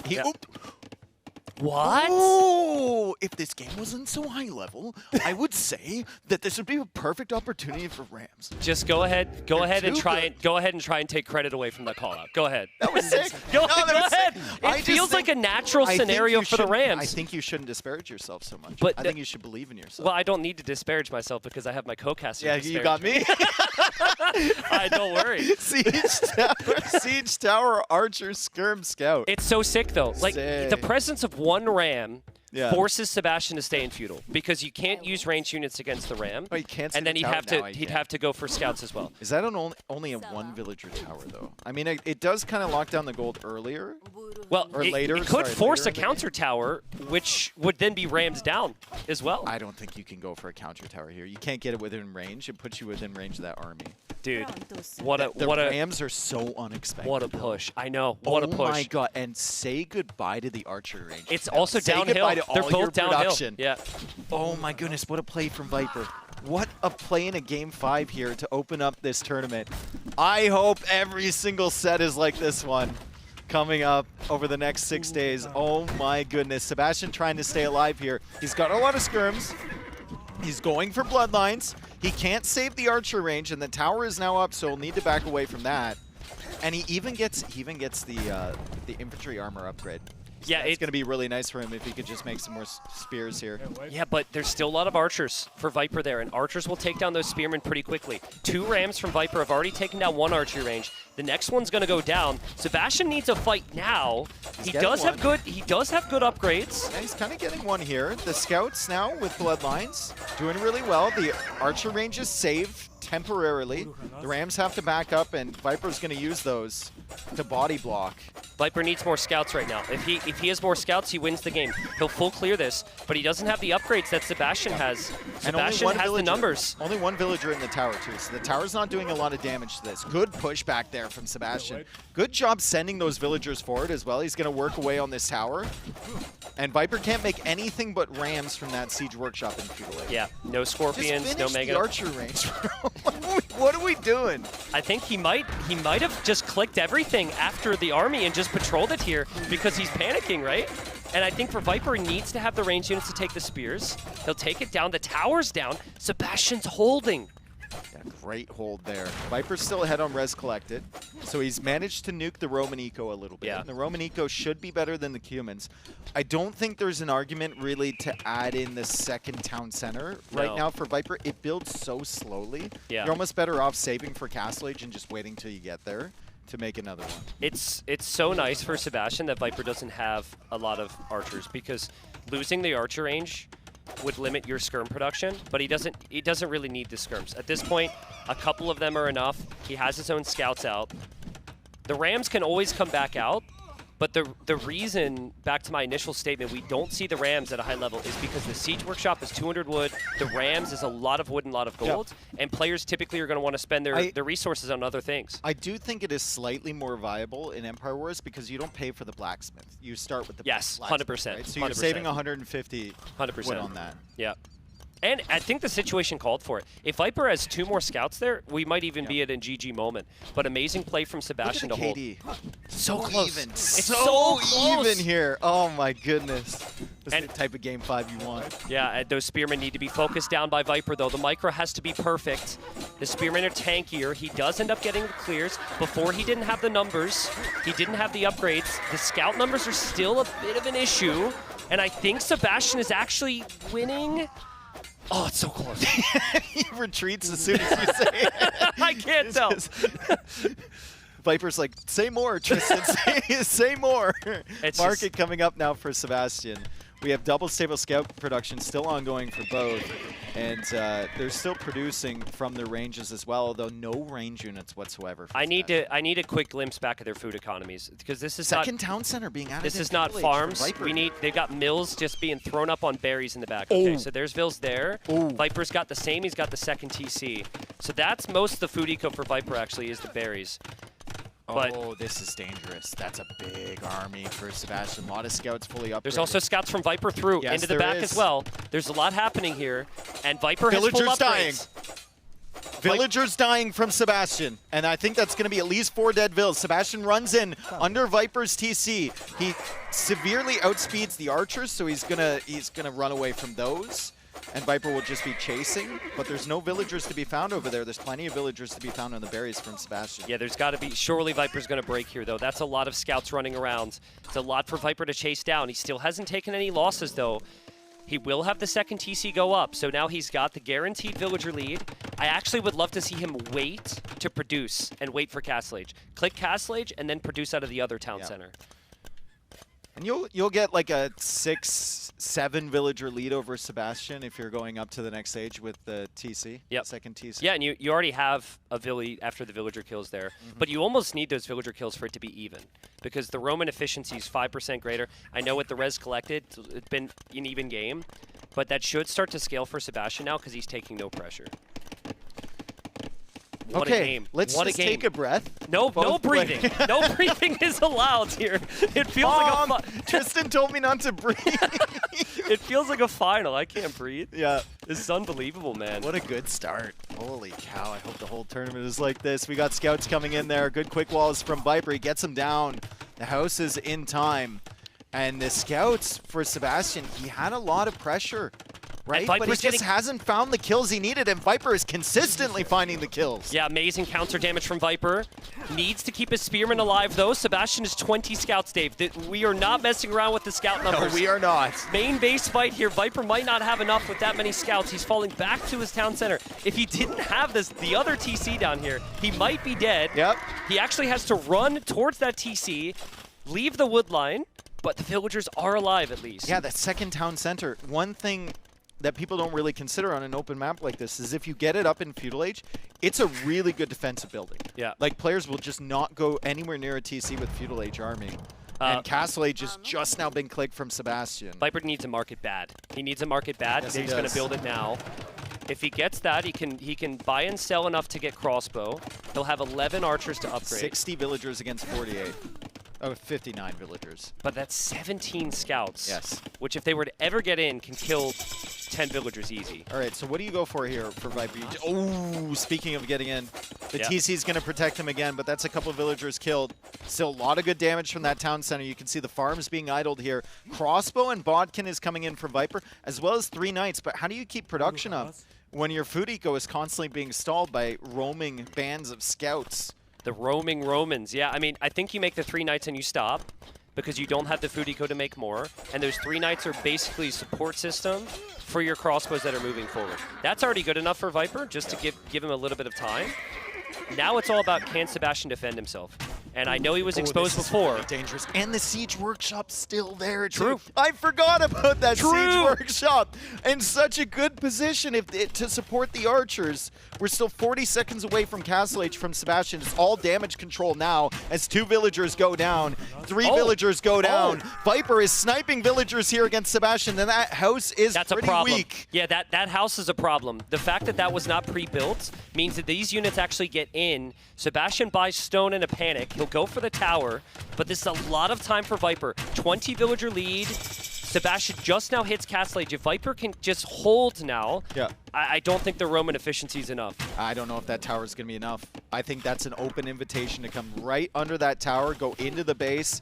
Viper at this point just wants some value from this army, and he's already killed 2 villagers. He kills the 3rd one there. He's going to kill a 4th villager as well. It's a lot of scouts, but even if he loses this crossbow army, Tristan, he's going to have camels in production. He's going to have that Siege Workshop forward. I think he's killing more villagers under the town center of Sebastian over on this side as well. More crossbows over there. Big clear up for Sebastian. Game doesn't get any easier from this. Yeah, Sebastian needs to move out now. He needs to get over to Viper's base. Yep. Let's not forget that Viper's he doesn't have 27 on farms. He's got random villagers around on berries, and that's going to disappear. So the eco's not really perfect, but obviously 68 villagers versus 40. If he holds now, Oh, no. he might end up winning it. Does he know the Does he villagers? see that? He's just looking. He's just looking. Will he He's find just it? looking. Will he find it? Oh! He found it. He definitely He saw it. He caught it. He caught some movement there. Yeah. He saw a delete on a wall. He saw something there, and to notice that is insane. Sebastian will try quick walls. That's still not enough. No, it's that's not. still not enough. He's and gonna kill and the army in the almost middle all as of well these. for Sebastian will not be enough either, Dave. No. The camels are going to be there to match the light cap. Yeah, and you see the villagers just make the run of shame back to the base. Viper must have seen them. He must have felt like Sebastian was going to expand. And then he makes his way over there. The camels coming in again. What are the upgrades looking like on these? Okay, so they don't have any Castle Age upgrades, but it's enough. Yeah, he saw the mill, and there were no villagers around, and there was a bush or 2 taken. I think Viper's held on, Dave. I think he stabilized it. Again, his eco's seen better days maybe, but he's just dropping another town center there. 76 villagers versus 40. And Sebastian's still forced to take from that gold at the front side. He's got no more berries over in the north to take. Viper's been controlling that very well. More villagers come, the same band. I wonder who convinced them to go out that way again. I guess it makes sense if Viper doesn't think that I mean, if 6 villagers can distract the entirety of Viper's army, that might be worth it. Yeah, maybe. But unfortunately, Viper is not going to look around for them for too long. 80 villagers against 40. He's doubled him up. He's doubled him up in villager count, and the game was so even for so long, and then it just turned around. It felt like the second town center actually was at the perfect timing for defense from those scouts. Yep. And Viper got the counterattack in, and Sebastian just didn't have a second town center of his own. Honestly, Nothing to do with it. I mean, obviously, Viper needed everything this game, but the defense in clutch moments, like the quick walls, both at the start with that villager and also against those scouts, was just so good from him. And he's got so much military now. He continues to push forward. He continues to defend from those scouts. And the monks will never get their conversions, and I don't think Sebastian has enough. And Sebastian might be considering now tapping out. He won 2 to get it here, but Viper will win 3-2 in the series. What a fight back from the Viper. Man, what a game 5 there from Viper. After 2 really, really good games from Sebastian, he grabbed that momentum back from Viper after the first 2 games, and he turned this series around, but Viper clutches up at the end. And what a wonderful series to start our tournament with. Yeah, seriously. I hope we get more sets like that. Yep. I also wouldn't mind a Sebastian Viper rematch at some point in this tournament, because every time they play in these settings, it seems like it's close. In the qualifier, it was 4-3 for Sebastian, now 3-2 for the Viper. But this is obviously the bigger stage. We are here now. The Viper with a little shake of his head there, like he's maybe disappointed that it got to this stage. I mean, maybe. That's how the best players think, right? They always think about what they could have done differently, but I do not think he will be upset with the result. I think if you're asking him, it's going to be less about gameplay stuff in that set and more about mistakes potentially You dropped something made on the in ground draft. just there, mate. Yeah, Behind you. Viper dropped something there. His notes. What was that? Anyways, we're All going right, to send we'll it over take to you Riley over. for an interview. Well, Viper, congratulations, mate. A big win. Handled it so gracefully at the end there as well. You can really see the dignity of victory there. But no, look, quite seriously, let's dial in here and talk about this. Your path to the tournament, a little disrupted, probably not the path you would have hoped to take or even perhaps expected to take. Sebastian was the bloke who knocked you out of contention, a 4-3 loss in the last chance qualifier, and then took you to 5 games here. Talk us through what's going on both the larger scale coming into this tournament and what this match means. Well, right now I feel relief because, I mean, I was up 2-0, so the fact that I got to the 5th game just shows how good of a player Sebastian is, right? No, it was incredibly tough, and obviously we had a history as well with him knocking me out of the initial qualifier, so I was also extra motivated to try and get my revenge, right? Preparation obviously hasn't been ideal because I didn't have as much time. I didn't know I was going to be here until not too recently. So yeah, lead up, not ideal, but you know, I've got some good sets in here already, and I'm starting to feel like I'm getting into the flow, and yeah, I just got to play good Age of Empires, as I tend to say. Well, look, it was a really, really stellar performance, particularly the first, like game 1 was fantastic. It seems like it was a great way for you to find your rhythm. Something you sometimes struggle with in tournament Age of Empires, maybe game 1 a little shaky for you sometimes? Yeah, historically speaking, there's a famous game number 1 issue I have. I was trying to be kind about it, but yeah. Yeah, thanks for bringing that up. Yeah. That's fake now. No, historically speaking, I have lost a lot of first games of the sets. So yeah, that's something I obviously want to try and improve and change. And I mean, I was able to win this one, although I mean, even this one was super close to it. I could have lost easily there as well. So yeah, it was incredibly tough, but obviously got me off to a good start. How do you feel mechanically today? On and off. It was some good parts, some not so great parts where I lost control of my control groups and such. So yeah, a little bit up and down, but overall I'm still satisfied with the play I was able to put out. And in Civilization matchups, if I don't mistake wrong, Magyars versus Vietnam in the first game, you feel that the game go for the later game like it was better for you? I'm not sure still. I've played that twice now. I played it against Barles as well in the replacement qualifier. Remember? Yeah, and I was able to win there as well. Once I get Onager, I feel like maybe Magyars are better. But then again, if he has Bombard Cannon, I don't know. I'm still torn. So far, Magyars have been good to me. But I also feel like I would have been very happy to be in his position that he was in at some point in that game. So yeah, Vietnamese is probably better early on, but maybe Magyars, when gold runs out, are actually better. I don't actually know still, so. It feels super powerful because you won even without having a archer. Yeah, and I also didn't have the last armor for the cavalry for a long while. time. When I realized, I was like, ah.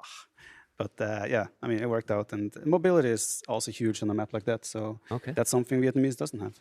Okay, let's see if my memory is good, because even without the highlights, the second game, I think it was my favorite Civilization, Dravidians versus Japan. People know why I'm talking about that.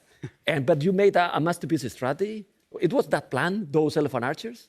Yeah, I thought about it. The first time I saw the map, I was like, oh yeah, maybe I can do this. And then I tried it twice, and it worked both times. So yeah, I mean, I felt comfortable with doing it. And some civs should be able to counter it quite nicely, but Japanese, I don't think is one of them. Because, I mean, they're so tanky, and the map as well is like your eco is kind of all over the place because of the woodlands being so thin.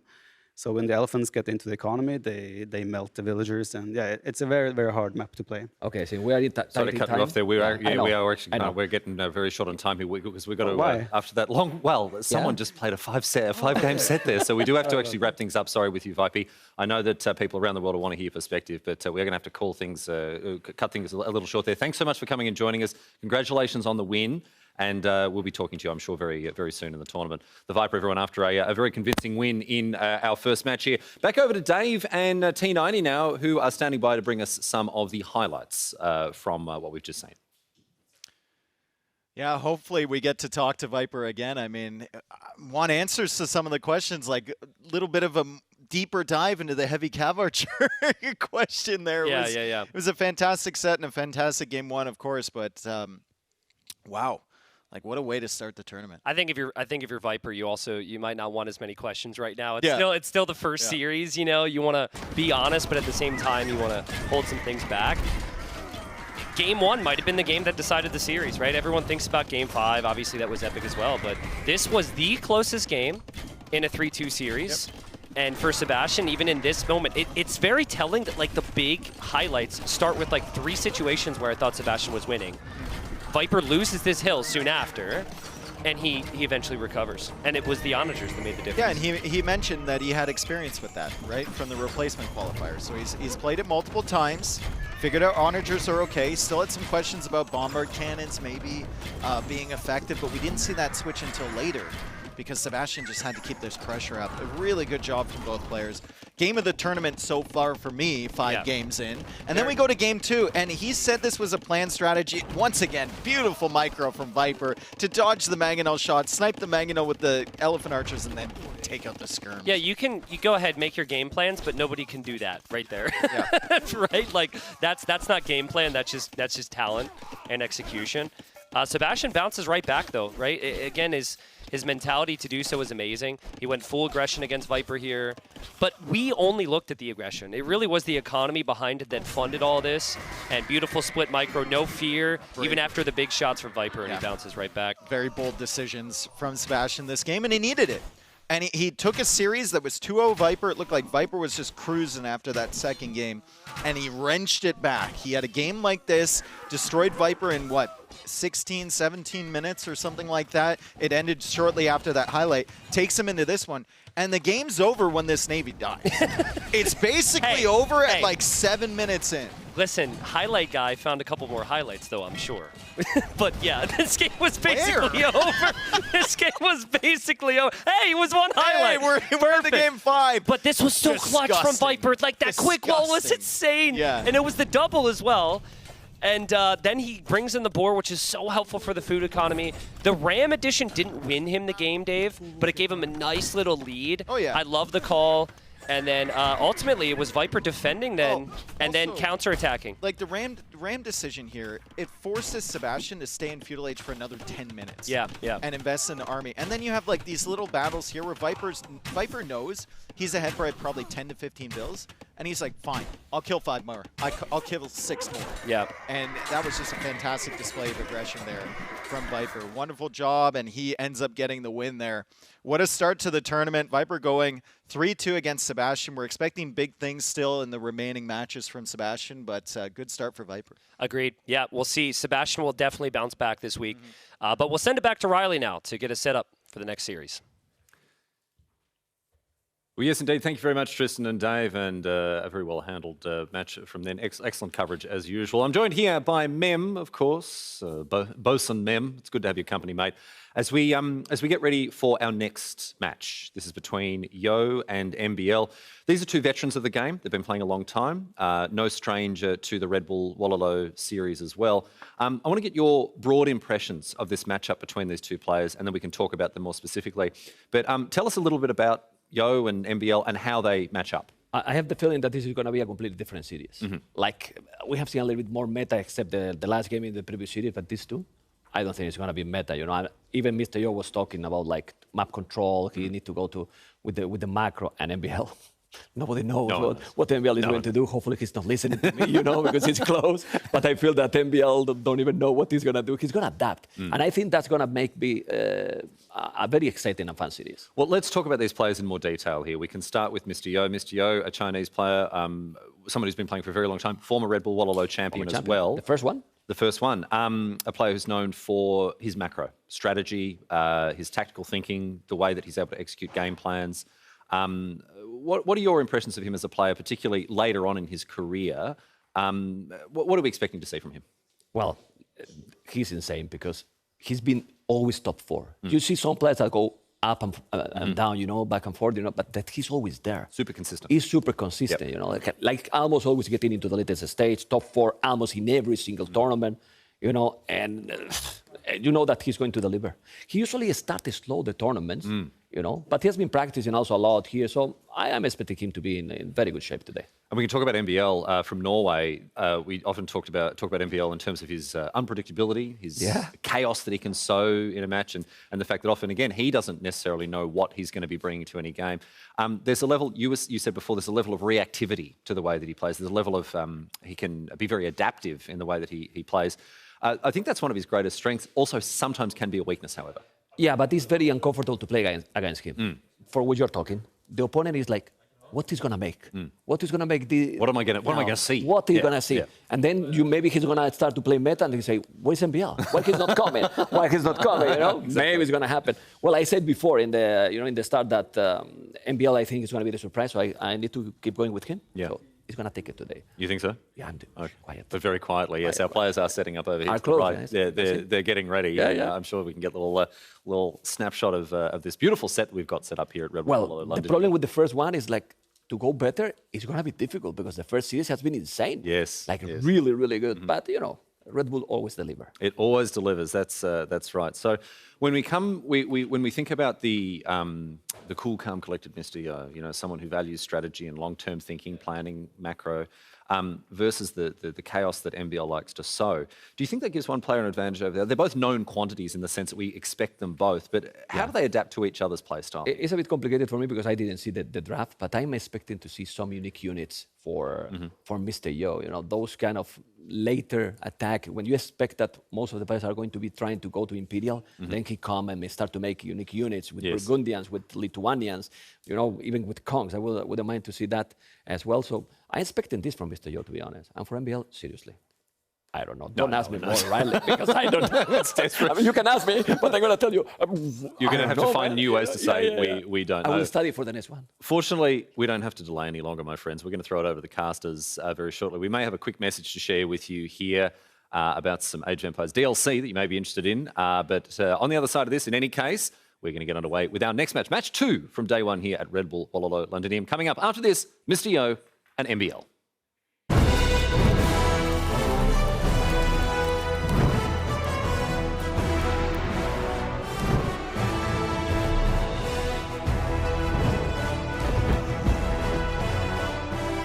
Invasions, massacres, sieges.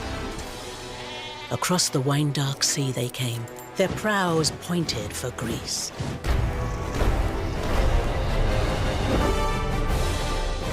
We turned back Persian ships once before, and we shall do so again! Those are your homes, burned by the mead. Take up your spears, and let no man rest until we return this city to Athena! Look to the front! There is glory to be won! The Greeks had only 2 options, victory or death.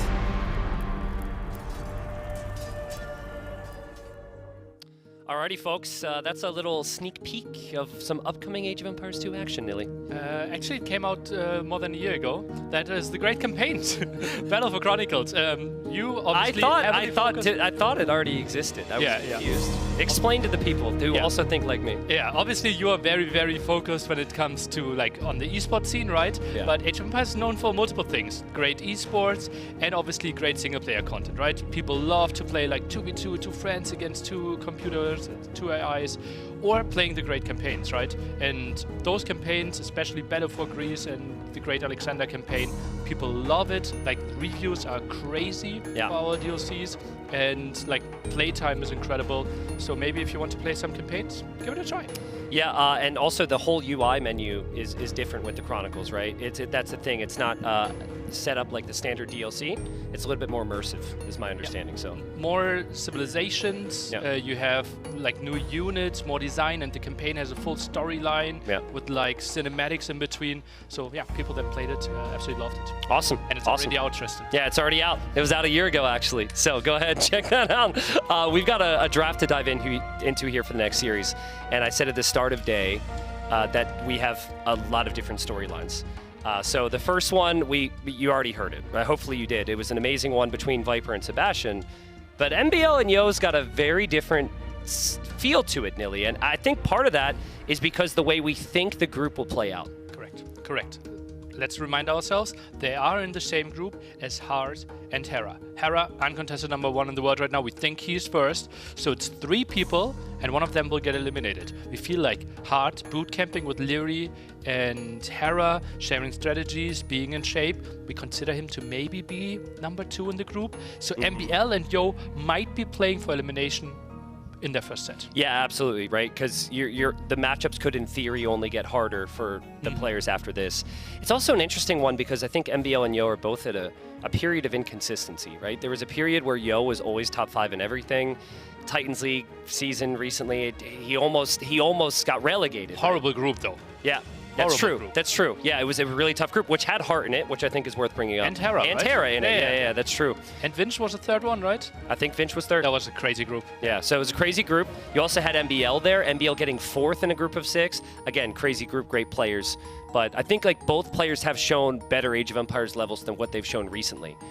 But there's also this crazy history for the 2 of them, right? And if you look at like their career sets played, there's so many of them, it's very close. So usually, if you want like an Age of Empires 2 set to kick back and watch that's going to be close, MBL versus Yo would be one of them. Yeah. And like it doesn't matter if you like their styles or not, but you're watching when MBL is playing, right? He's so entertaining, like he's so diverse, and this draft is special as well. But we also have to talk about the draft from Mr. Yo. I'm surprised by his home map picks. Yeah, we'll get right into that, but coming up next, MBL and Yo.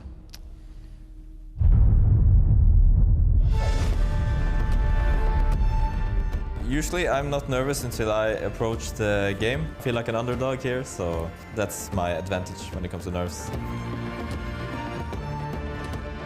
I don't think I get any extra nervous playing lane event anymore. If I want to win, I have to win by strategy or macro. I think my style is different.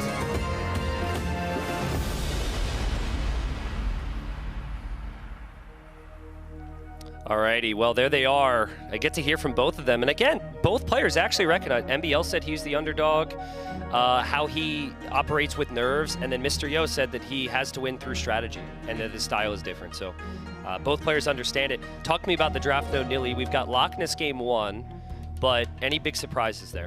Any big surprise? Yes, because Mr. Yo, typically a guy that starts slowly into tournaments, right? Typically loses day 1, day 2, and takes his time. He picked Blue Wells and Stone Drift, the 2 new maps, exclusively made for this main event.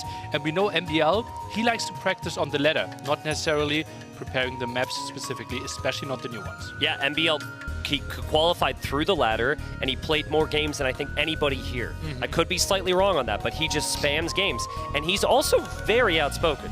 He doesn't necessarily like to put in as much time and effort into playing some games. So I think you combine that with the fact that we had water changes recently. Players are still getting some adapting to that. Stone Drift is great because it's like kind of full water there. So well played to Mr. Yo, though. At times we have new maps and they're always banned out. Or new civs, but Mr. Yo happy to play with some of his classic civilizations, but some of the newer maps here. On MBL's side, he's got Thames and he's got Hengehold. I've watched a lot of MBL's ladder games. He played Hengehold the most, and then I think Thames was maybe 2nd. And Rampart might be it. Right? Oh, that's what I was thinking of. Remember actually. 5 Rampart games against Mr. Yo in a row. Yeah, that's Right. true. Spanish, we didn't talk about that storyline. True, yeah. Tristan, walk us through that very special day on the ladder, MBL versus Mr. Yo. Yeah, so I confused it. I said Hengehold. I meant to say Rampart, which was Yo's ban. Yeah, I mean, they ran into each other a bunch of times. When players were playing these ladder qualifiers, if they were losing a lot to a certain civ or a certain map, they would just like ban the map, you know, and try and avoid it.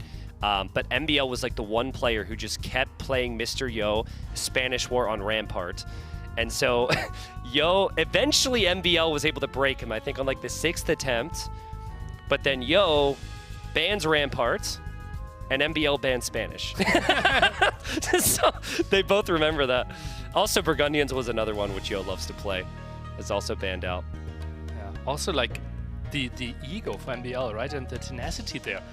Losing 4 times in a row to keep playing, Yo, to keep playing. And he queues up again, knowing this could be a Spanish one Rampart again, right? Yeah. So he really felt like, okay, I'm improving my strategy, I'm learning a lot here, and I will beat you, and eventually he did. Yeah, it looks like we'll be into game number 1 here. And here we are, game number 1 between MBL and Yo.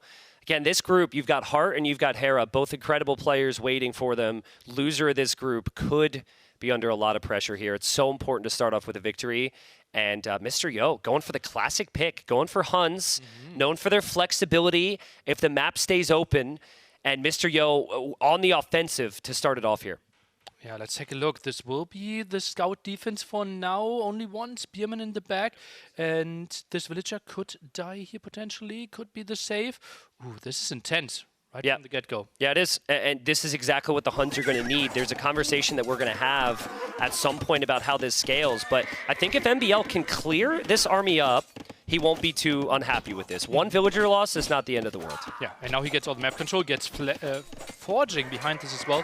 Neither player really thinking about too much on the water. Mr. Yo now with the dock and adds one fishing ship. No navy yet, but MBL wants to change that. Yep, so they'll mix it up a little bit here. I think MBL, he will want a fast start here. Obviously, everyone wants that, but he can be a very nervous player at times. And so far, this has been pretty good for him. I think what MBL's described as is a chaotic player. And so he will want to have 5 or 6 different armies around the map. He's not going to want things to be controlled from Mr. Yo here. And so the scouts with forging have their opportunities at the moment to do that. And MBL saved one scout with 1 HP. And we saw in the game before where Viper had to build a spearman and was limited with his vision. MBL's map exploration will be really good after this. Yeah, and Mr. Yo doesn't see that the stables, or rather the dock is on the way up. Nice scout micro here from MBL.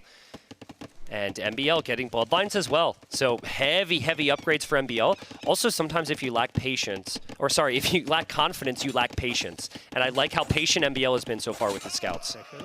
So he tries to make something happen through the center. Second stable added, town center helping out, and that's a lot of HP loss on the spearman. Yeah, it is. Yeah, there is another spearman there, but MBL going to add even more scouts. This is tough with Huns, right? You can't house wall to panic and keep your villagers protected, and that is one of the weaknesses in high-level Age of Empires. 2 villager kills now for MBL. Mobility is still there. Defense for MBL a bit tricky at home. Full scout production. Is this a spot where you actually go for armor on your spearmen? Possibly, but I don't know if Mr. Yo is necessarily thinking of that. Yo's going to go up to Castle Age.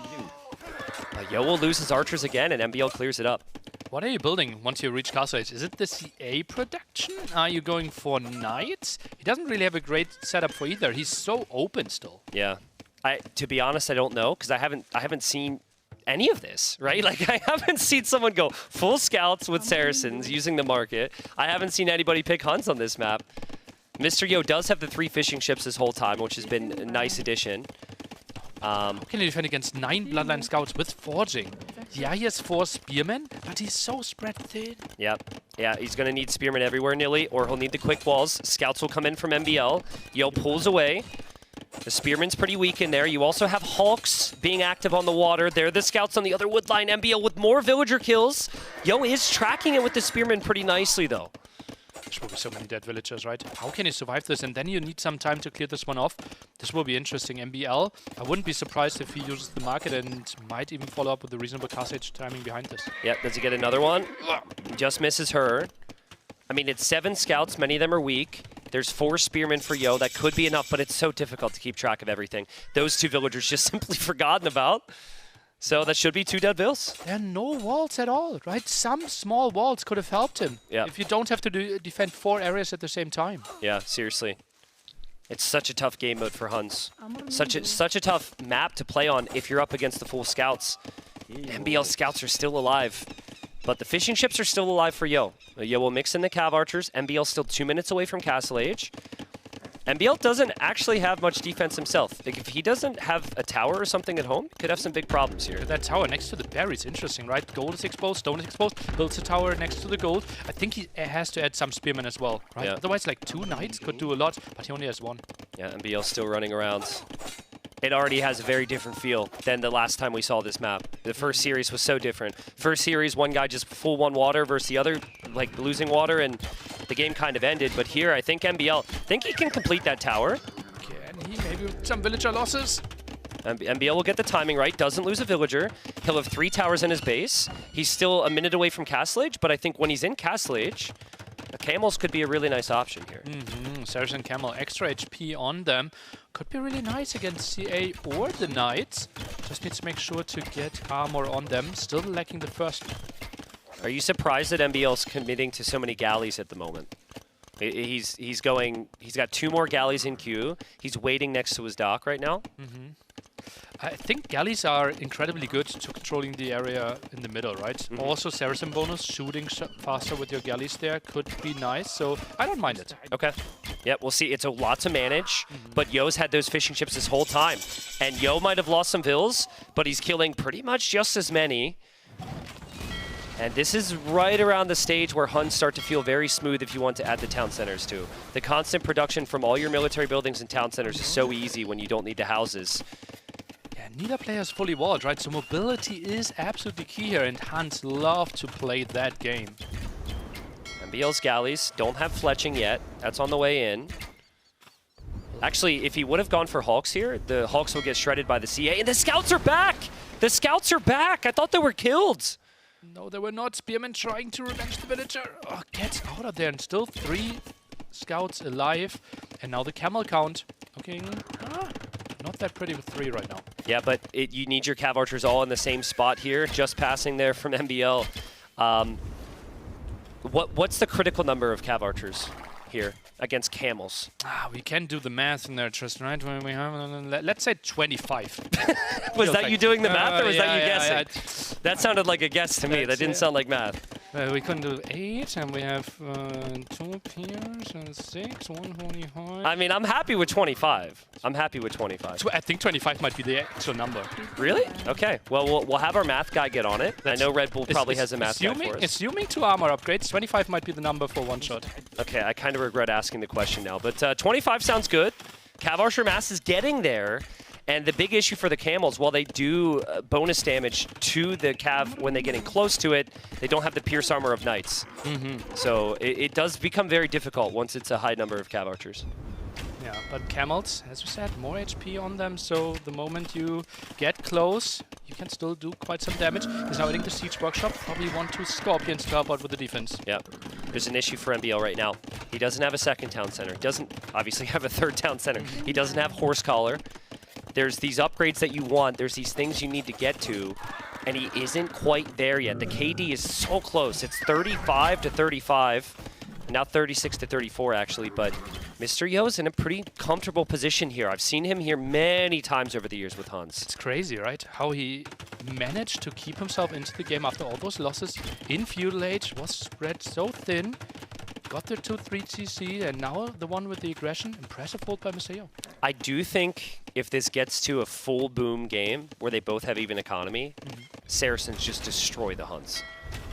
Like Mamelukes and Heavy Camel. Yeah. I mean, Mameluke alone might even be good enough. It's a really tough civ to break, so Mr. Yo's got to keep that in mind here. Yeah, Mameluke considered to be probably one of the units that is toughest to counter. There was actually a balance Shaden recently that made skirms better against Mamelukes. So in a wild world, we actually see Huns going for some skirms here.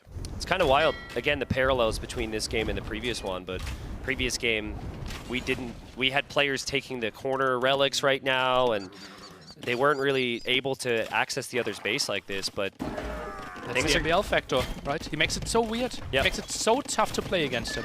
Yeah, and you can't prepare for it. But even though MBL was seemingly prepared for the Cav Archers, Mr. Yo just doesn't seem to care. He just runs in. This is underneath 2 towers, but MBL didn't garrison one of the towers. Was repairing. I mean, a lot of damage. Can he quick wall this one? Would be crazy. Just imagine all of them trapped. They're blocked. I can't tell. Oh, he gets all of them. I mean, this is definitely a but.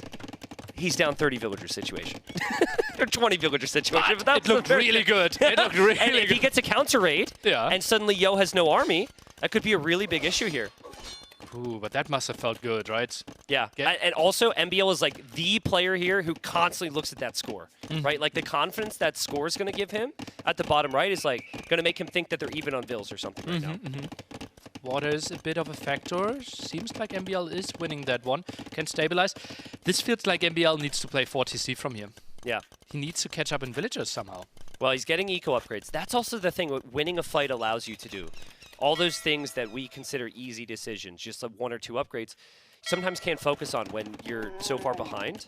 So I think MBL will eventually get there. His resources definitely look like they're at the limit, though. And again, Camels, great in engagements against Cav Archers or Knights or something, but they're not really a good raiding unit. And Mr. Yo gets a conversion, which then leads to a kill, and he defends the area.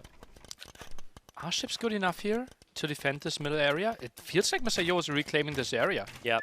Unfortunately, as we see, again, the question is, was it worth it in terms of idle time? Maybe. In terms of the villager kills? Maybe.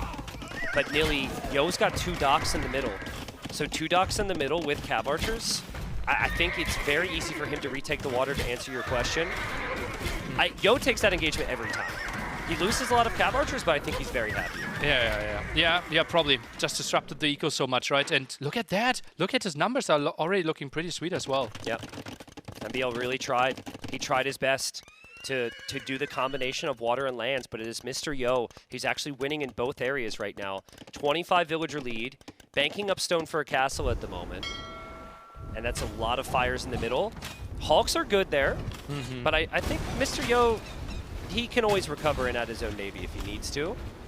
Could mix in a couple Hawks, could mix in a couple galleys. We forgot to mention the Saracen galleys actually, or sorry, he's Huns, never mind. But Huns don't have good water bonuses. Ooh. I know before trapped here. Yep, before I acted like it wasn't that big a deal he lost his army, but losing this one could be a problem. Does he know there's a gap there? Oh, what's happening here? Oh, that's okay. A pretty one. I mean, MBL might need to send his Scorpions this direction, and the Scorpions are just too far away. That castle for Mr. Yo is crazy. He takes down a Scorpion. MBL just doesn't have the army here. Oh, he won the water, but didn't really have the proper positioning here. Yeah, those villagers, I think he sent enough. I think so. If MBL had more siege or more camels, maybe it'd be enough. The Scorpions are clearly in the back now defending. That castle is so good for Mr. Yo. It actually helps him hold control of the water, and it also will range MBL's starting TC. And MBL might feel like he's got nothing left here.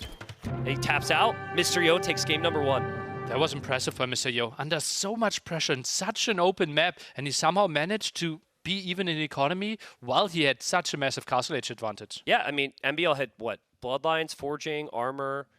Felt like the entire game we were just looking in Mr. Yo's base. Couple villagers that were forgotten about. We had to produce so many spearmen, which don't really add value in the later stages of the game. But yeah, just that right there is Mr. Yo. He soaks up pressure. If Mr. Yo makes it to Castle Age and he can drop a couple town centers, he's vibing. Like, that's his thing.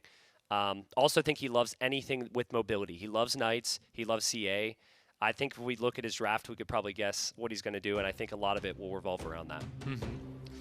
There we see the timeline. Look at how much Mr. Yo had there. And then the massive loss with all those CAs, right? Yep. I feel like for MBL, he needed to do more damage, right? He needed like 5 more villager kills to justify that. Or maybe he needed to pressure the water. Mr. Yo had those fishing ships right away. So it was 3 fishing ships at the start of the game. That gave him a lot of value there.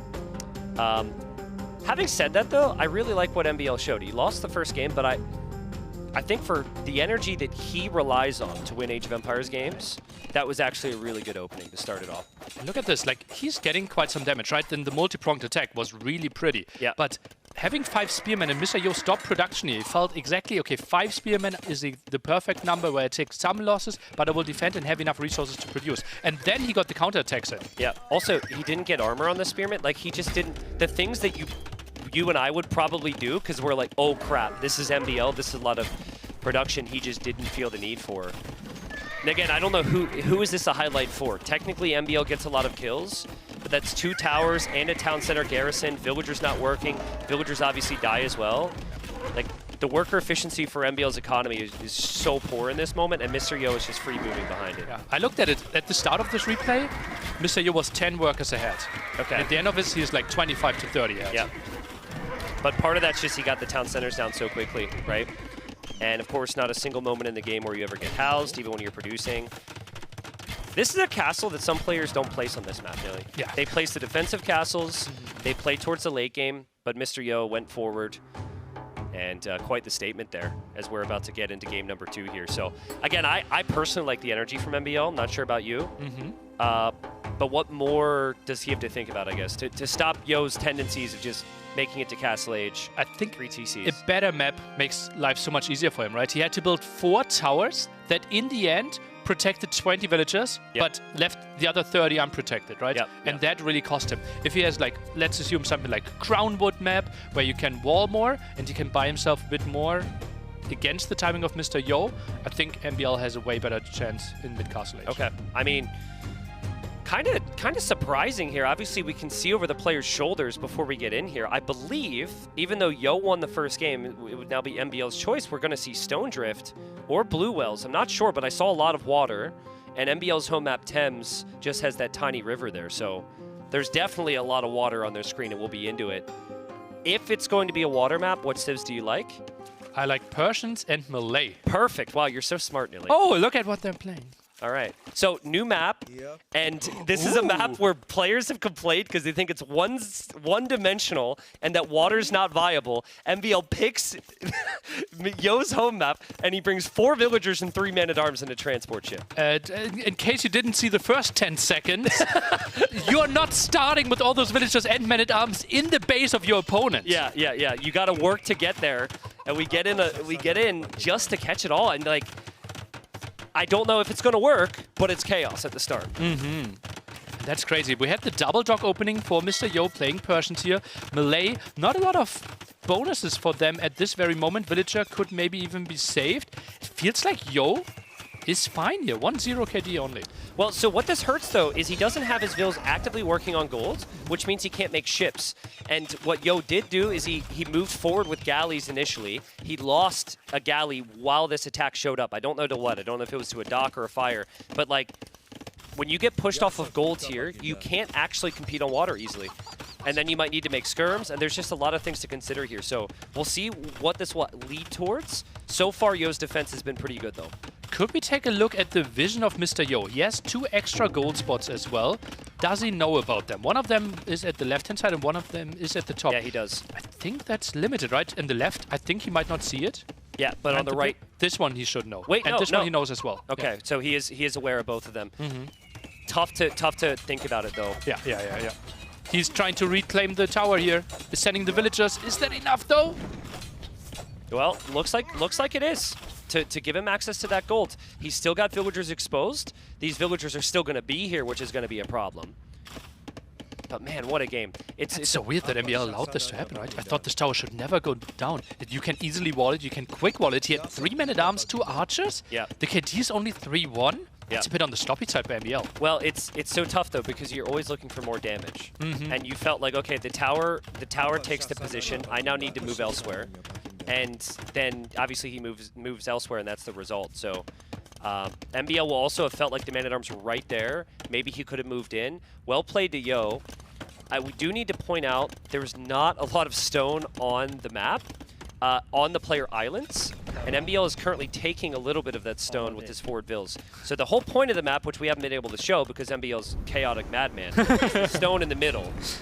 So the idea is, with Stone Drift, you've got the stone. So we'll see, but I think that's actually worth bringing up right now because that's, I think, one of 2 tiles of stone on Yo's side. Crazy. Yeah. So that's basically makes it impossible for Mr. Yo to build a castle unless he actually lands one of the islands or goes into the market and tries to buy it for a lot of gold. Yeah. Now Persian Town Center works faster, so it's expected the Persian should always gain that slight bill lead, but the Malay advance faster to the next stage.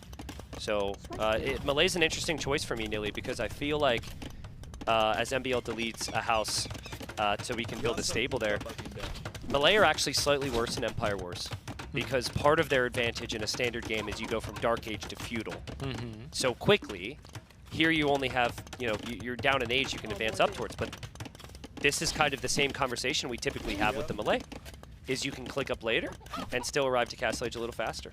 And that's against the only civ that also advances to the next stage faster. Yeah, right? true, So, true. Like, good job here for him. And yeah, mainly picked it probably for the extra armor on the Man-at-Arms, right? 3 Man-at-Arms with the first armor upgrade. They can do a lot of damage, as we saw. Yeah, there's another tower now. In this case, Yo might not actually have a response to this. He doesn't have the stone. He already built his tower. You saw the observer selecting all the villagers to see, like, okay, are we pulling 15 villagers here to try to combat the tower? He's just like, how healthy are the villagers, right? I love that tower. This game, this series so far has been so MBL.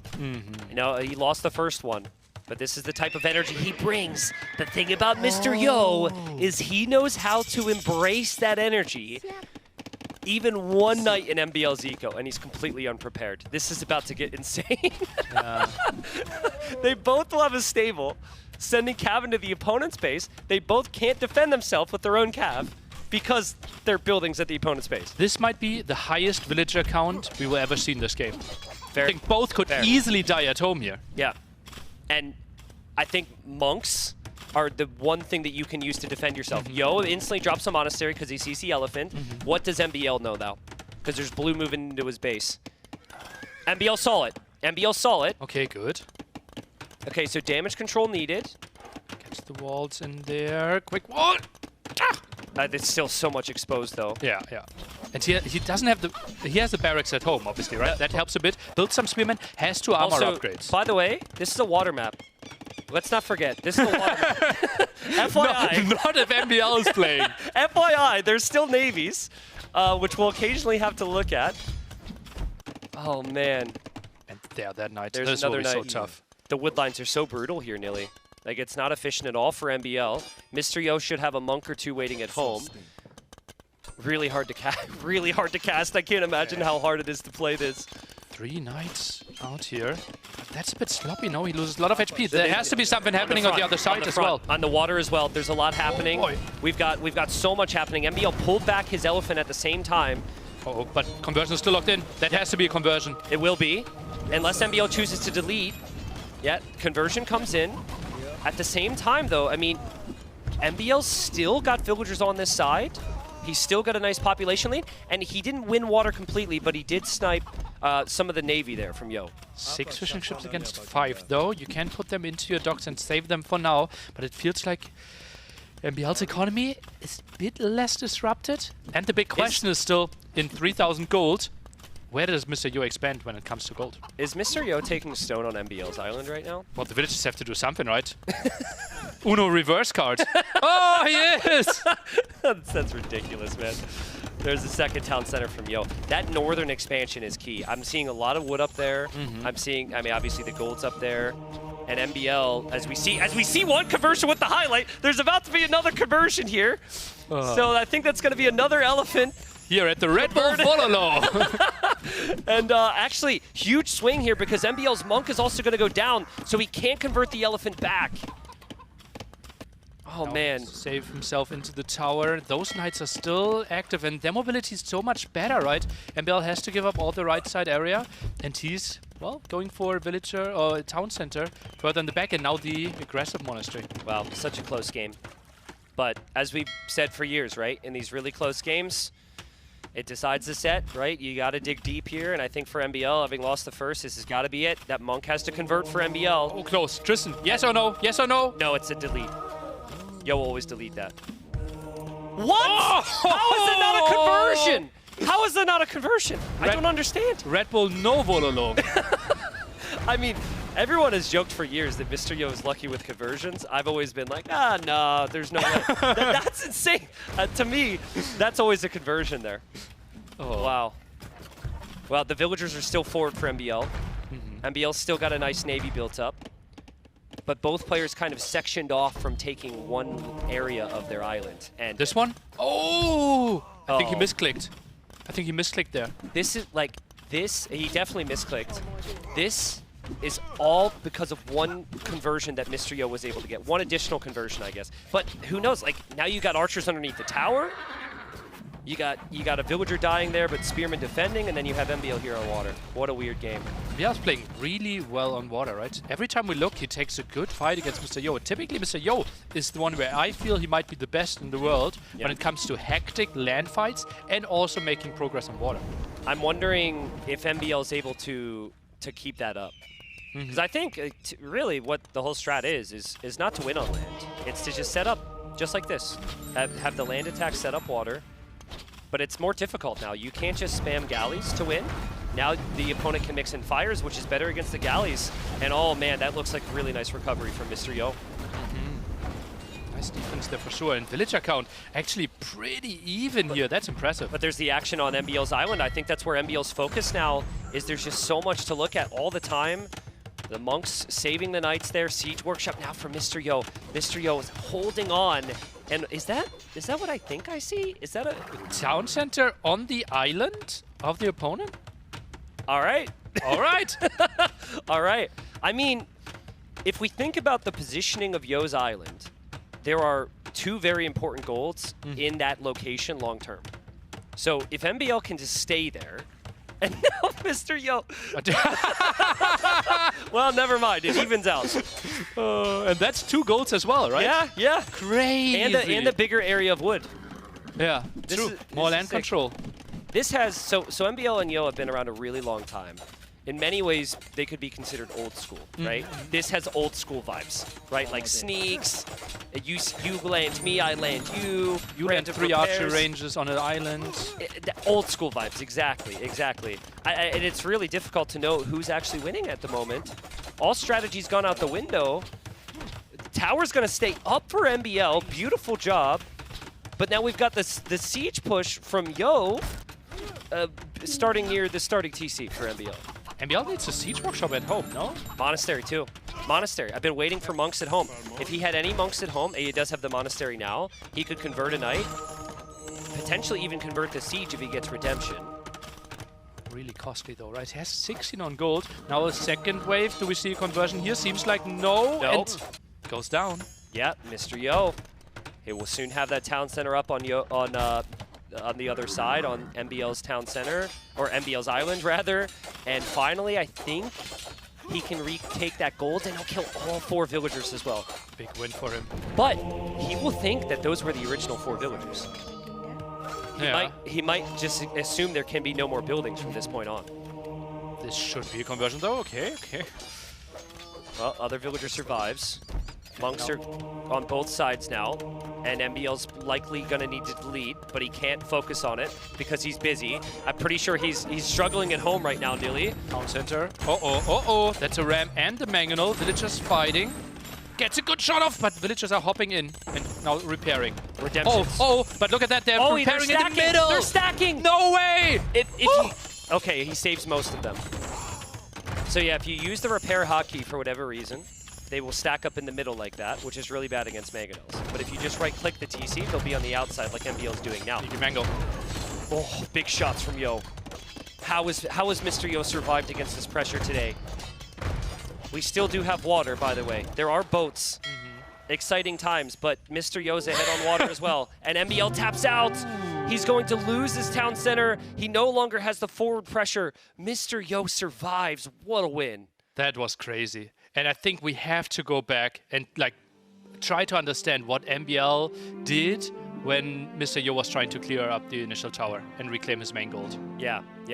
I mean, I think it was also the water, right? I think it was also the water. Like MBL was doing a great job, but I think it was Mr. Yo bringing the fight to him. There was a moment there where MBL was winning water and he ran into 4 fire ships and then he lost all of his ships. And he clearly was not focused there. It's weird, right? Like MBL he created that scenario. He created that fight. The madness. He created the madness, but so far, I mean, the madness just hasn't worked against Mr. Look Yo. at man-at-arm upgrade, and then no upgrades for 4 minutes. Yeah. Right? And for MBL, it's actually no upgrade for 8 minutes, except man-at-arms. Yeah. Absolute madness. They put off every resource. I love how Mr. Yo was able to hold on there, taking down the initial tower with his vills, relocating to the additional gold when he needed, but never fully giving up that main gold. Counter landing those knights was just a crazy play as well, but here's kind of how it all started. How can you react this quickly? I'm always losing 4 villagers here. Yep. Yeah, he reacts immediately and gets the quick walls down and the tower, which ended up being pretty important. I guess the maybe there, Mr. Yo didn't get the palisades down perfectly. But even there, the patience to recognize that he's close enough to the town center to not need the walls. But I still think the game changer was the transport here from Yo. If Yo does not transport, he never gets any counter pressure, it's MBL's game. Yeah, you have to run there, you're losing villagers, working time as well, and the constant threat in your head, right? Also, these conversions, I think there ended up being 2. That was the first elephant, but there ends up being another elephant at some point. And the swings with MBL not getting that 1 conversion next to the monastery were brutal. And then this is kind of how it all ended. At this point, it felt like Yo was kind of winning on every side and ended up winning the water. Whew, what a game. That was a beauty. But that's, again, like, MBL loves to make it messy, but Mr. Yo as well. He's so good at defending this, and his decision-making is just always on point, it feels like. So, talk to me about nerves, right? You played in a lot of tournaments. I find that when I can give you all my experience of round of 128 qualifiers. Thank you, Nilly. Please, I'm excited for it. So in your round of 128 qualifiers, if you were the underdog and you were down 0-2, do you feel more or less nerves? Because I could tell you, and you're not giving yourself enough credit as a player, I could tell you that if the nerves were high, and when I'm down 0-2, my best game is game number 3. Because it's like, I'm already dead. And the pressure's gone. That's how you work? Yeah. Yeah, well, we have seen some crazy comebacks from MBL, right? Just last year, he was down, I think, 4-1 in a final and came back 5-4. Yeah. So, like, he is really good at the state where he doesn't need to care that much, right? That's, I think, one of the theories that we casters throw around a bit. We haven't confirmed it with him, that he's actually preparing on the ladder and playing more, not over-preparing, to actually take a bit of pressure away from him. Yes. Yeah, because if you prepare a lot, you might say, okay, well, I lost with Malay at that pick on the draft, or Saracen's that pick on the draft, and I know how the rest of these matchups can go, and I'm going to get out cived. Also, one of the greatest comebacks in AoE2 LAN event history, in my opinion, was MBL coming back to win 3-2 over Hera, right? Hera was the big favorite. Everyone thought this is the start of, his reign, which he eventually gets to. Hera destroys him the first 2 games. Like, it weren't even close. They weren't nearly as entertaining as these 2. MBL came back to win 3-2. So there's precedent. Just want to throw that out there. But, I mean, typically I'd say you got to change your game plan. But I don't know if I could suggest MBL needs to chill, because that's not what he does. So I guess you just keep trying. At least he's now going back to one of his home maps, right? Something that he's played dozens of games. He should feel really comfortable, and I think this is where he should really shine. Yeah.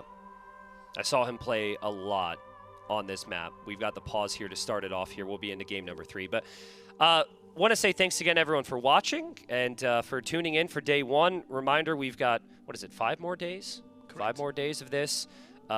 Right now we're at the White Rabbit venue, where we'll be for the next few days. We'll switch venues for the weekend, and then we'll be in the great one, the Great Albert Hall on Monday, with thousands of live viewing fans. So really cool events.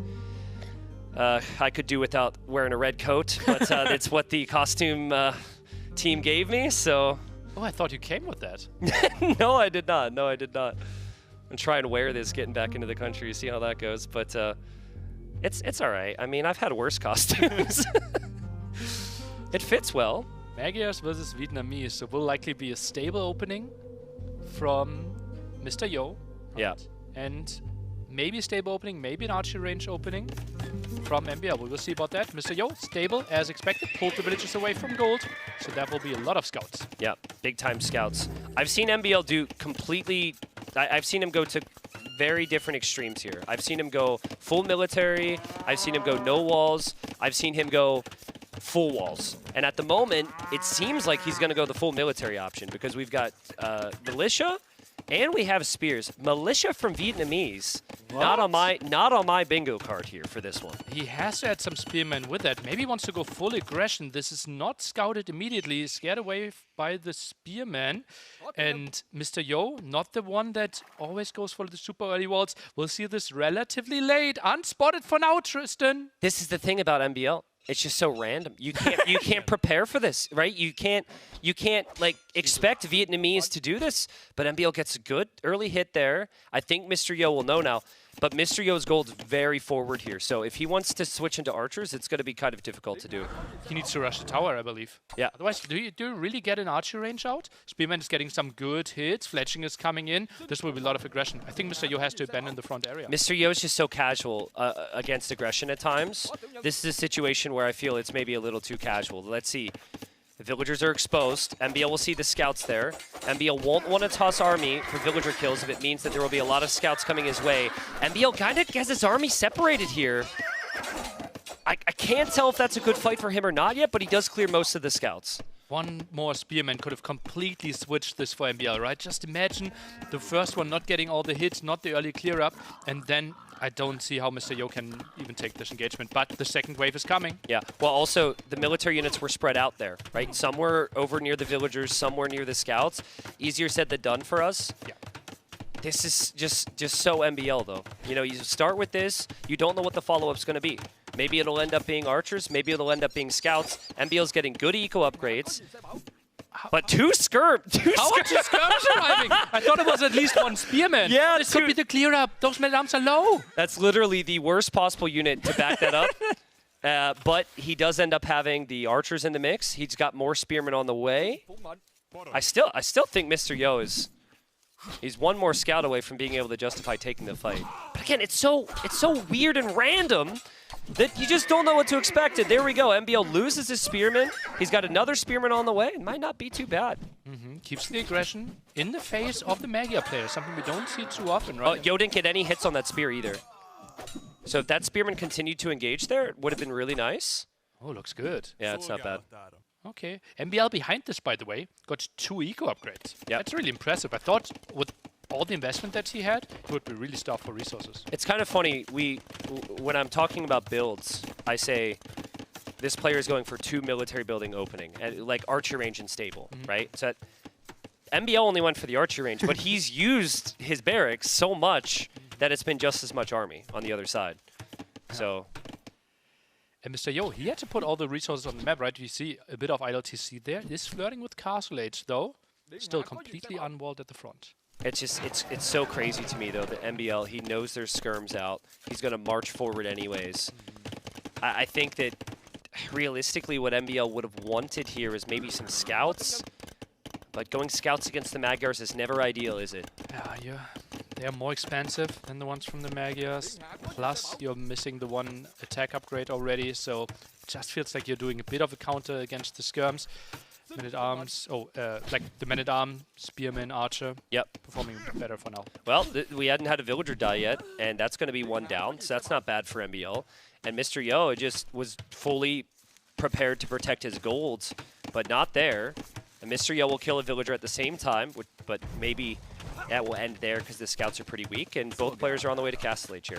And game will stabilize. Now the big question always is, what are players going for? And as you can see, MBL is continuing with his archer production, so he will stay on crossbows. That stupid skirm didn't like that villager. Just blocking her path. But yeah, I think MBL will be very happy to get value from this army. Because I looked at that army and I thought, that army won't do anything now against skirms.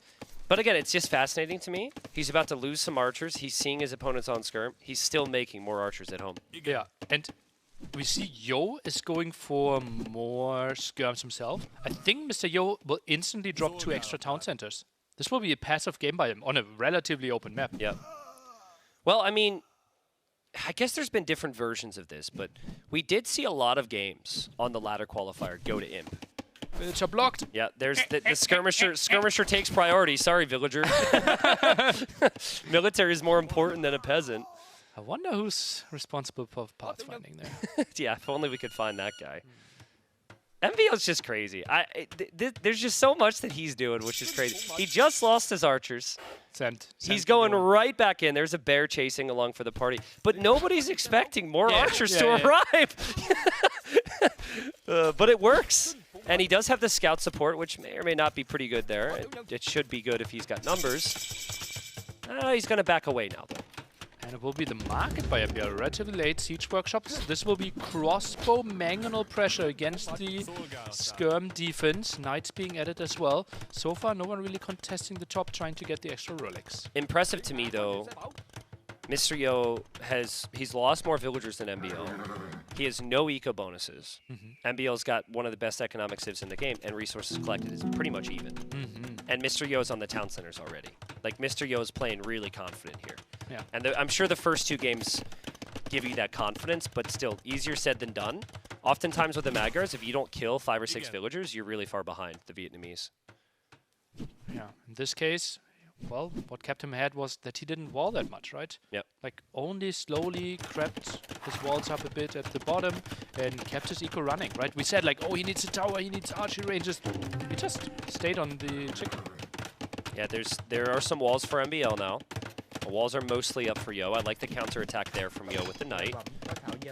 That seems to be his thing. He loves the units that have the mobility. Body block attempt. Nice snipe there. We'll move forward with the skirms. MBL is again going to go sneaky. It loses the vills to the skirms, but he is mostly walled, and he also has a siege workshop there. So this could be really awkward. If this were me, I would react to the crossbows, and as I react to the crossbows, the mangonel flattens myself. Yeah, not impossible. Those crossbows, honestly, completely unscouted, right? Yeah. And there's an exposed woodline. This could be a massive swing. The scenario we talked about could happen, right? Because the mangonel's on the way. Mr. Yo is clearly focused on his crossbows for now. MBL's army's going to run back in towards the gold. We'll see if Mr. Yo notices. The knight goes down. Mr. Yo will notice his base now. He has to be careful with those skirmishers. Feels like this could have been worse for Mr. Yo on both sides. Yep. Yeah, nice job from MBL, though, because I think if he runs headfirst into those skirms, he has a very awkward scenario. He does have 2 town centers himself, and, yeah, 69 population for MBL, 63 for Yo. But Yo does have to come all the way home now. He can't push forward against the siege. He's got this annoying army in the back of his base. He actually is moving further forward, so, yeah. Maybe he wants to pick this one off. Knight is coming in, split. MBL, can he land the shots? Split micro from Mr. Yo, and Mr. Yo said himself, he's not known for the micro, but I think he's selling himself short there. But also remember, typically he's playing with higher ping, right? Yep. Here on the land setting, we can see something that he maybe himself didn't know he was capable of. Yeah, maybe the ping affected the conversion situation in the previous game somehow, but MBL holds. He's still got very nice army. MBL's both players actually have positioned their bases to make it very difficult for the opponent to do damage. On a super open map. Yeah, on a super open map. Nilly, we've rarely had time to talk about it, but I think we should show when we get a moment here the golds and the stones in the bottom, because that's just huge. Pretty soon players are going to have to think about moving out there. Either at the bottom, where gold or stone is. Yep. Or you got the north with Royal Albert Hall. And actually wood. Wood, which is kind of an important resource as well. So the hall gives you the additional population space, which MBL actually stole from Yo. And MBL choosing to go 3rd town center in the north. Seems like Mr. Yo might consider a 4th TC, just noticing some scouting, noticing a villager on stone somewhere, but finally find some crossbow kills.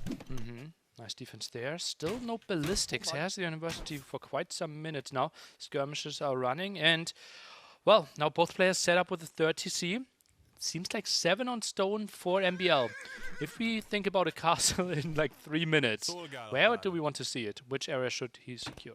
So obviously the answer is it depends, because player priority is important here. I would say for Yo, he's not game planned around the hall at all in the north, right? So I think for Yo, he wants to push more towards the south. For MBL, maybe either or. But like the second you win a big fight down here, that's the first thing your brain's going to go to. So if MBL is pushing that area right now, we might see him. These crossbows are still alive. Crazy. No ballistics, right? Yeah. Just imagine with ballistics how much quicker they could have died. The skirms even finding some damage, but the bears are helping. Yeah, bears are helping. But MBL's got 12 on stone right now, Nilly. And he will not be disappointed with the Bears' contribution there. The other crossbows are still in the base. Those crossbows are finally going to get cleared up, but I think they've gotten enough value for him. I think so as well. Lots of distraction, lots of scouting. Kept Mr. Yo in his base. That knight is not finding too much. Now the repair of the mangonels. Is there a chance MBL builds an aggressive castle here? I think it's aggressive. Are we talking like middle castle? I was thinking aggressive. This might be a bug, right? With all the villagers there. I think this is our typical waypoint bug. No. MBL frequently will, when he goes for forward castles, will set the waypoint from his TC. Really? Yeah. So I think that's actually with purpose. Really? I think it's with a purpose for the castle. Yep. Okay. Especially in the really chaotic games, it's something that for whatever reason, I personally do a lot more when I'm like really nervous. But I mean, quick wall. Mangonel? It is kind of making it obvious what he's going to go for here as Mr. Yo still dancing, no ping environment. Mr. Yo in the land, running at the Mangonels? Excuse me? Getting some villager kills maybe. I mean, this is a scenario you would expect the skirms to struggle, and that is exactly what ends up happening there. Yeah, nice house wall there, and seems like the castle will go up. MBL will have control over the gold and stone. Now the question for Mr. Yo, is he trying to contest the bottom area, or is he trying to go for the top? Well, yeah, I mean, the other option you have is is weirdly through the middle, where the main gold is for MBL. Because getting to the north, you don't know the town center's up there. Getting to the south, the castle's already up. I think a window of opportunity is the initial window he wanted to pressure started in early castle age. But that castle makes it so difficult to know where you can go. Like, it's such a specific area of the map. Could we see Mr. Yo's vision right now? Because I think he has no idea what's really happening, right? Look at that. He's completely blind. He has this corner. He has one knight, and that's it.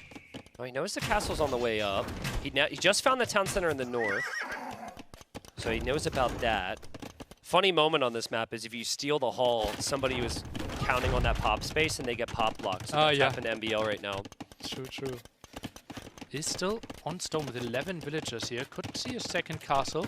Rattan might be an option. Lots of gold for Mr. Yo in the bank. Could buy himself in. Well, this is where if you could balance things perfectly, you don't have any bills on stone until you're on the way to imp. You want to be an imp fast because you need the food and the gold to get to Trebs, and then you get the additional on stone. But I think MBL, he never plays towards perfection. He plays towards the chaos, and he plays towards the control of the map. And maybe for the first time in the series, I think he's got the best position in the map. Feels like it. Yeah. Everything working for him. He has control of the Royal Albert Hall, gold, stone at the bottom. In the center is the control. He's the one building outposts. Wouldn't be surprised to see him build way more outposts now, just to get some vision. And Mr. Yo, this will be a tricky one to get out of. It will be.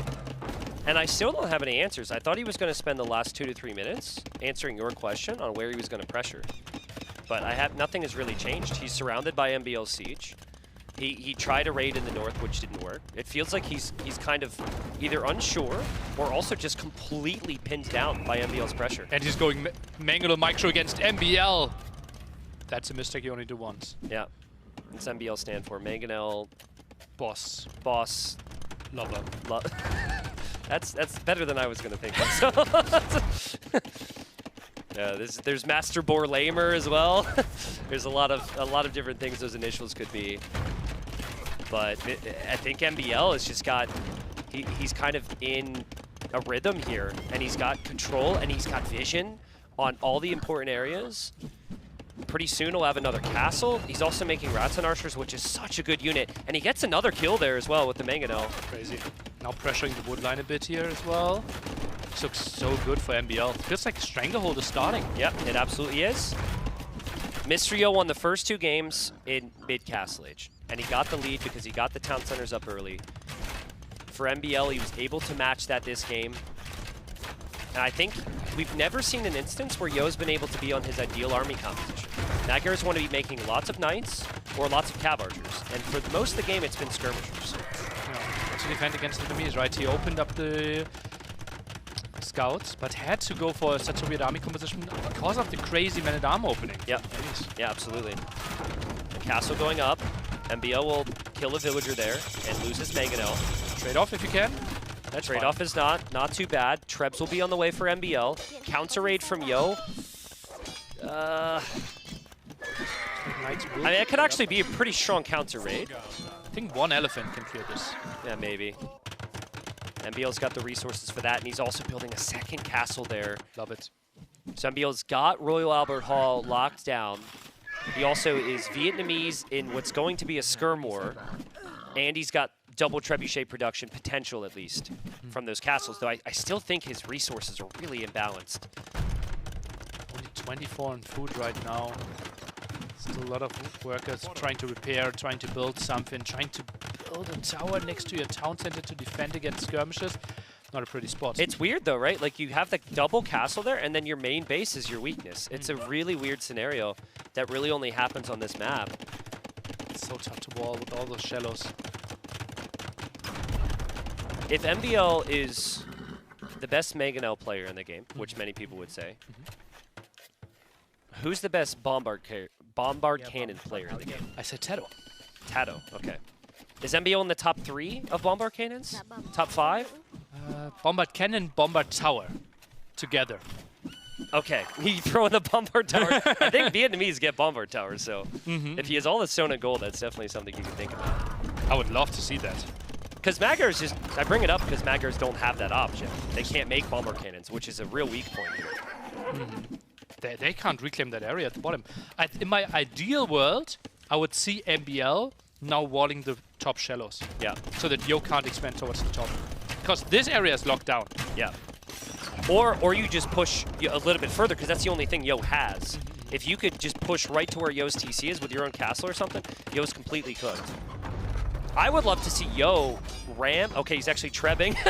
Yeah, to raid the north. Like, take MBL out of position with light cav raids. I think that eco is so exposed up there. This is the only way for Mr. Yo to come back. But he needs to take care of the wood and the relics and the Royal Arbiter at the top. Then he can play Pop 225 against Pop 200 and can make something happen with the Magyar late game. If he isn't controlling this area, this should be an easy win for MBL. I think I could see MBL. I mean, this is a really big moment. I could see him getting distracted if the raids started up there, but he's not getting distracted from this push. He actually has very little army there protecting, but he's dropping towers. There he's got the skirms going after the Treb. But MBL, he's got more of the map away from Mr. Yo here. Will continue to stack up the towers. Okay, Lightcap clearing this one up. TC falls. Mr. Yo can't be too unhappy with the situation at the top. The front is still looking rough for him. Tries to get a defensive castle up, but it's 3 traps and the bombard cannon out already. Also, the rats and archers behind there are so nice. It's a tanky archer unit. It's an actual answer to the light cav. And that's a castle that tells me that Yo is...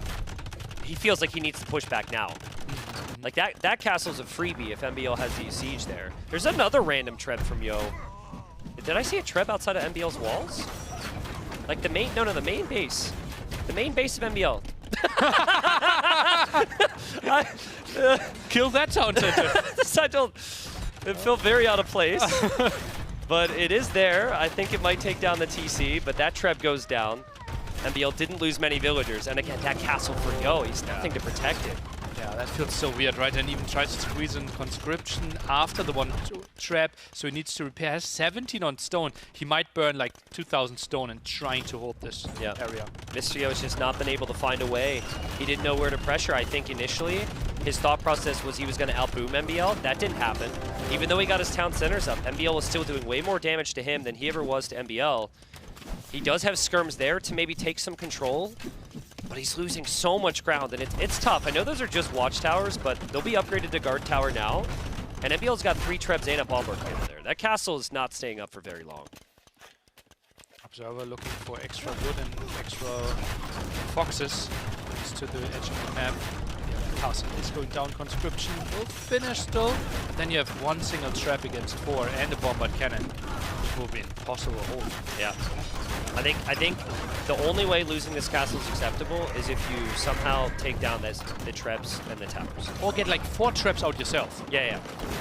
But having 1, not exactly ideal. Technically, you could get your way out of this by buying a castle again, but then you're spending limited gold on buying stone. But doing an okay job. Population are relatively close, and you see Mr. Yo breaking the Pop 200 there for a small moment, at least when it came to houses. He is doing an okay job in increasing his population. Yep, but I think it's because MBL is switching gears a little bit. MBL's had the light bulb moment. He's remembering the Fire Lancer. And any other unit in the game, Nilly, you actually need a solid economy to make the switch. For MBL, he's like, this thing costs wood and gold. just food for upgrades, and 1 upgrade to get to Elite. So it's really strong, and you get extra HP with the Vietnamese as well. It's just a perfect unit against Skirm, but especially against the light cap Mr. Yo. Yeah, would be really nice. So only 1 armor upgrade is getting more of them. But the moment he gets like to 15 Fire Lancers here, he should be winning this quite easily. And Mr. Yo is trying to expand, but MBL has army there. Yeah, Mr. Yo, I think, taps out, and MBL will get a win. Let's not forget what happened in our first best of 5, right? That also started with 2-0 for 1 player, ended up going to the 5th game, and MBL, I think, talking to himself a little bit. And he's probably saying, believe in yourself, dude, because that was sick. Yeah, and MBL, that is what we actually expected in game 2, right? Playing to his strength, picking his own home map. He's quickly checking Twitch chat. So what are they saying? Are they happy with what I did? Maybe looking at his strategies. I could see MBL writing out his game plan on his notes app on the flight or something. But yeah, it's exactly what he tried in game number 2. He tried a little bit of chaos. I just find it's very refreshing that MBL was able to turn it around after the first 2 games. Even after the opening here, I felt was less than ideal because I expected he would have needed to get value from the Man-at-Arms. He should have killed villagers with the Man-at-Arm investment. He didn't, but he just kept coming. And it was weird. Like, losing an army to counter units continues to send army forward anyways. Crazy, yeah. Maybe stubborn, maybe brilliant, something in between. Yep. Yeah, I mean, it's not something that Yo expected. I think once Yo cleared this, once he had skirms out, he never thought crossbows were going to be an issue. These crossbows are going to have a plaque in MBL's town. Maybe the mangonels as well. But like those crossbows really gave MBL the time and the positioning to get this castle up later. Felt so crazy, right? Both were counterattacking, and it felt like the skirms couldn't really dive too deep into the gold. But those crossbows from MBL, not so much damage. I think Mr. Yo will feel a little frustrated that happened, right? When you play towards the correct units, but they outpace you and they outmaneuver you like that, I think you're always going to feel like you should have done better there. But he's got 2 wins. He's up 2-1, and he'll have a home map remaining here. We'll be into the next game here in a second. But certainly, I would say, ran out of some ideas there. But I still gotta see the draft again here, really speculate a little bit. We're getting down to the conclusion of the series. Yeah, it will be interesting. There's no wild picks. I actually looked at it a bit, and I think we can do a pretty reasonable job of predicting where they are going to use their civilizations. And sitting next to each other here, MBL trying to readjust his phone, his hair. And now the big question, what is Mr. Yo going for? Is he going for Blue Wells? Feels like a relatively natural pick for him. I mean, Blue Wells is a new map. He won the other new map, Stone Drift. I would agree, but there's also still the argument of you don't want to lose this one, have it go to Game 5, and then it be on MBL's home map. So I also think if what MBL is going to go for on Hengehold is fairly predictable in your minds, and you have a solid counterplay, you might be comfortable going there. Because I think because of the extra berries on the map, Franks is an option for MBL. We also see a lot of archers on that map, so Britons is an option. And if I were to pick a civ that's good against both of them, in Castle Age, Byzantines.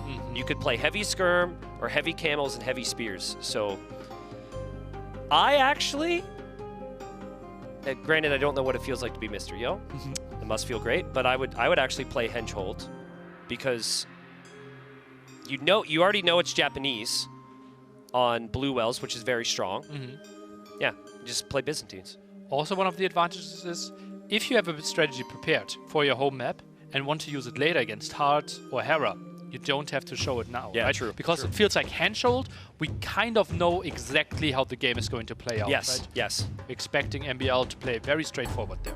How important is it to win? Let's just assume Mr. Yo wins the series, which is probably a rude assumption, but for the sake of conversation, how important is winning 3-1 versus like 3-2? We might go into tiebreakers, especially in the scenario where Hera goes 3-0. Then we have a 3-way tiebreaker if it's 1-2 for Yo, 1-2 for MBL, 1-2 for Hart, and then every game counts. Yeah, MBL again. He's crazy. He's going Man-at-Arms. And we actually see Man-at-Arms from Japanese, which is expected, but it is Byzantines here for Mr. Yo. MBL moving forward here. Now, this map's new. The big thing to point out right now is as we see Mr. Yo try a trap. Okay, Mr. Yo, let's go. Beautiful play, but there's whales here, Nilly. But MBL is blind now, right? He's going in with men-at-arms. Like, where is he going? This will be tricky for him. Well, he'll go right where his scout died, probably. Byzantine vision. He sees this. Yeah, true. It should be an easy rewall. It should be. If Yo can do what he just did to that scout, he can definitely defend from the man-at-arms. And yeah, the archers are out already. But yes, golden come from the whales on the middle ponds for now. And then later on, players are going to need gold on the other areas of the ponds as well. Yeah, and as you can see, there is no food in there. So it's only gold production. So you feel like, oh, they start with the dock, their food eco is going to be good. No, actually, their gold eco is going to be good. Yeah. Again, though, MBL. He forced his opponent into one range. He's producing from his one archer range and also produced from his barracks. So he's got more military out in the field. He also adds a dock way faster than I've ever seen in the middle, and he's going to go for a galley there. Interesting, right? The one in the center, instantly scouted by Mr. Yo. And I'm surprised that Mr. Yo actually allowed himself to go out there, right? He knew, okay, that's a lot of men-at-arms and an archer range follow-up. Quite a ballsy move. This is just so MBL. Everything MBL is doing is just there's a method to his madness, but there is a bit of madness, you know, and chaos. And I think Mr. Yo's done well to adapt to it so far, but on the other maps, it was a lot easier to control. Here you've got like 4 different middle ponds, which can be your focus. You've got the whole outer water, and this is Japanese we're talking about, who are one of the best civs when fishing ships are involved. So. Defensive house, double ranges. Mr. Yo takes a good look at everything. Gets a hit in against the skirm here, taking some HP away. Won't mind that. Actually commits. Mr. Yo loves those weak scouts, though. He loves a good auto scout there to get vision on the map. And he loses it. Maybe he pressed auto scout too early. Okay, where are we using our army now here as Mr. Yo? Through the center, lots of vision for MBL, who's going for like dock number 4 already. Yeah, dock number 4. We're 5 minutes into the game. But here's another question. Where do you feel like you can actually use your army if you're Yo? Because you don't have a scout. And if we could switch to Yo's Fog of War, every time he moves out, there's a red building and there's a red army waiting for him. Yeah, really nice vision for MBL as well. And army's intercepted, but those men-at-arms, they are losing an efficiency now. Yep. All the ranged units out on the field. Yo added a second range a long time ago now, like 2 or 3 minutes ago, which in Empire Wars is everything. And yeah, he's really starting to overtake with the numbers.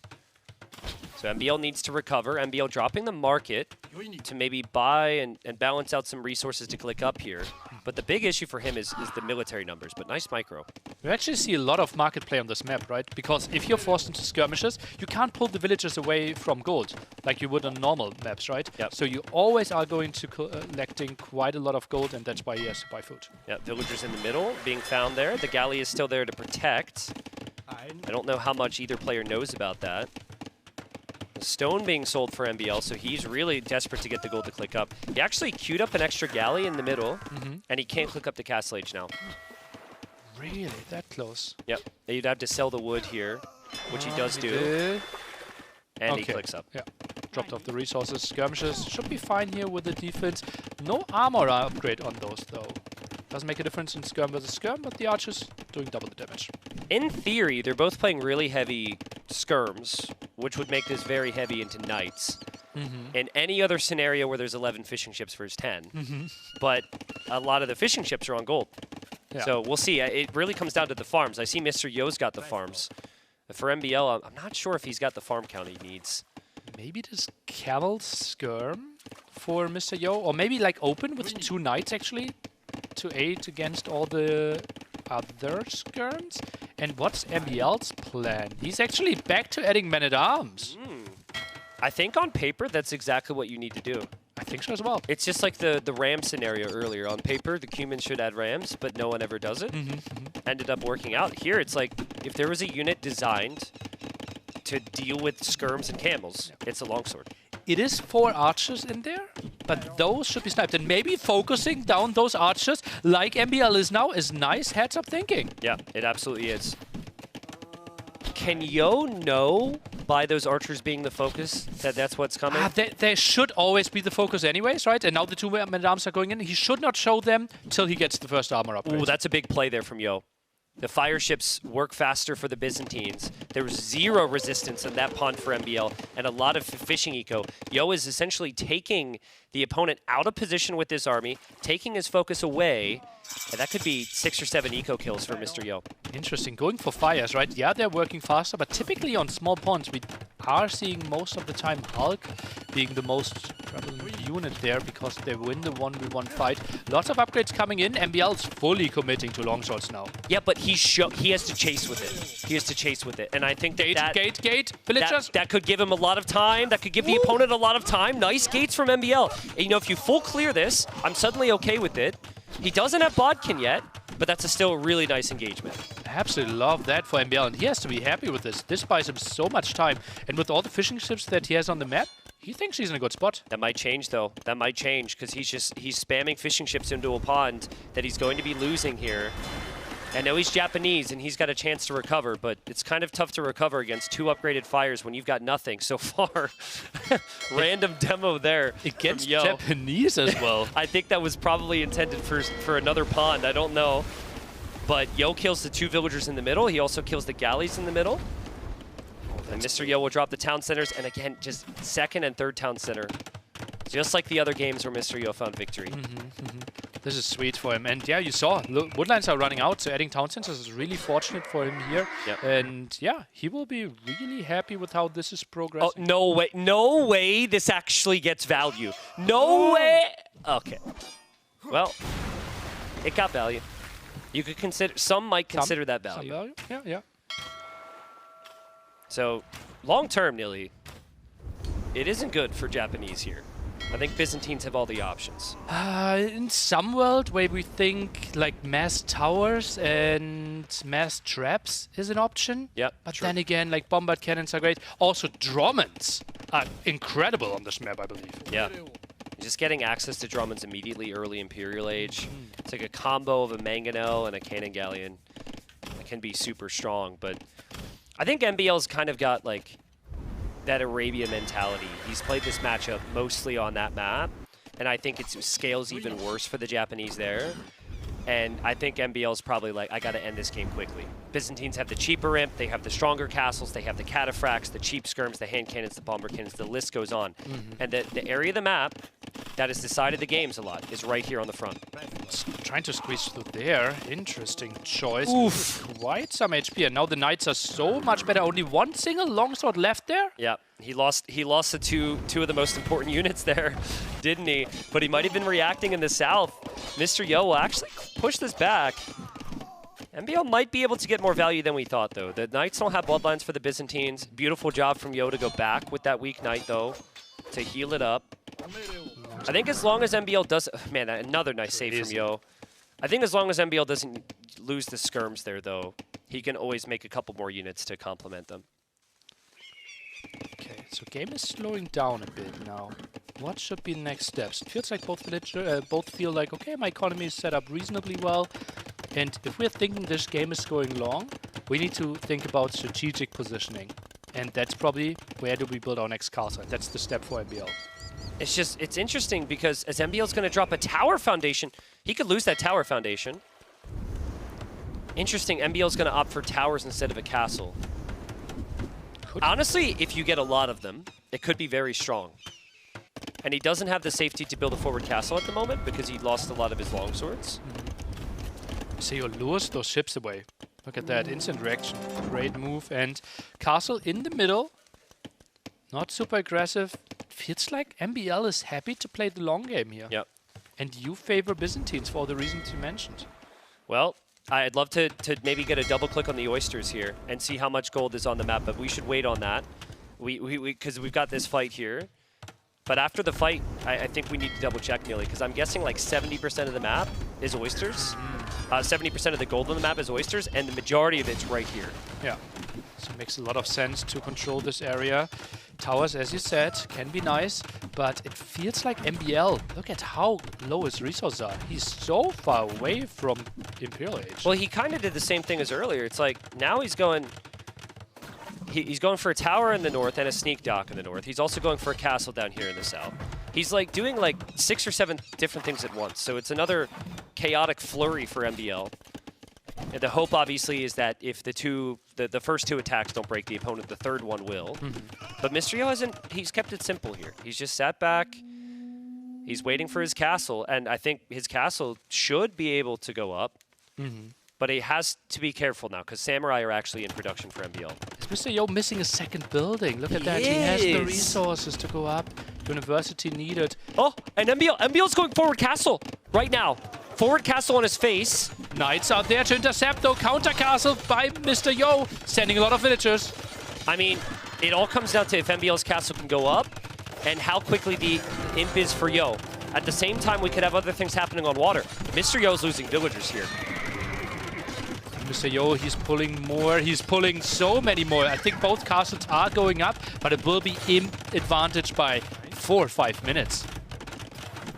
What's better, 1 castle or 3 castles? 3 castles? Okay, because I think MBL is planning on the 3rd. Is he? 22 on stone. He is more on stone than any other resource. So, and he also doesn't have a very big supporting army. But here he comes. He wants another castle. A lot of resources here. And there's another castle. Doesn't overcommit though, right? Could have been a more wild castle if you really wanted to go wild. Yeah, also Hawks on the water at the same time. Yo's defending. I think MBL's castle will likely go up, but when your resources are balanced like this, it's going to be a problem. Another counter castle from Yo. He buys it. Will it go up? Seems like he's pulling enough villagers. I think both castles again are going up. Maybe this time with a bit more losses for Mr. Yo. Skirmishes are dying as well. Samurais are coming in. They're charging quite nicely. Mr. Yo, oh, those are more loss than I anticipated. If MBL can save those Samurai, get to the back, there's a lot of bills for the taking there. But it's really tough, because he's looking a million other places right now. He might not even know about this. Yeah. List 6 is coming in. MBL still deep in castle age. Yeah, doesn't know about the woodlines in the back. He doesn't have Rams out. He can't make Trebs. Mr. Yo can make Trebs in 30 seconds from both of these castles. Are we doing petards? With 19 on food? I don't know, but yeah, like certainly petards from that castle would maybe make sense. Yeah. 16 idle villagers in there. Crazy. And he only has 67 villagers. He's going to drop another castle now. Yeah, that castle's more defensive, but that imp timing from Mr. Yo is a game changer here. Such great decisions from Yo defensively there. Like, he was already planning on his own castle, but to build the second one like that, he made that look very easy. And builds a gate there, doesn't want to be intercepted in any weird ways. What are the ideas now for Mr. Yo? He knows, okay, I will clear up those castles. You will buy yourself a bit of time. MBL, he needs to make a decision. Are we still playing towards him? Is he trying to make something happen in Castle Age? It feels like he has no chance in pushing. So, imp, and then somehow pray that Mr. Yo is not crazy with his speed? Yeah, I think so. The unfortunate thing is, Yo can hit every single castle immediately. He will take these 2 castles with the Trebs. Those are going to go down. He can hit the other 2 castles with Dramans on the water. Unless MBL drops a tower there or something. So it's actually very realistic that Mr. Yo ends up taking 4 castles down, loses none of his own, and loses the same amount of villagers as the opponent this game with the 70 to 7 KD. So again, amazing from Yo. He's been the more consistent player in the series. He's held on against the chaos here. And I mean, I'm struggling for ideas right now for MBL. It feels like the game, there's no positives to his situation right now. Yeah, well, he has to go like really far back in his base, maybe do something with towers again, but I think he's struggling to find the answers as well. Just so much stone investment. And Mr. Yo, like this is no investment basically to clear this up, right? He had the 2 castles, he had all the docks, he loves to build those Drummons, and I'm not even sure if this dock is going up and MBL is questioning his choice. And MBL's going to tap out. Mr. Yo is going to win 3-1. It was a great series. The first 2 games especially, Yo was able to just survive the chaos, weather the storm. And listen, I don't care how experienced you are, I don't care how many LAN events you've been at, but winning the first series has got to be a huge relief, right? So it's got to feel great. Yeah, especially in the group where we said, like, this set might already decide who's going through, right? Yeah. And now MBL, he needs to win against either Hard or Hera. What a colossal task. I guess, in theory, MBL should be hoping that Hart loses to Hera later, right? Like if Hera is seen as the best player in the world in terms of his next matchup, right? Or is he going to play them regardless? He plays them regardless? Yeah, it's a round-robin system. He plays against everyone. Yeah. Yeah. Okay, so I mean, I personally feel like, you know, against Hera, it's going to be extremely difficult for MBL. Against Heart, I'd give his chances maybe ever so slightly less than against Yo. Okay. So I think it's doable for MBL. So what is MBL hoping for? Heart, winning against Hera and being like super motivated and coming from a high, or losing against Hera and being basically an elimination match against MBL? Yeah, I don't know. I think what MBL needed, though, as weird as it sounds, is he needed some games where he had winning moments that he could learn from. And every single game that he lost today, he had a position where I feel he could go back to it and say, I adjust this slightly differently. Next series, I'm more relaxed. I've already played a series. I'm not as nervous, and then adjust it better. But I mean, part of what makes Yo so good is he made the decisions. First series, no question. It's crazy, right? His decision making. Like, obviously, he's been playing for like 20 years now, and like puts himself into weird spots. Played against a lot of opponents that had weird spots as well. And yeah, I love to pick his brain. Yeah, absolutely. Well, it will be Riley and Dave interviewing Yo in our what is that? The deck? The deck of the ship? The HMS Londinium. Well, okay. Yes, we haven't quite figured out exactly which part of the ship we're in here, and Yo's in the middle of pillaging all of our treasure here as well. You don't get the prize money until the tournament's finished, mate. You can't start stealing stuff just yet. Just looking. Well, congratulations, Mr. Yo. A tidy win for you, 3-1 against MBL. Tell us about how you're feeling heading into this match, playing against MBL. What were your thoughts? Did you have certain ideas prepared, given having MBL as your opponent?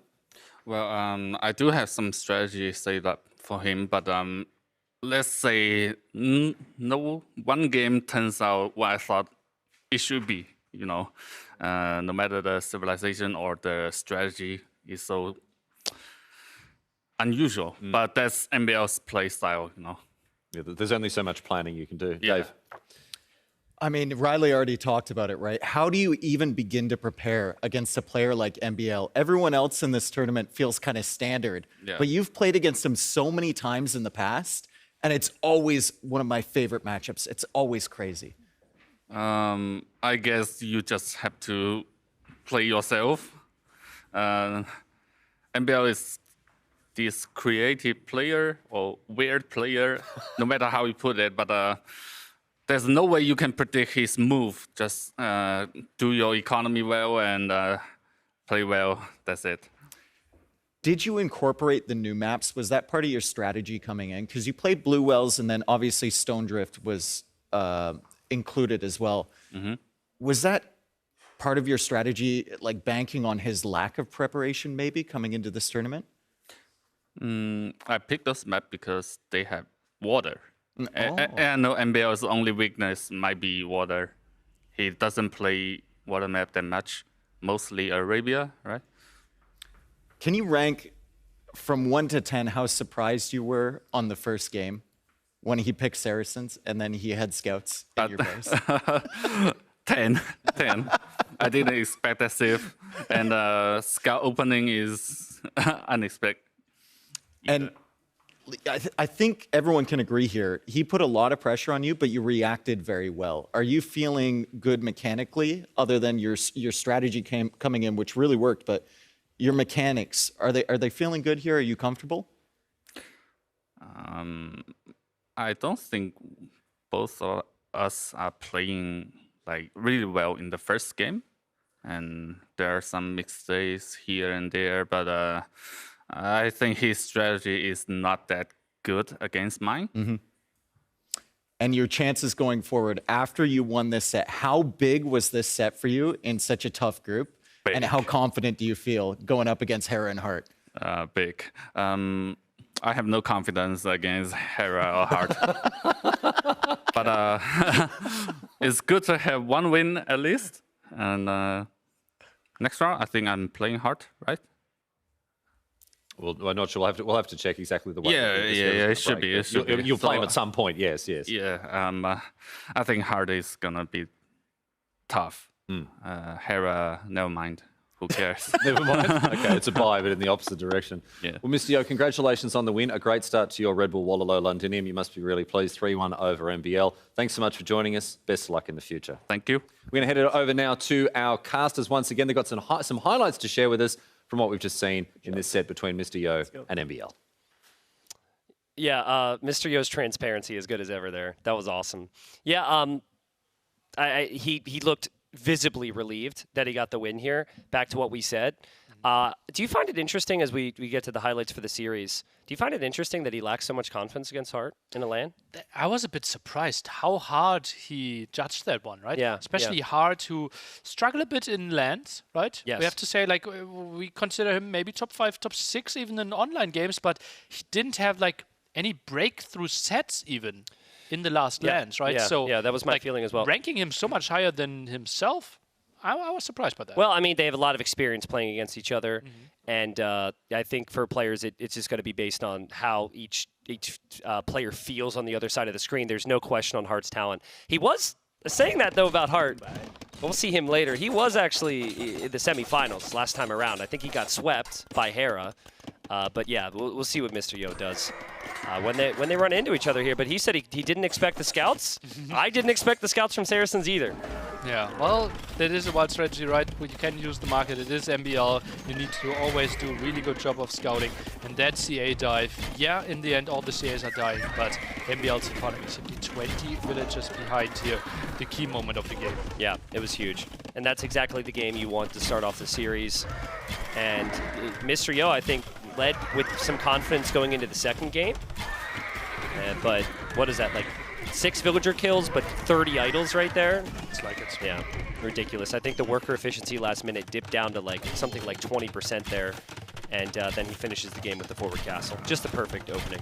Yeah, perfect timing there as well, right? Because actually MBL had the water control, just won the big fight, but villagers snuck through. And then on the second game, Stone Drift, the landing there by MBL was quite nice, some nice aggression, but Mr. Yo able to clear up the first tower. Yeah, sometimes the question is how do you beat someone when they do the strategy, and maybe there's counter answers. If you can't beat them, join them, is also a bit of advice, and that's exactly what Yo did. He counter-landed his opponent after MBL went for the unusual landing, and he mitigated the damage at home. He won the Islands game. Game number 3, though. Again, MBL just bringing random things, chaotic things to the fold. Man-at-Arms, Archer, and Spearman opening. But Mr. Yo just couldn't really find a way to do significant damage to MBL this game. Yeah, and that was the big difference, right? Crossbows and skirmishes here doing so much more damage on the side for MBL. Mangonel micro completely off the so gets the kill at the bottom, gets the kill at the top, and keeps both of his Mangonels alive. Yeah, and honestly, you think about the whole series, Nilly. If Yo doesn't counter land, I guarantee you there's siege from MBL on his TC, and then Yo has to play counter siege, and then MBL wins that game, and then it's a different situation. This was a sick opening from Yo. Crazy, right? And yeah, Byzantine bonus, right? You have the better vision, you see this coming. Nice quick wall by Mr. Yo, and then the Archer defense was good. And MBL, he went for some crazy aggression. We thought maybe going for some towers instead of 3 castles could have been an option here. He did not gain enough ground. Yeah, I think at a certain point, MBL I think the eco fell apart, the game plan fell apart, and he said, screw it, let's send it. And honestly, against lesser players, the send it maybe works. Maybe against other civs, it works as well, but Mr. Yo played it perfectly. Ends up trebbing down 2 castles, has the Dramans and the other pawns to take care of the 3rd and the 4th, and then Mr. Yo obviously wins the series. So, in my opinion, a great series to show us what the players are capable of. Kind of an expected series in terms of MBL's chaos being a little too much. He needs a little bit more control in the next sets. And Mr. Yo is showing he's pretty on top of his game. Yeah, happy to see that. Typically a slow starter this time with the W. And I'm excited to see what's up next. Riley will guide us through it. Well, thanks very much, yes, boys, and a great job on casting that set. As we move on now to have a look, Dave, at what's coming our way for the rest of the afternoon. And while we do have ACCM and Leary setting up behind us, I want to talk about what is in probably many people's eyes the headline act today. Like coming up later today, we've got Hera versus Hart. Hera, undisputedly the best player going around at this point. It was interesting to hear what Mr. Yo was saying about both of these players, you know, sort of being quite honest in thinking that Hera was going to be something of an insurmountable task. But Yo also noting that Hart has also a very formidable opponent. What are your thoughts on Hart coming into this tournament? Well, Hart has developed so much over the last few years, right? There was a time where it was basically Mr. Yo being the favorite going into a set against Hart. And now you heard how nervous he was matching up against him. Hart struggles against two players. He struggles against Leary and he struggles against Hera. Arguably the two best players in the world. Well, there's no argument there. I mean, basic consensus. It's two best. And Hart is just such a monster when it comes to preparation and meta and just optimizing the game. And he makes players nervous. Yes, a keen analytical mind. Yes. And I actually got the chance to catch up with him. We're going to show you some of that footage in just a second. It was really interesting, in particular, to hear about his preparation with those two players, his teammates, right? Like that's going to impact his, not just his preparation, but also coming into this tournament and playing against the Heras and the Learys. That's something that I guess preparing with them has a huge impact on. Yeah, I mean, and it's his chance to prove to the team and prove to the world that he belongs with those two. Our two best players in the game right now. I think he does. I know a lot of fans think he does. And this is an excellent chance to prove that.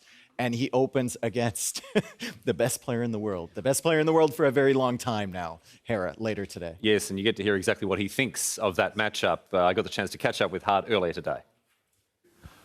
I'm here with Hart, who is playing in now his second Redbull Wololo tournament. Hart, it's good to see you back at one of these. These events are so special, aren't they? They're really exciting. It's super exciting. It's something you plan the whole year around, basically. It's like the World Cup for us AoE players, essentially. It is a little bit like that. These are such high-profile events. Let's talk about your preparation coming into this tournament, given the fact that the stakes are so high. What does your preparation look like? Well, we had a boot camp in France with Vitality. So me, Hera, and Leary. We had a boot camp. So we, we got a lot of games in, and yeah. It was pretty good, actually. And maybe develop some secret strats to bring to the see. table. We'll see. Maybe, but maybe. In round number one, there's not going to be any secrets because it's you playing against your teammate Hera. Hera is undoubtedly the best player in the world at the moment. What does it mean for you to be facing him in the first round? This is the first match you'll be playing. Yeah, I mean, I'm quite used to it by now. I literally always face him round one in every single tournament, I think. So okay. It's just routine at this point. But yeah, it's obviously special. Like, he knows we prepare together, so like there's not many secrets between us. There's, ideas that like sometimes in practice he would beat me, and I would tell him like, your strategy is terrible. I'm just bad, that I can beat it. Okay. But yeah, there's things like that between us. But yeah, it's going to be a special match. I think it's nice to face him. If I'm going to face him, I'd rather get him out of the way first, Yep. and then have an easier way. And yeah. All right, well, best of luck, not just against Hera, but for indeed the rest of the tournament. Hart, thanks so much for joining us. Thank you. Hart there chatting about the upcoming match against Hera, which, Dave, will be coming up later today on the broadcast. You want to stick around for that because that is must-watch Age of Empires. We turn our attention now to the match that's coming up right ahead of us here. We have ACCM facing off against Leary. Leary, a former champion, two-time Red Bull Wololo champion. ACCM, someone who had quite an interesting and impressive road to this tournament, Dave. I think unprecedented is the word, right? You saw him on the ladder, and I believe he had 38 wins in a row. It got to the point where Hera and Leary would spend their entire evening just trying to snipe ACCM on the ladder. And then when they finally got him, they lost. They couldn't stop him. So ACCM at the absolute peak of his game right now. And, he keeps, I make fun of him because he keeps getting older. He's older than me. And he keeps getting better. Yeah. Which is like a fine wine. Not the way that graph usually works at all, right? Yes. So he's super impressive. The preparation is off the charts with this guy, and I think it's a really tough customer for Leary to do. Yeah, a huge amount of momentum behind ACCM. He's in great nick, but you can never count out the kid, two-time Red Bull Wololo champion Leary. We're going to get underway with this match right here, right now, as we throw it over to the casters. Mem and Nilly are standing by. And because if you check about those statistics, you see ACCM, right, Nelly? And then he was the one who played the least. So he was saving energy. He's getting older, like they've said, and then he played the least, but I win the most. Yeah, I actually talked to him about that, right? Because I couldn't believe how successful he was in the ladder. He said he actually practiced a bit, off stream, off ladder, compared to what all the others did, right? And he was picking his opponents, right? And he spent like 14 hours in front of the PC, but just like was very careful who he wanted to play against. I just put the alarm in my phone. You know, when ACCM is going, I get the alarm. You know, because it was like a big event. And then we have Leary. Is Leary the biggest threat for Hera? Probably. We see him as the number 2 in the world, right? We have seen great sets. But now I want to get hyped for Leary against ACCM. Yes. We got something for you. I think I might actually. I started playing this game when I was like 8 or 9 years old. But as you become better, as you improve, you start imagining what could it be. And this is exactly what could be.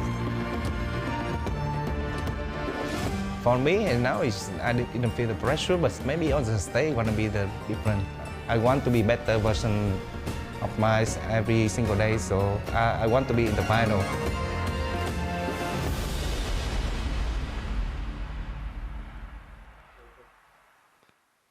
A better version of himself every day. I love that approach. Well, you remember when Bhakti was the best Vietnam player in the community, right? And ACCM couldn't catch up. Then it's happening that now, and now ACCM above that level like 2, 3, 4 times. It's incredible, as Dave was talking. Absolutely love to see it. And, well, the fun story when we look at a Leary draft, obviously the first 3 bands that he has, Muisca, Mapuche, Tupi. Why do we don't give the DLC to Maybe could someone donate $20 to Leary that he can afford? Or just to the Steam account, you know, directly the game. Because maybe if he give the $20, he still repay. Exactly. He's in London, you know. London is quite cheap, you know, so maybe he's gonna get those. My goodness, it's incredible. I wanted to ask you about this. Knowing the opponent that he's gonna ban those civilizations is not an advantage already for his opponent. Basically, it is 6 bands versus 3 bands, right? But for 3 bands would be enough as well. So I think Leary won't mind this too much, right? It just frees up so much more space in his head. Okay, and then we see the civilizations: Magyars, Dravidians, Mongols, Cumans, Tatars, Ethiopians, and then ACCM, Bengalis, Mayans, Armenians, Persians, Turks, and Chechens. Mongols this early? That is a rare thing. Where are we even trying to play this? I'm really surprised by that. It has to be Dorothea Quarry with all the deer? You think Vulpine? Yeah. Have that much hunt there? Fast castle into Lancers can be. We have seen that quite a bit. Ooh. It could be in that one, you know. Okay. I don't know. Like I don't see in any other. Like Crowwood, they're not special. I don't know. I'm have really seen surprised that by Mongols. That will be interesting to find out. On the other side, well, kind of the standard civilizations that we would expect. Armenians. That was for Loch Ness. Might be, right? Yeah. Well, let's focus then. In the first game that we have but we have seen 2 times today. One, full focus on water. Sebastian won the water, then he got the game. The second one, it was a water map. Full land. Yeah, I was listening to Tristan. It was like, it's a water map, guys. Well, and now full land. But Leary is more a player he likes to go to his own play, try to go very aggressive with the meta. It might go for water, no? In this one? Or what do you think? Depends a bit on the Civ matchup, but I think Dravidians, well, you can't really open scouts with them, right? So would be probably 1 dog, 1 archery range, and then try to put the pressure through the middle. Leary in the ladder qualifier, rank 3. 24 years old. Can I call him the kid still? That's forever. You can. Yeah. Okay. Well, the kid is not that kid anymore, 24. I remember when we started and 17 years old, 16. I think you were with him in one LAN event that was 16 and their family was there, right? Yeah, like the first one. 15 or 16? I think he was 14. And even? We were sitting together in the evening and he asked his father for if it's fine if he stays up a bit longer tonight. 1954, obviously don't get this confused with your rating at home. This is from the Redbull Wololo ladder and we are in the set. Ladies and gentlemen, we have Armenians and Dravidians as a blue, Leary as a red, ACCM, and we see the first scout for ACCM that is down right away. That is rough. He won't have any scouting until now. And he walled himself, so he's completely blind. Look at this. Oh, this will be ACCM playing completely blindfolded here. Yeah, but he's wall already, the passage. The passage is a bit smaller, so it makes that, well, is not going to get any aggression on the land, so he's focused on water. Leary has also dock on the right side. Can he squeeze through? Probably he can go there. I think he can go through. But that feels waterful, even if he's looking at like a shallows, no? Yeah, I don't know. It feels like ACM is the one that would double check it, plus the scout of Leary went the long way as well. So I think this should be walled. Yeah, because if he's going the scout around, as you mentioned, it has to be walled. Okay, let's see. Second dock already by both players, so we have a water map 100% here. Well, looks like it. We see the archer range opening for Leary. He can sneak around a bit with the archers, and we see some blue dots at the bottom there. Okay, the archers are coming. Well, it's going to be a long way to make some damage. He's going for those chickens. He's trying to get the hunt. Fletching already on the way. Sending some Hulk, but not going to achieve anything because he's on the right side. The scout is trying to gather more and more information, as you can see. And well, with Fletching already in and no Fletching at all, 2 archers and with Lear's micro can be annoying. That can be really annoying, right? I think he will have to build an archer range against that. Yeah, there we see a lot of small walls, but well, those archers, they can be annoying behind the woodlines as well. Okay, he's using the spear kind of like a scout now, ACCM, so he's going to take it. And then before it getting into the action, what civilization you actually prefer? You are not going to ask to me because you know which one I don't. Yeah, it feels like Armenians are maybe a bit better on water if we get into the stabilized situation, right? But Leary, with Dravidians, with all his aggression, I think he will have an advantage. And Armenians, not sure if they can actually play to their full strength. It's not a little bit of a panic tower. He saw the 2 archers, he doesn't know what else is coming, so he just put to be, safe. But at the end, now, for example, Lee can even play with the market approach. It's protecting the chicken, it's protecting the gold. I don't mind it too much. Maybe an earlier range might have been an option as well. He had to rush this one out, and yeah, this will be a bit annoying. And water looks good for Leary as well. Yeah, Leary is definitely having the advantage on the water. Here on the land, he has those units that is being annoying. That way, if he's not paying attention, he's gonna lose it. But now he's moving. He's creating already chaos. That makes that the efficiency is already not what you want. And we see the water fight now. The galleys looks like they will get a lot of damage in, and well, Leary will love this, right? Just being a bit annoying, can focus on his water micro, and is taking some good fights here. Yeah, and his economy, his macro is being fantastic. He has 1 villager more in total that can be a fishing ship. He has no army, no navy ACCM. Leary is on the way to castle. He didn't use the stone to sell to go up, and right now the kid is having definitely the advantage. He's having the timing and the momentum. Third dock even now by Leary. I wouldn't be surprised to see him add some more fishing ships soon. Feels like he won the water. He has the map control, castle age advantage, fishing ship advantage. Like, he is leading every single department in the game. And the KD is also not terrible, right? 6-0! 6-0 already, didn't lose a single unit. Minute number 6 is gonna be in Castle Age in around 8 minutes. And well, Leary is taking the whole lead for sure. Now that might be the market from ACCM, but the market is not even so much needed because he's about to go up. He can balance the economy because he has a lot of gold. But well, how to make now more damage? He should go the upwards on water or maybe go for... I mean, he has 2 arches. He has to be water. Like, ACCM will have to play probably like a 3 TC, try to win after like a 1 hour game with defense game. That's kind of the only approach, right? And Leary, well, he has vision right, he has vision left. But he has to get monasteries, have water control, and boom this one out. But for that, he needs to be patient. ACCM is not that kind of a player that he's patient. Luckily. Mode activated. Luckily, we have a time limit in this time. The skirmishes are coming. He's going to go around. Oh. This is going to buy a This is a monk rush. Oh. He will church rush this. Church rush. Nilidamus. He is late. No, he's going for that. You're right. Villagers. I think he's going for that. And the scout was around, but Leary missed it. That's really fortunate. Can we check Leary POV to see what he can see at home? Because this is like so misleading. He has the scout there. He was scared of this. He cannot see it. He cannot see it, but what damage he can do? Nah, it's gonna be difficult to also make big damage there. Pretty far away, and Leary, look at that. Easily we get 3 relics from the right-hand side. ACM is losing so much of the timing as well. Some attack through the center could happen, and Leary gets some more houses up. Yeah, those 6 villages are not working for the last minute and a half, basically. So those are not doing anything. He's going all over the map. He's going to try to now make a charge, but when he's going to make the charge, he has already a 3rd DC. 3 tone centers. He has the water control, full water control. It's complicated moment here for double fortified church and siege workshop. Right? That's kind of the only possibility. Yeah, but he's doing already a second TC. He bought a stone. Okay, okay. Yeah. Siege workshop, the charge is there, and he's gonna try to be aggressive because, well, Dravidians don't have very good answers if he's going monks and siege. This is fortunate for ACCM that Leary is actually building a town center in that direction, because otherwise there's no natural spot where ACCM could attack against those houses and walls. Yeah, but Leary is not aware, but I think he's suspicious that something is coming. Yeah, he did the siege workshop already, when he cannot see anything. He's gonna make a second charge probably there, but with the TC now, it's gonna see those villages. There you go, he can see those villages. So let's see Leary reaction.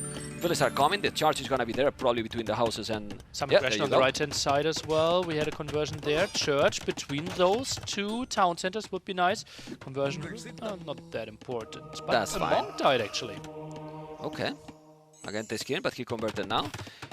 And now what Leary will do here? How you counter this? Because you don't know if ACCM is going to go with a Redemption, it's going to go full Monk Rush. You could do light caps, I mean, if he's Dravidian, you have Husbandry now, so it can be... It doesn't feel natural, right? Yeah, I don't think that's really an option. I think you're giving up those TCs, you're not even repairing them, booming away in the other direction, and let the water really carry you. Okay, well, he's doing a tournament, so he's going to try to defend with Monks to try to convert those. So he's investing quite something. He has already two more on the queue. Now another charge is the third one, Sanity, that is also, remember, going to affect to the Warrior Priest. He's having a bangle. And in the next minute, he's going to notice if he has Redemption or not. So if he doesn't have it, he's going to be able to defend with the bangle. He's repairing the town center as well, so it's not really giving up this area. I mean, there's a lot of resources here, Nelly. Stone, the gold, that wood as well. But this town center will always go down. I'm a bit surprised that he's repairing into it. As you all know, typically you only pay 50% if you repair something, but with town centers you actually pay 200% of the original cost. Okay. Let's see, it's true that he's not repairing with so many villages, but still, it's there. There you go. Warrior Priest already converted and take the other one. The population though, I mean, the population is impressive. The difference is close to, not double, but you know, 40 population more. He has 21 villages more. Only what? 4 units? Bongs, one down. Oh, one down, okay. But the Mangrel is coming, he has to be careful. With that one, he's gonna micro properly. No, both save it, the Mangrel for now. Now he's gonna take it. No, didn't take it. Still 2 monks there, and now he has Redemption. Now this is the problem for Leary. It can snowball this situation, or you still think that the advantage here for Leary is enough? The economy is just absolutely crazy still, right? ACM doing a reasonable job, even going for a third town center, so he is not fully all in here. Now we see Devotion even coming in. Nice ground attack by Leary, buying himself a bit more time. Really nice micro. Devotion is gonna help for sure. Wheelbarrow is also going to be there. They doesn't have a lot of fans, but still, the speed for the village, you still carry more resources, so it's always good to have it. That Mangrel need to be converted. He deleted and didn't kill anything. Good micro by both. Crazy good micro ACCM there. Saving everything, goes for Atonement himself. 20 villages difference still. We still don't see any other units. Lear is trying to hold with Mangoners when his opponent has Redemption. I don't know if this is the way to go, because right now, as you mentioned, he's spending a lot of resources to repair this. And if there is a moment that now Lear can have problems, if he's, for example, ACCM drop a castle in the face, that in this situation could be the best option, maybe. Not so sure, right? Because he only has 6 villagers at the front. And look at the stone of Leary. He has enough stone to drop a counter castle, and then he can pull 20 villagers. I actually think ACM could lose the game if he's trying to build a castle too aggressively. Yeah, but then what he's gonna do? Obviously, he doesn't know what we do. Like, he's so behind in terms of economy, and he needs to do something. He's doing another charge. That charge is in danger to be lost. Wow, that would be incredible that with Redemption, he will be able to pull him away from that position. Atonement now. What is he? He's not really going for the conversion there. Leary, what are your monks doing? Bit of a misclick there, apparently. Oh, he got converted, and now he's gonna try to do another one here. Remember that Dravidians doesn't have Redemption. He has to be careful. He's still repairing now with so many villages. As you mentioned, 600 stone for both sides. Finally, light cuts with Dravidian, so light cut will happen. I don't know how many stables he has. If we can check that, vodka would be great. But he's building already the 3rd stable. He has 2. Okay, it's only 2. But well, if he starts to expand light caps, that's the best way to clean it, Nile. Yeah, certainly is. But 3 churches. a bit surprised that we don't see any warrior priests so far. Could have out economy. Well, could be a bit more efficient, but obviously a lot of pressure here at the front. Yeah, the Armenians' economy is good, yes, but Leary has already almost 4,000 resources more. The Spears are trying to get some hit, not gonna get too much from there. He converted one mangle, he can kill another, but he didn't! He didn't, and Leary micro instantly against that. The light guys are about to come. I see 3 already there. I don't think he did husbandry. It's always nice to have the speed in those units. And now we see the castle. He got 3 units in one shot. The 2 monks and the mangonel. The castle is gonna defend that situation. The DC might be down, or maybe not. Maybe not. He's holding the situation, Nelly. And Leary is in an excellent position to take game number 1. Well, you can never really hold the town center, even if the castle goes up, right? The Mangonel still can outrage it. The other TC will go down, but Leary sits at 100 villagers and 12 fishing ships. He will be fine. But ACCM knows, okay, now it's time for water. I did enough distraction. Castle at the waterfront, and he's trying to reclaim the water. Yeah, his resources are not bad. At least resources in the bank. He needs a little bit more gold, and he can go up. And we have said already that Travias in it. Ooh, what Leary! He needs to be careful. He lost 1 village, but he could lose a lot more. Did he lose it? He noticed right away. I'm not convinced about his skill guard in armor. I mean, it's fine, but I will go for forging right away. You want to kill the monks. It's true that you want protection against those charges, but still, yeah, you need to kill these units melee. And the charges are not really doing a lot of damage, so I don't know. And ACCM is getting closer to go up to Imperial faster than his opponent. That would be very interesting. And now we're gonna see those units down with 1 shot. The castle is happening. It's a little bit of awkward situation now because one player has a lot more population, but ACCM seems to be going up. Nah, look at the resources. What a nice clear up there with the light cav mem. Yeah, he's gonna clear got the clear up against everything, and now might be going for the Mangonels behind this. Yeah, he has a lot of army all the time. He's not being greedy, he's still building a lot, and now he's on the way to Imperial. All the light cavs are cleaning now all the Mangonels. The ram is going to be down. He killed the Mangonel before his dies, but Leary is doing TC number 4, if I'm not mistaken. 4 town centers, 30 villages more, on the way to Imperial. Well, looks really good. Really good. Really good for Leary. Felt like from the opening he had all the control. Now the light cav can even raid. No way ACM can really do anything against that. And the push kind of slowed down ACM. Yeah, he can go in, but he's so far behind. We didn't mention much about why this is a disadvantage, but it's basically for the early control of water. He has been getting the water. Dravidians, 12 fishing ships also working all the time, so it gives you that boost economy that makes that gonna make the boom he's having and adding army even under the pressure. Yeah, and also Leary got the first upgrade for fishing efficiency, right? Yeah. So that was really sweet for him. Got so much out of the right side of the pond here, and yeah, just looks like everything is lining up for him right now. It's looking great. It's really looking great. Both are going up to Imperial. ACCM will try to hold because you know that on water can be nice. But look at this battle now with the light caps. Monks as well trying to kill those units. You need to micro, but those monks are under the charge. He's still strong. Leary now is losing some units here. Okay, ACM taking good fights. Those Mangonels quite ambitious there, running under the church, but it feels like Leary has just some crazy numbers. He has big numbers. I mean, he's losing some units and he is still creating right away more and more and more all the time. 160 population, 110. The population difference is just massive right now. Handcart for Lear as well, so he has all the eco upgrades, 3 relics, 1 relic only for ACCM, and is the relic from the charts that you get for free with Armenians, not that he pick anyone. So, I don't know, I don't see how ACCM can come back in this one. It's gonna be very, very rough. Will be tricky, right? It needs to be like a super long game. Is going for another castle on next to the shoreline here. And, oh no, rethinks it and builds the castle a bit further back. I'm not sure if he really has a chance to reclaim this. Goes for the demo upgrade. Ooh. And Cilician Fleet. So he's trying to go for water. Crazy demos. He's trying to go for water, but still, to go for crazy demos, you need to really have the water control. I mean, he can try to make it with these 3 dogs he has here, but leave it. Just go a few traps, take those demos down, and it's so complicated. Those dogs down, sorry, it's 3 only. Nelly. Yeah, goes for ship right now as well. Okay, so Leary realizes, okay, water will be the most important thing, will be cheaper when it comes to the wood there for the ships, and faster production. Quite a costly upgrade, but lots of value here in this scenario for sure.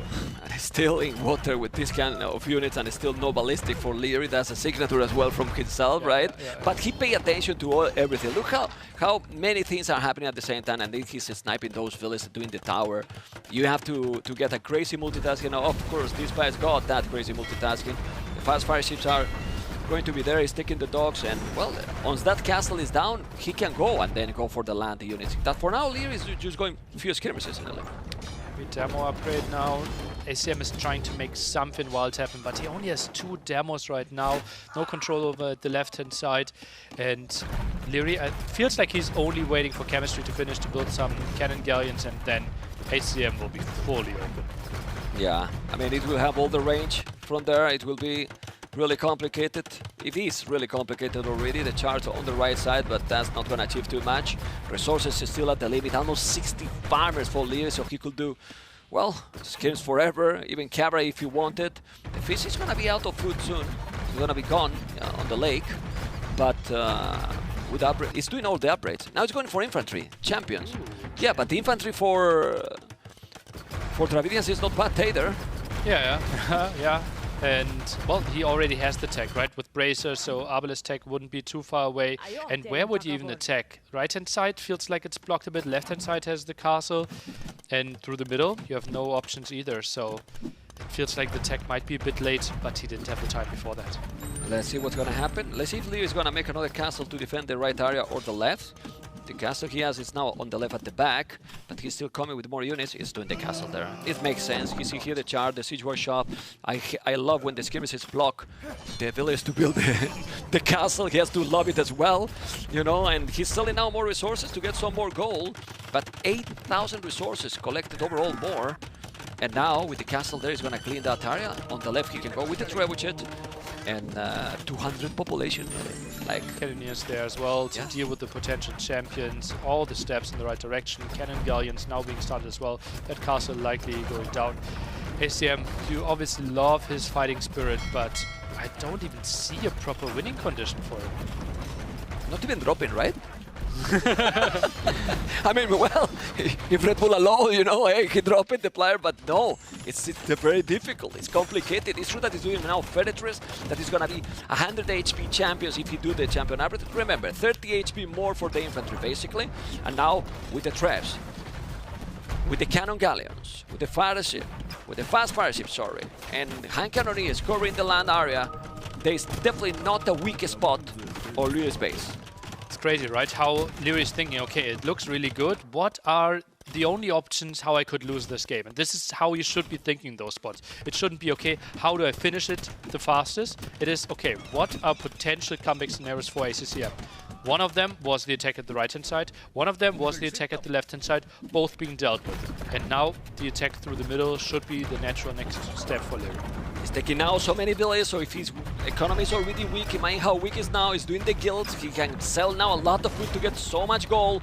He still have 3 relics only, the 3 relics on the left. I don't understand why ACCM at least didn't take them. Would be great. But well, let's see those infantry, right? He's trying to mass, he's doing the champion, they can be dangerous. The unique units also from Lear could be great. The infantry, the Yurumi swordsman, which is not doing it. And let's see if those champions can achieve something. What do you think, Nelly? Does he has an ult? The thing is, we only have 3 hand cannoneers out on the field, right? Leary has been housed for so long that he couldn't really get up to the numbers. Now he sees the 200 swordman, 95 HP on those. And Leary, he needs to lose something to get into his proper military numbers. Yeah, he lost now something. He's 20 population space, but still the numbers are not there. That trebuchet is probably going to go down. Those champions are scary, but if he definitely put on the field this amount of hand cannoneers, he's going to be able to stop it. But you need to stop it. Mind if this army was coming now with some traps, then maybe you could be a bigger threat. But right now, only with champions, you need something else. Yeah, maybe you could think about raiding something, but hand cannoneer is great at defending here. We have the castle as well. Easy to shift your economy here for Leary as well, but it just feels like he might even already be defending the first wave with those hand cannoneers. But be careful with ACCM. If he has something, it's stamina. A lot of stamina. He's gonna have all the energy that we that we want in our life, and he's gonna put it there. And now he's never going to give up. If there's time and they feel that he has a good population, he's gonna keep trying. For now, the champions are going to other side because he see so many hand cannoneers, but still, the blue area in the minimap, it's starting to lose a little bit, you know, spread out, and he's doing more damage. ACCM can do something, really. Well, he's certainly holding on and trying to make Leary slip up, but Leary has all the answers. And yeah, when it comes to stamina, ACM played a 4.5-hour game last year at LAN, where they even had to take a small break in between because players need to free themselves.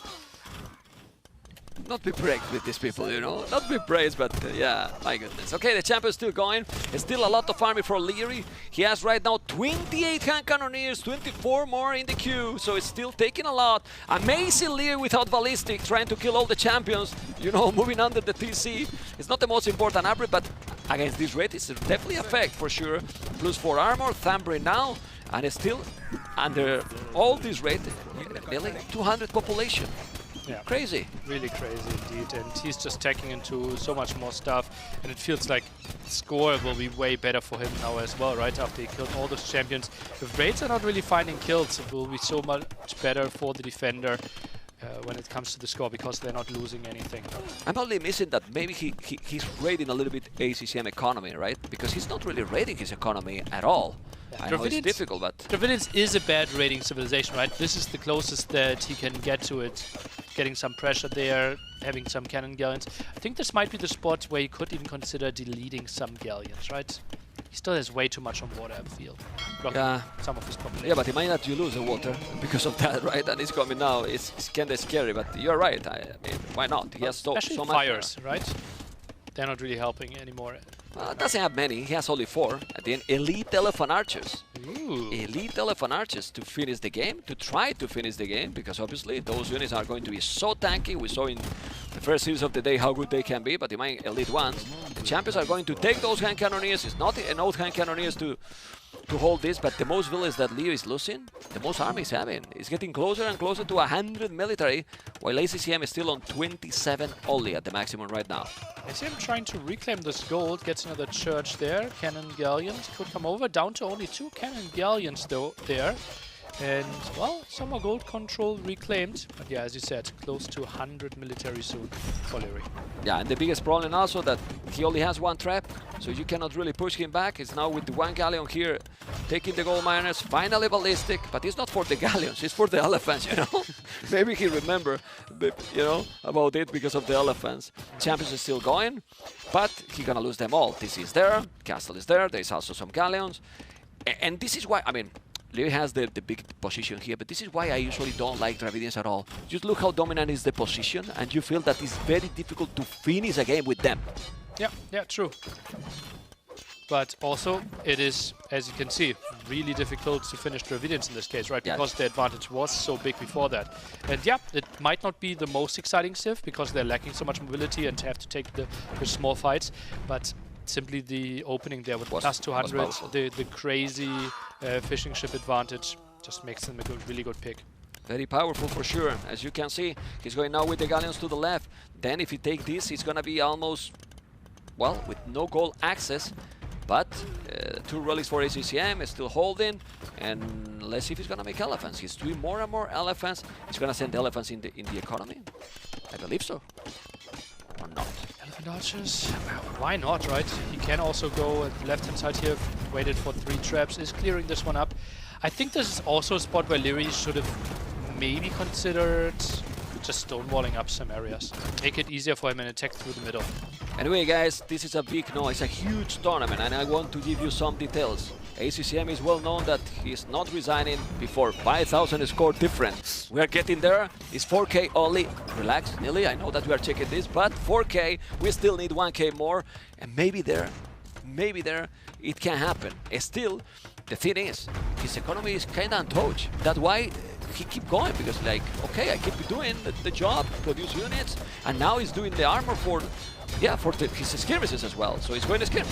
Yeah, there are multiple things happening here, right? First of all, we have way more information than ACCM. That they do have. Leary might be running out of wood, might be slipping up with this macro. We see that's not the case, but ACM, well, we know he has a crazy fighting spirit, and also it is the first game of a $250,000 tournament series, right? So you really want to be sure to play your best, and then going into game 2, you want to have your warm hands, explore all your options, and I don't fault him for taking a bit more time than most people would. For sure, and actually right now is the highest population he has got in the game.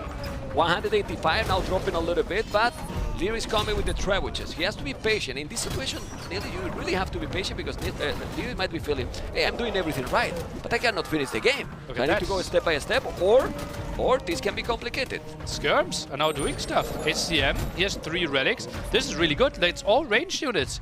Leary might need to tech switch here. Yeah, or make more skirmishes himself. Because in this kind of battle, he has to be careful. He's gonna have now the last armor as well. Champions are coming on the right, on the left. You need to hold the position, but this one is gonna be well secure. The trebuchets, you don't wanna lose them. And now you need to kill all those buildings. It's crazy, but you can't finish the game. He's holding at the moment, and now he's losing all the hand cannoneers in front. So this is a good value trade for ACCM. Is he making this happen? Population is getting really close all of a sudden. 70 farmers. That's a lot of gold that Leary will spend trying to reclaim this area. Check the village number, 108, 131. If the game keep going longer and longer, well, you never know. He's doing the +4 attack now. Salki do now maybe that you got bloodlines, maybe ACCM can still light caps? I mean, you don't have the +4 armor, but if you do the light caps with the bloodlines, you can maybe raid your opponent, and that can be tricky. Indeed. Mobility might be key here at one point, right? This is an army that can be stopped by pure skirm. We don't have that much on the field. ACM struggling a bit when it comes to wood here. Still no handcut for him either. Oh wow, that's important. That's very important, especially at this stage of this game. Yeah, it's crazy that he doesn't have that armor. Leary, 3,000 food. 300 golds, not a lot, but he's still trying to kill all the buildings. But if you check, he's not really pushing. He's not really pushing, he's holding the positions. Here, all those units are going to go down because the Skims are going to deal with them. Skims are paladins, nearly. I mean, seriously, they're paladins. They are so strong, like really, really strong. They've been holding now for so long. He has also those champions. And well, let's see, because Leary has invested a lot in those elephant archers, and he has 8 only, and he has spent a lot of resources, so he has to be careful. And 142 villages for ACCM. 142, definitely, if he's on economy, he's not gonna have a problem. Yeah, and 8 more on the queue, right? He might be over-booming a bit because, yeah, he's holding quite okay, but there's no way that he can push if he only has 50 military on the field. Well, right now 25. Leary 77 is still trying to kill all those units. I still think that, yeah, it might be not the best units, but some light guys here should help for both. Even if it's Dravidians, you don't like them, but 4,000 food in the bank, you know, and you are having, well, but it's true that Leary has almost maximum population here. 200 pop, champions keep going, and the game is not finishing anytime soon, Nelly. Not sure about Dravidian light cap, but certainly a minion could go for light cap, right? They are missing the last armor upgrade as well, so it's not that pretty, but at least you get bloodlines and can make a bit more stuff happen. Some raids make the game wild. Leary maybe loses like 20 villagers not realizing, and ACM can prolong the game. Yeah, he's also missing an important armored medical corps from Dravidians that will help a lot these elephant archers to regenerate HP. And he didn't make that armored, not a very expensive one. We can check their podcast if you want, so the viewers exactly know what they do, but it's exactly what I mentioned. And it's important, especially with these very tanky and expensive units. You can see it's 300 food, 200 gold, so it's definitely help. 30 HP per minute. Does Leary know about this upgrade? Let's move on. Let's move on, you know, know what to say, what I think, you know. Not your typical Leary upgrade, yeah, not your typical army composition for Leary either. And yeah, therefore, I'm not that surprised. ACM's trying to make something happen in the middle here. Maybe, is this the time where he tries to contest water again? Well, there's still too much water it's left. Too much. It's really too much. It's crazy. Look at the KD. We didn't mention the KD. The KD is insane in favor to Leary. Has been killing units non-stop. 500 already killed. 200 more. Sending some champions on the right. But he's slowly pushing. Scale bar and armor right now. for ACCM. And this is the thing, this is the question. If a player insane fast like Leary cannot finish with Dravidians, come on, help me, Nili. This is why Dravidians need something quicker, because they don't finish anything. I think it's fine with the identity here. Plus, also, this is a map where it is tougher to finish your opponent, right? Because with any Civ, 70% of the map you can't really attack your opponent, and yeah, this is more of a strategic than like early, super aggressive finishing game map. Okay, he's trying to use now those towers with hit a shot against the galleys, but you know, let's see. I mean, we know Lear that is a player that likes to go very aggressive to finish the games, you know, and he's have to really be calm here, pay attention. Some Rams could kill all those houses. Yeah, but he's killing a lot of villas here. I don't know how many villas he has killed in this goal. He has killed already 116 villas, probably 40 has been in that spot. Pretty much. Well, they found 36 villagers actually, man. Look! That was... It's crazy, man. It's crazy. It has to be. I mean, he's been sending, has been there like 12 villas all the time, and he replaced it. Okay, let's go. Rams are coming now. He's gonna take those houses, and let's see. Some Urumi swords, but honestly, in this situation, the unique units from Leary are amazing. They destroy. They really destroy the units they have. Yes, 3 castles, lots of stone is now tagging into it. I wouldn't be surprised and check to his see the economy. Urumis, yeah. Look at the stone he has. What? No conscription till now. Wow. Okay. Oh, he's gonna make it. He's doing the armor. Squares. He's doing now Tone Patrol. Yeah, unique units are amazing. They are really, really amazing. But guys, he couldn't more. He couldn't hold anymore. ACCM and Leary, very dominant. Game number 1, Nelly. Yeah, felt like the very opening was not what ACCM would envision, right? He tried to instantly wall, then had to build the small base, but those 2 archers with the spearmen arrived so much faster, had to build the defensive tower instead of the skirmishers, and we see the constant lead by Leary, and it only grew. But it's crazy how they can handle this kind of situation, because this has been like a hammer, has been pushing all the time, trying to keep constant for what? 50 minutes has been the game at the end, has been trying to attack all the time, and then ACCM was trying to hold and counter-attack, and has been all the time like this, because it looked like a slow game, but it really wasn't, because when he came from the charge, they didn't stop fighting the whole game. It wasn't a moment that was a boom game at all. From this moment, that is 14 minutes, has been constant action in the game. Yeah, ACCM like gave himself a really good shot, right? This was already a tricky position for himself and allowed Leary to maybe screw up, but Leary repaired this town center, held for a long time, played the enchantment defense, which really surprised me, then manual defense after that, and simply with a way better economy, with the light cap switch, could go for the big clear up later on.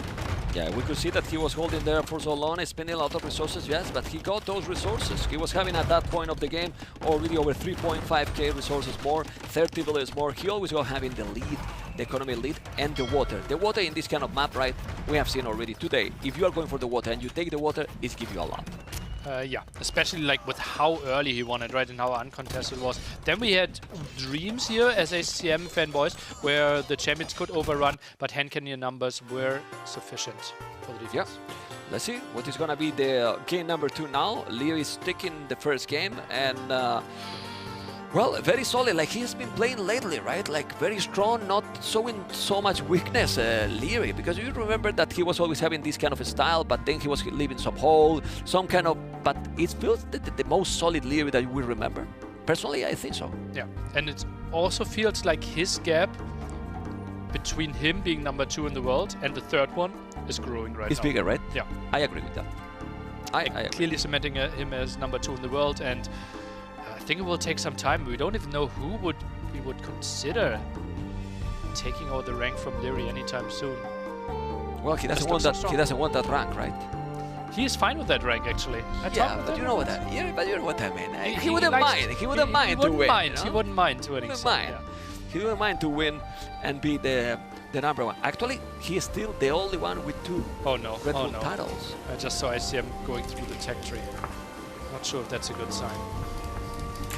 Okay. Groundwood will be the home map here of ACCM. The map that is closest to Arabia, the most standard, I would say. What does that tell us about ACCM? Confidence? Lack of creativity? I don't know, because in this one, I think Leo is also going to feel good. No? They're actually playing green against teal. That's Tupi. I'm not sure if we should. Did they? Yeah, they can't. Right? Yeah, and there was Tupi. So that's going to be really interesting. Is that the first time we ever see Tupi? Like in Empire Wars for sure, right? No, it can't be Tupi. Leary banned all Which one three. is that then? No, it was the Tupi symbol, but Leary banned Okay. Tupi. Yeah. So he's triggered. Yeah, he's playing with us. Like I was like trying to check the tech tree Trolling because us. I He's prepared trolling this. us completely. Yeah. Okay. Okay, let's see. Where's the camera? We need to see the camera there. This map we have seen that the players, even if they work quite a lot because the wood is very hard to defend. Like those hills, you cannot make a TC close ever, even if you're in castle. So the players are Turks. So it wasn't Turks, it was Turks. Turks? Interesting. That has to be like a scout opening into CA afterwards? Remember that the scouts from Turks, they get extra pierce armor.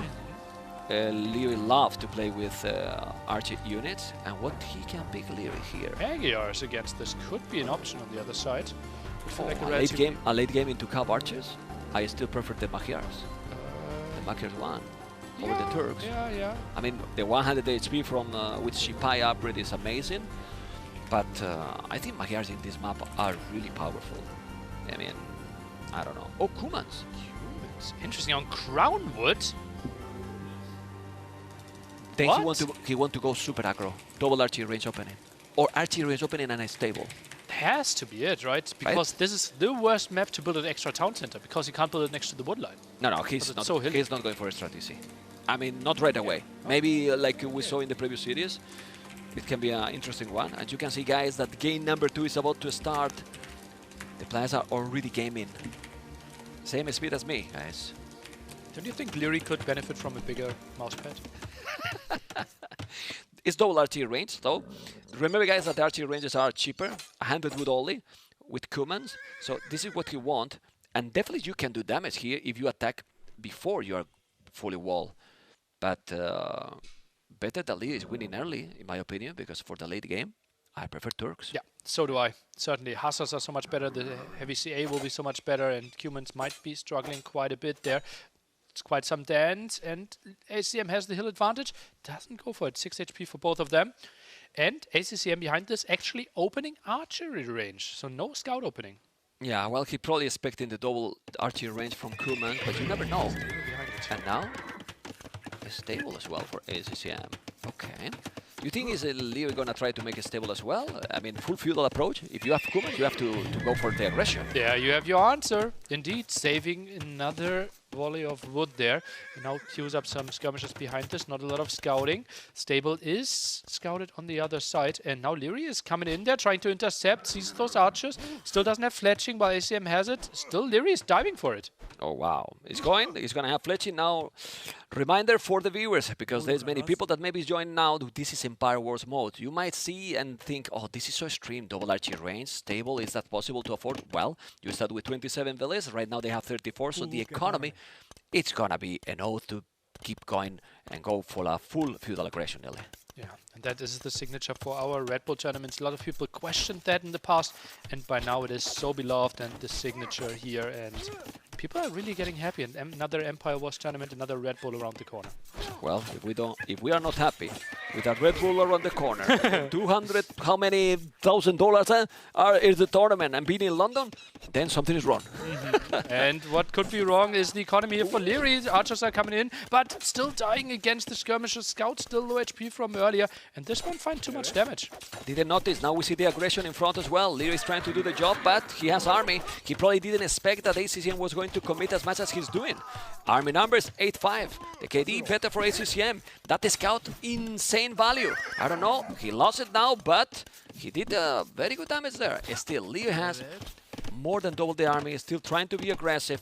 Still not walled yet, ACCM, and that's against the kid. It can be a problem. Yeah, neither player can really wall, right? You're so open. 3 wood lines spread around. Will be tricky, and I wouldn't be surprised if ACM was adding a second stable, but he's adding a second range instead. Okay. That is surprising to me. He's not using the first run right now. Yeah, well, you need the second, right? Doesn't make any sense, but 40 villas, 38. Leary 52 seconds idle TC, that's 2 villas down. Obviously, ACCN doesn't know what we do, but that's 2 villas behind Leary. Still, he has more economy collected. Not a lot more, but still more. And army numbers is right now absolutely sick. 7-16. So if you keep all the aggression, it's gonna be very tricky for ACCM. Also, those spears at home, Leo is having some defense. That was probably what back in the days, nearly he was a bit more confident, let's say. Now he's not taking any confidence and he's going, well, definitely not greedy. And a lot of army coming. ACCM abandoned those two woodlands at the bottom here. Did not produce for quite some time. I thought he was even thinking about going for castle. Its resources are looking fine here, but there's still a lot of army. Now goes for forging. ACM, I think he was indecisive on what he wanted to do, and then he saw so much army from Leary, and now the scouts are in. Hey, it's only 2. He got lucky that he did that gate, but it's still on the berries. The scouts are going back. I think Leary might need also some upgrades in those scouts. We will see what he's going to do, because he's going to have now forging his opponent. His opponent has right now... Ooh, bloodlines. There you go. 6 scouts with forging.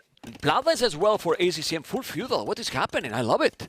Only one stable, right? I'm not sure if those numbers are sufficient. Tries to jump for the scout, for the villager, but couldn't get the kill. Yeah, not the best efficiency there with those villagers taking the wood from there. It's gonna take a long way to go to the TC and drop that wood, so it's not the best efficient. Also here with the Lumbercan with so many villagers, he's trying to put all the pressure here, and this is where Lear usually feel confident, feel comfortable, better say it, right? Having the initiative, having the advantage, having all the army, not getting attack at home, and right now this is gonna be a big engagement by Leary over ACCM. He tries to clear up all the archers. 2 spearmen still in the back. Tries to go for the kill. Wow, those spearmen survived for such a long time. Yes, they did, but is this an ult for Leary? Well, it looks like it is. 16 armies, 6 armies, killing a lot. Really a lot with the bloodlines here. He's controlling those units. Now he's taking the last scout. No, it's not. But 4 army, 13 army, and Leary is on the way to Castle. How he's doing that? No clue.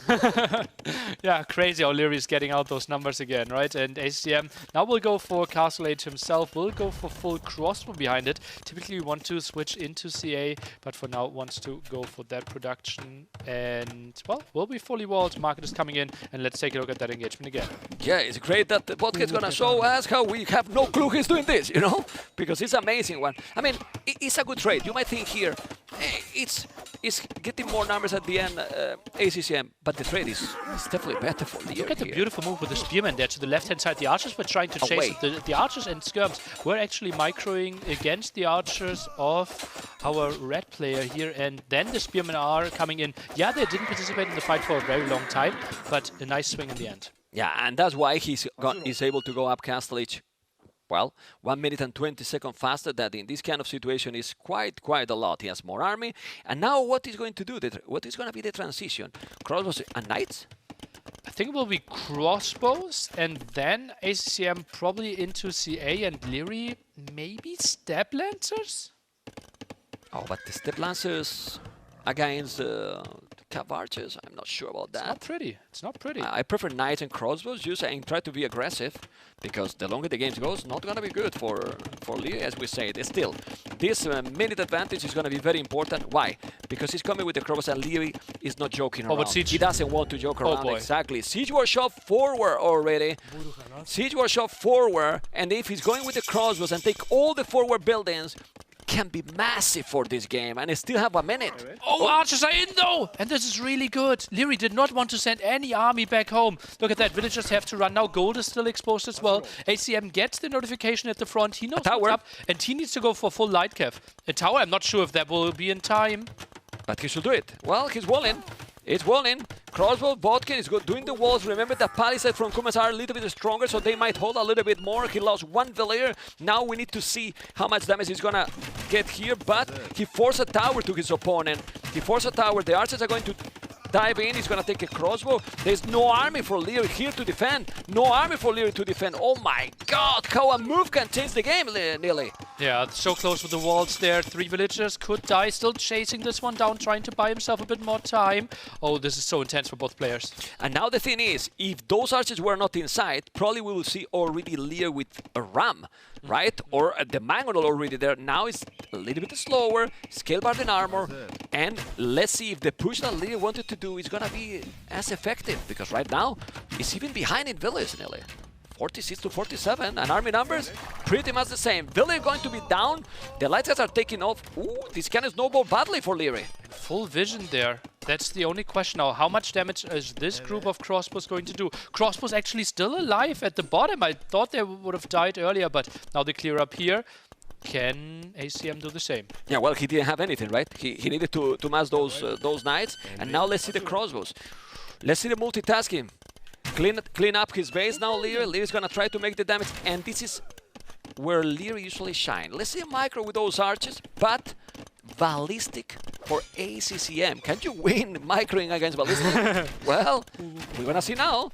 Forcing more reaction for sure. More crossbows being produced here. It's only 10 at home against 12 at the front. Trying to dwindle down the numbers before it. Both players with... Oh, actually, ACCM is missing Botkin. Oh. Missing Botkin, he doesn't know. Oh my god. Outranged, outdamaged. Damn it. And with Leary's archers. Leary noticed. I think Leary has noticed. He's gonna have ballistic, but doesn't matter. The range is gonna be absolutely amazing here. He has to be careful. Ballistic help, but prefer Botkin. I prefer Botkin as well. And you see how Leary is dancing around there. Knows, okay, I need to get the most value out of this army. It will eventually die. And he finds 2 more villager kills. Yeah. He recovered the initiative one more time. 15 army to 28 is crazy. It's really crazy because he got even +1 for the knight. +1 attack. Well, that was done before. And now the camels are coming, but Leary saved kinda a match point at that point, right? Now Botkin is coming in. Yeah, but what numbers he has now in comparison with before, right? So many losses, yeah. Yeah, he lost so many. You can see double the archers for Leary, and yeah, no ballistic, but now that is matter. Oh, the Mangers are now pushing here with the gold. It's going all in, Ellie. It's going all in. That's the only gold. And humans, well, they are putting out some pressure, trying to dance the Leary at the top, while the knights are coming in at the same time. Leary's raiding absolutely everything. Look at the Mangos at the back. More criminals coming. He's dancing in the north. The knights are raiding. He's taking absolutely everything. 80 population, 60 population, and all his economy also idle. It's not only the numbers difference in his favor, it's also that the rest of the units are not working at all. No gold income right now. Villagers are trying to go for the left-hand side, but that's where we just had the raids. Not even clearing up that mangonel. Villagers idle here at the woodline as well. And Leary might even get away with some of his crossbows here. Wow. Oh. Okay. Ooh, that light cap has killed something, but still, it's so much damage. 7 villages ahead. Look at the army numbers. Doing now the siege workshop. But Leary has the timing and the momentum for sure. Is in a domination mode activated. Nelly. Unless the one light cap goes completely berserk and kills like 10-15 villagers, which, well, it's getting there. It's getting there. He has 5 kills, soon 6. Well, now he cannot kill more. You know, he killed them all. All right, let's see the crossbows. He need to move now. He need to find the goal. Can we see blue point of view if he see the goal there? He's gonna know, and now he's going, now he's going. There you go. He need to move, but again, even if he's not killing, he's moving 20 villages from there. There's a mangonel popping any second now. The knight even in. And the knight on the other side means the mangonel doesn't even know where to go. Yeah, well. Where are you moving out now? It's only 4 village difference, but the problem, Nelly... Work efficiency. Yeah. Bottom right numbers. Work efficiency last minute. That's basically telling the full story now. Yeah, and look at the army numbers. How is possible? Because he got a great attack, ACCM. Hit that counter. If he didn't get that counter attack, how it will be the game then? Yeah. It's crazy. Oh, dodged that shot as well. Yuri's still active. Can't really squeeze through there at the top, but still no gold income. Look at how he's surrounding the starting TC. And remember, guys, all this without ballistic. But Botkin for a way longer time. Yeah, right? It's true. He lost half of his army, you know, and that probably snowballed more than not having ballistic for sure. Rams, well, where's the building from ACC? I mean, he got double archery range, one stable, they completely disappear. He doesn't have any production building. He only have the siege workshop, and those villages are not villages anymore, are dancers. Because they are dancing the whole game. They are not working at all, and as you can see, Mangle is down for both, but that's benefit Leary. Leary has 7 villages more only, but that doesn't matter because the total population is massive advantage. 0 villagers on gold. He's now sent 1, but yeah, he's trying to use the market to somehow afford a Mangonel again. But again, Knight is there, and ACCM should realize this is going to be a crazy upper battle. It's impossible. Even for a player like ACCM that he's usually try and try. He's locked down here. He can't go away from that TC. Look at the arts and look at the ramp. He can't go away. What is this? He's trying to go away. Look, he can't go. I think Leary might be confused and might think like, okay, you have to be somewhere. Another TC, right? Yeah. Yeah. And now this art that's is two coming. new archery ranges. Okay. But he's not producing. He has no resources. Check his economy. Mangonel in danger. Crossbows. Some Not dead. that bad. The Mangonel is still down. It's incredible. The raid is constant. It's not stopping raiding. It's impossible. And ladies and gentlemen, GG has been called. So imagine how was the domination that ACCM called it even like that. It was crazy aggressive game, man. All in. Yeah, double range, very early stable behind this, and ACCM, he couldn't really handle all the aggression, right? Maybe defensive tower might have been an option. And also, like, if we like really look at it, I think, yeah, now the military tab will tell us a lot. Look at the 5-minute mark, where he really didn't know, okay, do I go for more army or not? And he had a lot of resources floating, and then he had to decide, okay, I'm going for something, but Leary had such a big advantage already, and ACM could not catch up. I think a bit of indecisiveness and a bit of lack of scouting. Yeah, but it's crazy because you check the total of kills and then look the economy at the end. He was having him idle for the last 10 minutes. Yeah, brutal. For the last 10 minutes because it was similar amount of villagers all the time, you know, and then army numbers in total was more or less the same. Well, I think that we couldn't handle this pressure either, you know. Insane. Really, really insane. Well, Leary is playing... Okay. Yeah. It's okay. Yeah, it's fine. It's fine. Looked like he played this game before. Because let's say, like, did ACCM made some big mistakes? I think the indecision... Yeah, I wasn't sure. Like, he was surprised by the Kumans, maybe? In this map? Can you be like... It was Magyars as well as an option to Tars.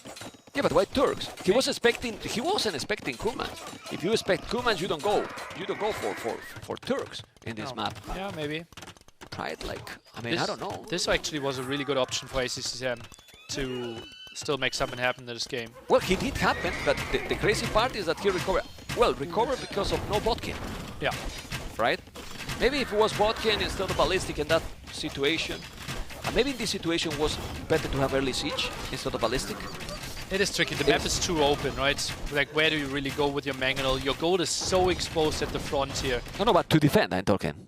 And to defend ACCM. I mean, wow. Well, that series is definitely not over, but it's a 2-0 now. Longer game the first one, but very clear the first two games for, I would say, for Leary. Now we even go into Leary's home map, I believe, with Stonefront. So ACM is not going for Dorothea Quarry, which would have been his home map. And Stonefront, really aggressive through the center aggression, something where we could have seen humans. Maybe we see Leary's special civ, Ethiopians, just trying to go for very early aggression there. Okay, let's see the thought here for ACCM. I mean, to win the series, even if all the games count, right, in case that there is a tie because it's a round robin, you need to win all the games. Yeah, like, why to pick my home map? I will save a stuff in case that I lose, you know, for the next series. If I lose, then I pick this one. If I win, perfect, I will recover, but I'm gonna leave my home map for the last. Can be that the process, because if not, maybe he wants to hide a bit of strategies, maybe just wants to play a straight up game. On the other side, if we look at Stonefront, what is the option there for ACM? We have Wolverine. He might just play Persians. Here? I'm not that excited about Persians in Stonefront. I think he's gonna go Bengalis. Bengalis? What they have going for themselves on this map? I don't know. Maybe he's gonna go for some phosphorus strategy. Trying to go. Oh, and it is Ethiopians. If you're an Ethiopians fan, this is your potentially only game that you're where gonna you will see them in the tournament. Yeah, Ethiopians are not a crazy good civilization outside of Leary's hands. It feels like he loves them. He's going for so much aggression, and we see Bengalis for ACCM. That is going to be interesting because Leary will play full aggression. And we are expecting ACCM to come up with something wild. And you know what? Now the viewers will think they said through the headphones the civilizations to nearly a mem to lose. Thank good. No, it didn't happen. At least Okay. Okay, there might be a small bug on the map. We have the admin on the case, trying to look at it. Obviously, we have him in shouting distance next to them, and we're just confirming, is this 100% fair? Obviously, so much on the line. We want to make sure that both are playing even playing field. How you feel about this matchup? We can talk about the Ethiopians versus Bengalis. I think this could be a 4-minute game. Really? I'm scared. Brutal aggression? I'm scared. Yeah. Okay. Okay, so backed villagers for one player, and we are restarting this one. And I think this is actually bad for ACCM. Because this now gives more time for Leary to think about, okay, I'm playing against Bengalis on this map, what am I going to do? Well, but I think Leary knows what he's going to do. He's Will gonna be full go. aggression. He's gonna go full aggressive, full aggro, and that's what he loves to do it, and he's gonna make it. I like this map a lot, actually. Let's try to explain Bengalis a bit, like, and why we are hyping it up so much. So they start with 2 extra villagers when you advance to the next stage. Basically, we are starting feudal age, so +2 villagers, +2 once you get to castle age, and they have a crazy unit, kind of a chariot that is a knight and a CA. You can switch its mode out of the castle, and you only need wood and gold for it. So you don't need to expend too much when it comes to food. And sometimes we see people trying to rush to castle age and play a wild strategy. And once you get to that unit, it can be really tough to counter if the opponent is only in feudal age. Well, let's see, because we see now Archer open by both players. As you can see, Bengali has 2 villages more. Lee will have a bit more resources from Ethiopians. Maybe ACM switches plan up, right? Or maybe just think, okay, I'm 2 villages ahead. If we play an even game, this will be fine in the long run for me. And then switches into Ratha straight. I will have good economy. I mean, it's kind of tricky to play greedy against Leary, so better go for the safe approach, even more if you have two villages more, right? You can see here the mill with the chickens. He's exploring everything. Fletching already for Leary, which is expected. He's going to come aggressive as fast as he can. Leary setting something in the middle? It's another building, I think. What is happening here? Stable. Forward stable. He's trying to aggro. punish the fast castle. He's trying to punish something that's actually not happening. Yeah, let's see. Or he got a date in London. He got what? A date in London, and we Oh, want to finish very maybe. quick, right? It can happen. Oh, man. Jokes aside, you can see now the stable, because Lee wants to finish this quick. He's going very aggressive, but the stable as well. Do you like this approach, then? Like... I think ACM is just trying to counter what he expects Leary to do, right? And then I'm a bit surprised that he's not mixing in some skirmishers, right? Because he's expecting to face archers, and skirms could be better. But if he thinks, okay, you're also doing scouts, well then his archer scout will be better in the long run because he will have bloodlines as an option. Yeah, let's see what's going to happen. Remember, guys, that those archers from Ethiopians attack faster, 18% if I'm not mistaken. And that, well, in Leary's hands is even more dangerous, as you can see. He has the armor as well, ACCM, but Leary is so dangerous here. He's diving here, he's trying to take the units. The scout is helping as well, but now look, he has 5 villages. 5 villages already not working, and he still kill all the units. This is already looking difficult. Look at the army numbers. You say 4 minutes, nearly, we are about the 4 minutes. And the villager dead in the back, right? And this will be more and more aggression. This is really tough to come back, right? You have all the villagers at the front. You don't really want to build a defensive tower at your berries. This is why Ethiopians are so lethal. The extra resource at the start. Absolutely insane. And as you can see, Leary is not going all in. No. He's only doing now +1 armor for the scouts. My goodness. He's doing all the upgrades. He's going all aggressive. 9 army to 5. And he's going to keep the pressure constant here, probably. Look at how low the archers for ACCM are. How is he ever coming back into this one? He's trying to go for the armor as well. Now Leary is diving. Oh boy! He's diving with those units. He's doing even forging. He's going to take this battle or not. He's trying to go back. I think he knows that he has already the advantage. He's already 1 village ahead. So he forced ACCM to be 1 minute idle TC. He killed 1 village, and now with the scouts and the archers, he's taking everything. He's doing an amazing job. But ACCM is trying to hold, but again with 5 villages not working. And that's so rough for him when it comes to getting his resources. What are the next steps for Leary? Is he maybe adding a second archer in? Could be an option here to keep up the aggression. So many villagers are chasing this away. You feel like, okay, ACM is doing a good job of holding, but the cast age timing would be so much better for Leary behind this. Exactly. I was about to tell you that and ask you, well, with this kind of aggression and all this idle time, resources collected gonna be better. Remember that you start with 2 villages from Bengali board, that means that you're going to be collecting more resources, which is not happening anymore. Right now, already Leary has ahead almost 200 resources. Why? Because it's been all aggression from minute 0, basically. And he's here and not leaving this area at all. KD is actually not that much in favor. I thought Leary might have been further ahead, but probably because Leary had to retreat a bit against the storming in villagers. One low HP, one at the front. Dead. Well, and because Nili, he has double archery range, it's still here, so the reinforcements is much quicker. So obviously he's gonna get closer to KD, but having these reinforcements that close and having 16-10 already, 16-11 now, it's doing a great job here with the +1/+1. No bloodlines, but it's taking a lot.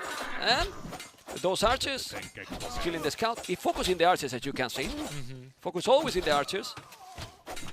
And sending more scouts. Crazy how he keeps up the production. I'm a bit surprised that Leary is not adding the second range behind this. Maybe another building now. Could be the market is thinking about castling behind this, and ACM will be so far away from castling. Yeah, that's the thing. He's gonna keep trying to keep sending some units. He's not going all in, as you can see.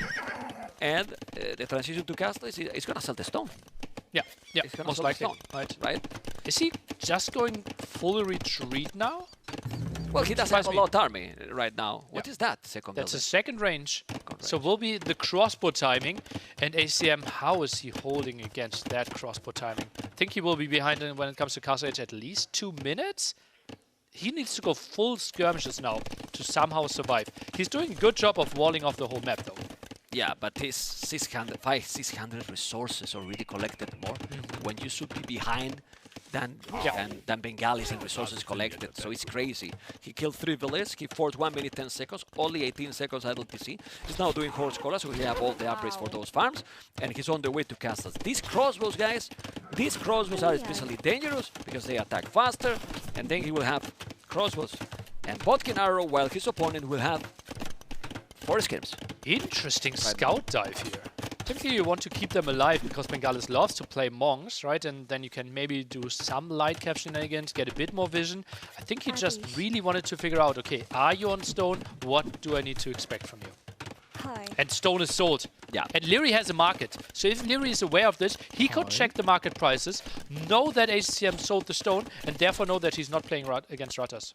You think Leary, not having the DLC, is going to check the market prices? He has no idea how much to sell stone. Exactly. But theoretically. Yeah. We are talking in the best position possible, right? The best situation possible. 40 seconds going to be in Castle Age. And then 2 minutes and 15 seconds. Armies double. Villas 3 more. That's going to be, well, closer because ACCM will get 2 villas extra with this civilization.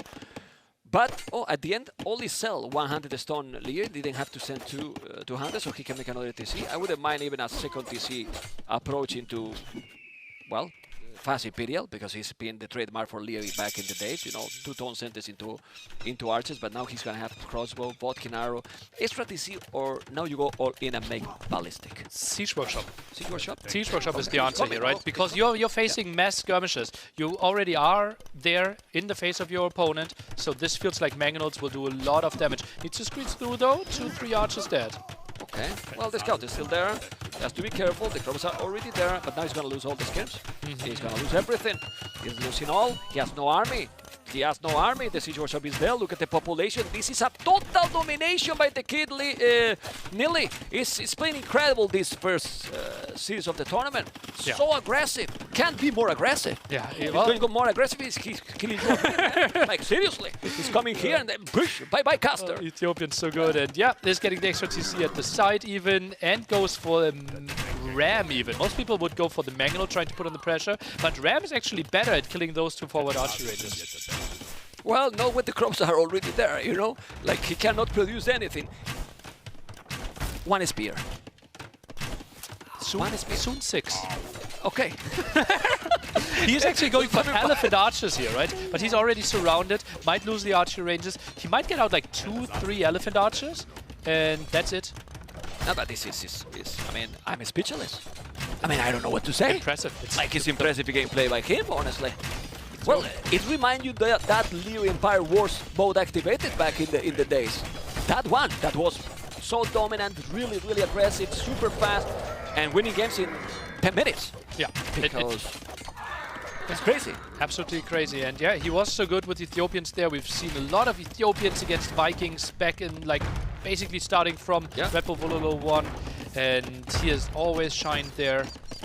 It's good to see him back and in form, and this looks good to have a really promising tournament for him. He's looking strong. Yeah, he's looking really strong. Well, it reminds you of those times before the change in the balance with the look at upgrades. this. Oh, look at this. Oh, oh god, what a nerd. Yeah, well, it's trying to control absolutely all the units. It's coming out with those elephant archers. They don't have bloodlines, they don't have ballistic. He's doing a manual trying to survive. But check the population difference in minute 15. 81 for Leary, 52. He keeps all the aggression. Do you remember a single attack to Leary's base? No. Impossible. No. He never crossed the... Can we put fog of war for red, for ACCM? But okay. Well, because we probably send the scout. Yeah, the initial scout at the start, but that's it. And now, Elephant Archer, basically the unit of choice for ACCM. Skirm's good against those, so that's what he's going for. We'll get Monk even there in the back. And we'll get more villager kills. Leary getting further and further ahead. Couldn't even accept the conversion here. Yeah, he doesn't care. He's just one converted. He's gonna delete that one. Nah, he's not paying attention. He's gonna lose now that one. He's gonna heal with the Monk. He's still killing up a little more. It's yeah, it's not stopping. He's diving in. Okay, that was too much. That was too much. Right, but he's still killing all the buildings. Yeah, so good. The Ram is getting the kills there. Market is down, and it just feels like more and more options are taken away from HCM. TC really low HP already.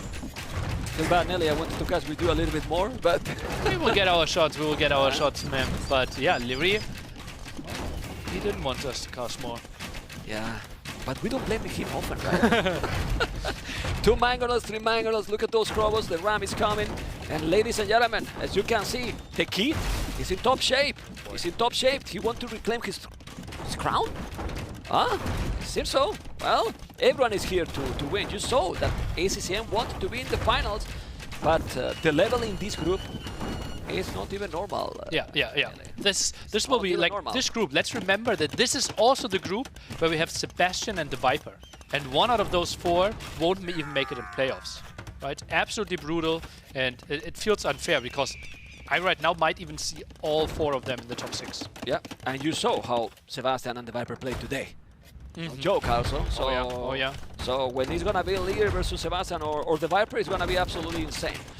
Redemption. He's trying to hold, but I don't know what is the winning condition now.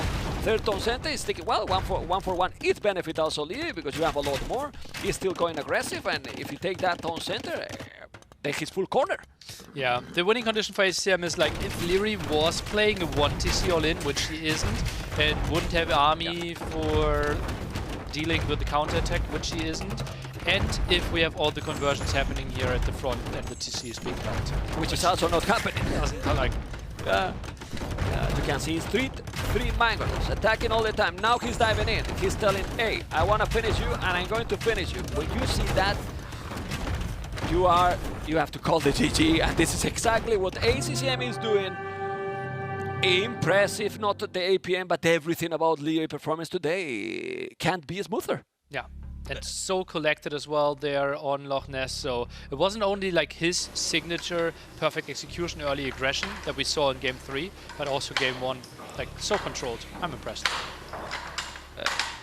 I don't know what to say. It's incredible. It's been absolutely brutal. And you were telling, maybe joking, like, oh, it's gonna be a 4-minute game. But in the 4 minutes, I was afraid that could be a 4-minute because he was going very aggro from the start. Didn't stop at all. Well, great army high 30-10 in a very quick game 2 and game 3. Yeah. For what you expect, also having, it's well, incredible performance by Leary. I'm sure that you agree, guys, and hopefully you have enjoyed. We're gonna have Leary soon to see what he thinks. Well, what he's gonna think. I want to play like this the whole tournament. Yeah, I think he might be thinking about the next steps. Like this series, like job done, minimum requirement, right? Now it's very likely that he will make playoffs, right, with 1 win already and a decisive 3-0. So he might be thinking, okay, do I he won the first position. He won the first position. He won first to already guarantee himself semifinals on Sunday, right? And also if he's first and Hera's first, they avoid each other to the finals. That should also be one of his goals. They are both vitality. They probably want both to be in that position to avoid to face in potential semi-final or round of 6, you know. But you can see here the kid, confident, very confident. He has very good reason to be confident. Let's see what he's going to say, because Riley is really 90 as well. Larry, it's always a great pleasure for me to interview you after a win, which happens a fair bit, to your credit, because there's one question I know you really, really hate answering. Larry, after that win, how do you feel? I don't mind answering it. But at this time I'm pretty decent at it. Feeling pretty good. A bit nervous, but shaky, but it's just normal in such an event. So. Rather more seriously, though, obviously you're one of the key players in this tournament. People are looking for expecting really a really dominant performance from you. Where are you at in your head now, having picked up a win here? We were talking on the stream about an early 3-0 win. It must be great to get your tournament off to this. Psychologically, are you already in the semi-finals? No, far from that. I still have to step it up. Pretty shaky first. Well, pretty much every game. He made me work for it. But I think the nerves were on both sides, and you could see that in the games. But yeah, managed to do some things better, but still far from semis. Just can you explain, because that looks far from shaky to most people, right? Can you explain what aspect of shaky? Was it like misclicks where do you sometimes like up the speed too much and like overclick? What like characteristics change if you're shaky? In the first game, I thought the game was over in feudal age. And then somehow it dragged on for another 1.5 hours almost. Okay. I wasn't quite sure how to finish it, but step by step. Yeah. And mid game, I was like, can I close this out? Like, is there even a way to with Dravidians? And second and third game, just small misclicks. You can tell by the way we micro as well, some resources styling up stock. And those things, those small things. Would you say this is like pretty much on par for a LAN though? It's like your first event, new venue. Is that common, like with all the LANs you've been at? Yeah, it happens every time. I think for most players, it's a new stage, new setup, biggest tournament for what, years, so much on the line. And yeah, so it's just natural. Okay. Was there anything that like post-draft, after all the civs had been selected, that you saw on the other side today and you were like, oh boy? Because ACCM's got some strategies cooked up, right? Here's the cook for a reason. I wasn't sure about Bengalis, to be honest. I thought about elephant archers. In my previous drafts, I always banned them, like every single time. Yeah. This time I forgot. He first picks them. So I was like, true, there was something. And but yeah, I managed to overwhelm him in that game. So everything was more or less figured out, except the Bengalis one. Okay. Did you think that there was going to be like some type of FC Ratha the second you're in the game? I thought more like elephant archers. Elephant archers. Yeah, okay, I played against them. So yeah, they can be pretty strong. Okay, interesting. I mean, looking forward, obviously, you've one more game. You get to watch some competition, play the next series in Hera and Heart. But you got to play those players. Or sorry, you don't playing those players. You're playing in the other group. Just thoughts on being able to sit back, watch the competition after the 3-0 and what's to come? That's the best, Winning is nice, but then after your work is done, relax a little, see what the others are doing, and then before you know it, you're already practicing for the next set. Yeah. So there's not really a break, except like a few 1-2 hours after. Yeah. You eat now, rest, and then watch what the others do, and then adapt. Is it beneficial for you that you have your group's obviously difficult, but would you say it's beneficial for you that you get to like train with your teammates who are in another group? I think we would do that anyways. Yeah. I've seen Hart and Hera practicing against each other as well. Even though they're about to play. Yeah. Okay. But, I have to beat everyone anyway. So got it. Okay. What a philosophy to have. I have to beat everyone anyway. So it's basically very, very clear goal setting for you, Larry. Mate, we're going to wrap things up here and get ready for our next set. Congratulations on the 3-0. We'll let you get away. But right now, we're going to head back over to the casters as they go through some of the highlights that we've seen from the series that just took place. Thank you, Riley. Nelly, after this win and seeing him so demanding with himself, don't you think that this is even a better signal? Like, we are talking like we're speechless, how good he's playing, he's telling, I'm shaky, I think I can improve some small things. I'm happy, but he's searching the perfection. It felt like he was hungry. Right? For a win. I really loved what I heard, honestly. It's what I meant. In the past was like, oh, I lose to Hera, or like, this is like, it didn't feel like frustration. It felt like he's on a path. Yeah. I really liked what I heard there. Yeah, it's what I felt as well. And I'm happy with it, because if you feel like, okay, 3-0, it's fine, I'm happy, but that's it. No, he want more. He want more. He want more. And he even give some details, you know. And then when you are talking about, do you want to be in that group and so on, I don't care. He has to I'm going to practice with everyone. I have to beat everyone. You know, that's the way. Yeah. That's the way. I don't know if we are going to see now the highlights and we can analyze those games, but do we have so much to analyze because he was dominating, incredible. But in this game, in game number 1, when he thought that he was winning, you don't win this game usually in Feudal. It's very rare. I can understand, but he felt like he won the water. He had the archers behind the wood line, right? There was so much going on for him. He basically had like a 10 economic unit lead, right? That is absolutely massive. So like we felt like his lead was crazy, but yeah, the last step to finish the game, he was looking for it. We couldn't find it either. Well, and in this one, the aggression from the Kumans was brutal. There was a moment that maybe the game could snowball in ACCM favor, but he handled the situation probably because of the botkin. Was that the key? Or maybe even Leo could I think he lost the game before, but obviously Botkin made it tricky, right? That was the timing where a clear up might have been an option. This actually gave ACM the good chance to maybe come back into it. He got some distraction there, some disruption in the economy. Archers weren't there, but yeah, not too much can do. And at the top, you can enjoy how to micro against ballistics. This is not how the game should be played. Well, this is not only micro, it's also multitasking because he's microing there, but then he's attacking with the Mangoles at home. He has more crossbows, he's dealing with that knight, trying to avoid that Mangole is going down, sending a ram, so it's in multiple places. Yeah.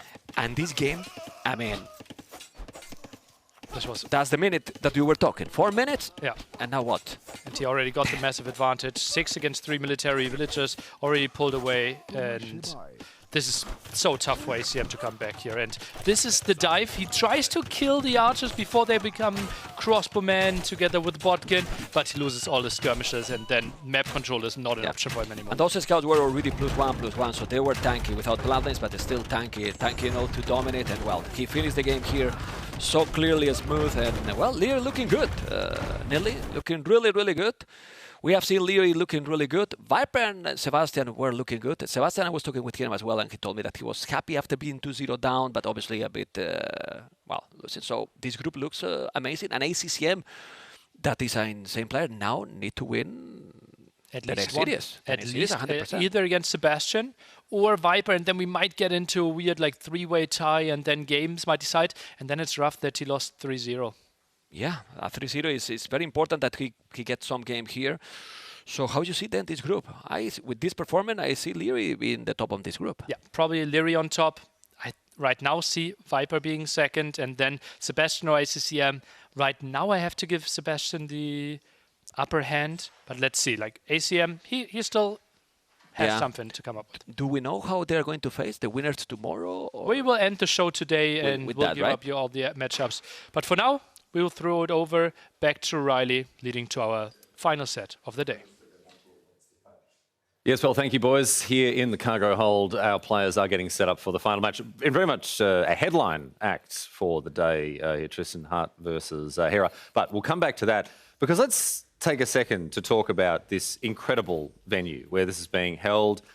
We've got a lot. This is just the beginning as well. We've got a lot of tricks up our sleeve this week, Tristan. But Redbull, Wololo, these events, they always are an absolute spectacle. Yeah, I mean, we've done quite a few of them now, and every time I'm surprised with a few things, whether it be a new hat or a new coat, beautiful red coat, a new color, or a new venue. And obviously, things will be ever changing as we make our way to Royal Albert Hall. So it's been a great time in London. Speaking of the Royal Albert Hall as well, I need to remind you that there are a handful of tickets still available for the main event. If you were thinking about coming, the opportunity is still there. This is a massive, stately, iconic venue, and we're going to have a huge tournament finale there. So if you want to be part of it, you are still able to grab some last-minute tickets for the Royal Albert Hall. Because honestly, Tristan, as we've said, these events are always huge. They're absolutely massive. They have some of the most incredible and iconic scenes generated from them. And as I say, they're really just all about spectacle. As we saw at the last Redbull Wololo, held in Spain. And we've actually got a brief recap of some of the highlights from that tournament from a few years ago. Ladies and gentlemen, we've waited a long time for this moment.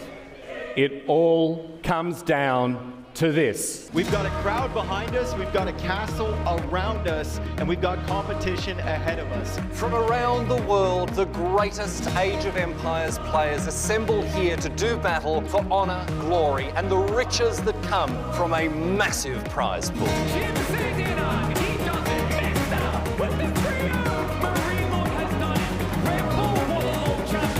We will see Hera, we will see the Viper, and we will crown a Red Bull Wololo El Renado champion!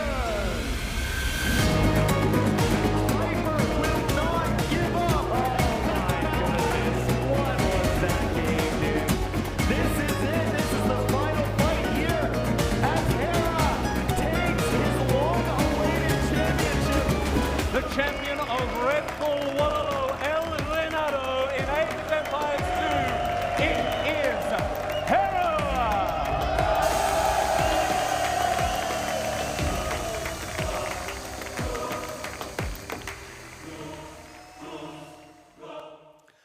Honestly, Tristan, I'm not exaggerating when I say some of the best memories that I've ever had have been generated by this tournament series. It's a proud, it's a storied history that that Red Bull Wololo has, and I'm so stoked to be part of it. I'm sure you are as well. Yeah, same. I got chills rewatching it. You know, it takes you back a little bit. Each event's had different storylines. Each event's had a different venue. It's been special. And each event they find a way to raise the stakes even further. I'm sure absolutely. at some point, if we keep going like this, Red Bull Wololo is going to be held on the moon at some point. I think I've said that in the past. Anyway, speaking of spectacle, right? Let's dial in now. Let's get serious as we get underway with our very much our headline act for today. It's Hart facing off against a player who is undisputably at the absolute height of his powers, undefeated at S-tier tournaments for I don't know how long. Hera, set this match up for us a little bit, Tristan. What can we expect as the public enemy number one in Age of Empires 2 takes to the field? Well, I mean, you've got Hera. The expected is a high level of consistent play. If things go wrong, you have a feeling of there's going to be a rebound, right? Which is not always the case. The matchup here has not looked good for Hart. And I think a lot of that is because they know each other so well, right? Like Hera's best friends, Hart, Leary, the two players that he's running into. And in Hart's case, I find that he has modeled a lot of his play after Hera. But I think for Hart, he's shown bright spots in all these games. You look at the score lines, and it might look good for Hera, but it's like, okay, that game was 50-50. That game was 60-40 for Hart. He's always there. I just think that when things go wrong in a game, it's so much easier to be the guy who has the history of winning, and that can sometimes tip the scales. So I think, obviously, Hera's the favorite, but I think in terms of level and execution and everything, and the meta, I think they're very close. It's just always been the Hart one step behind. So. And I think Hart is in a position to pose a meaningful challenge here. 100%. And we don't want to just say that this one isn't worth playing because it's a foregone conclusion. Not by any stretch, because Hart, we've seen enormous improvement. We've seen this is his second Red Bull Wololo tournament. We've seen him make his name as a real competitor.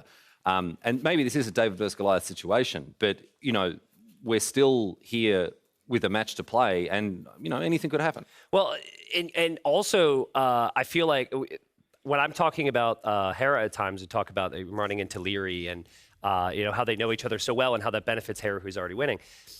Should benefit the underdog, actually, to have a teammate and know their tendencies and what they're going to do in situations. So I think that knowledge is there. I think that if anyone's going to have an understanding of what Hera's going to bring to the table, it would be Hart. True. Leary even joked that they're about to play against each other and they were still playing practice games. Which is not something you see all the time. Which is not something you see all the time, yeah. So, but yeah, I mean, again, I think Hart is like clear top 10 in Age of Empires, in my opinion. I think that he showed a really high level El Renado. He was top 4 in Spain. I think he could easily get there again. So yeah, I think it should be a very challenging set. All right, well, we're going to find out what happens right here, right now, as we throw over to our casters. Dave and Mem are standing by to get us across all the action as we get stuck in with Hera versus Hart. Nice to be here with Dave. Dave, Hera and Hart, is the time now that the enemic public number one, according to Riley, is going to be able to lose a tournament? I mean, how you feel it about this? Because we have seen Leary now insane, but Hera, it's feel that he always can be to the next level. Well, you heard Hart in the interview earlier, right? He feels like some of Hera's strategies aren't necessarily the best, and he's losing because he feels like he's bad. What happens when Hart feels like he's good? Yeah. What happens when Hart manages to punish maybe some of those strategies that wouldn't work for any player but Hera? I've heard that same theme mentioned by multiple people. Like, this strat wouldn't work for anyone else. It only works for Hera. When's Hera going to have a bad day? When's Hart going to have a good day? It could be any time, right? It could be today, and then once that dam breaks, maybe it changes something for the future. Regardless, Hart is a fantastic player. We all know what Hera can do. He's unbelievable. He's taken Age of Empires 2 competitive to a level that we didn't even think was possible. Yeah, well, but we're going to see that very, very soon. But now we're going to see a great video with both players.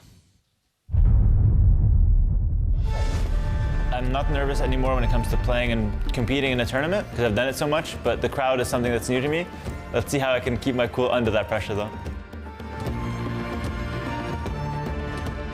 I don't take like one sudden fight that wins me the game. I think I just take small leads here and there, and eventually that just leads to me winning the game. I make sure to prepare with good players and be ready to play against anybody.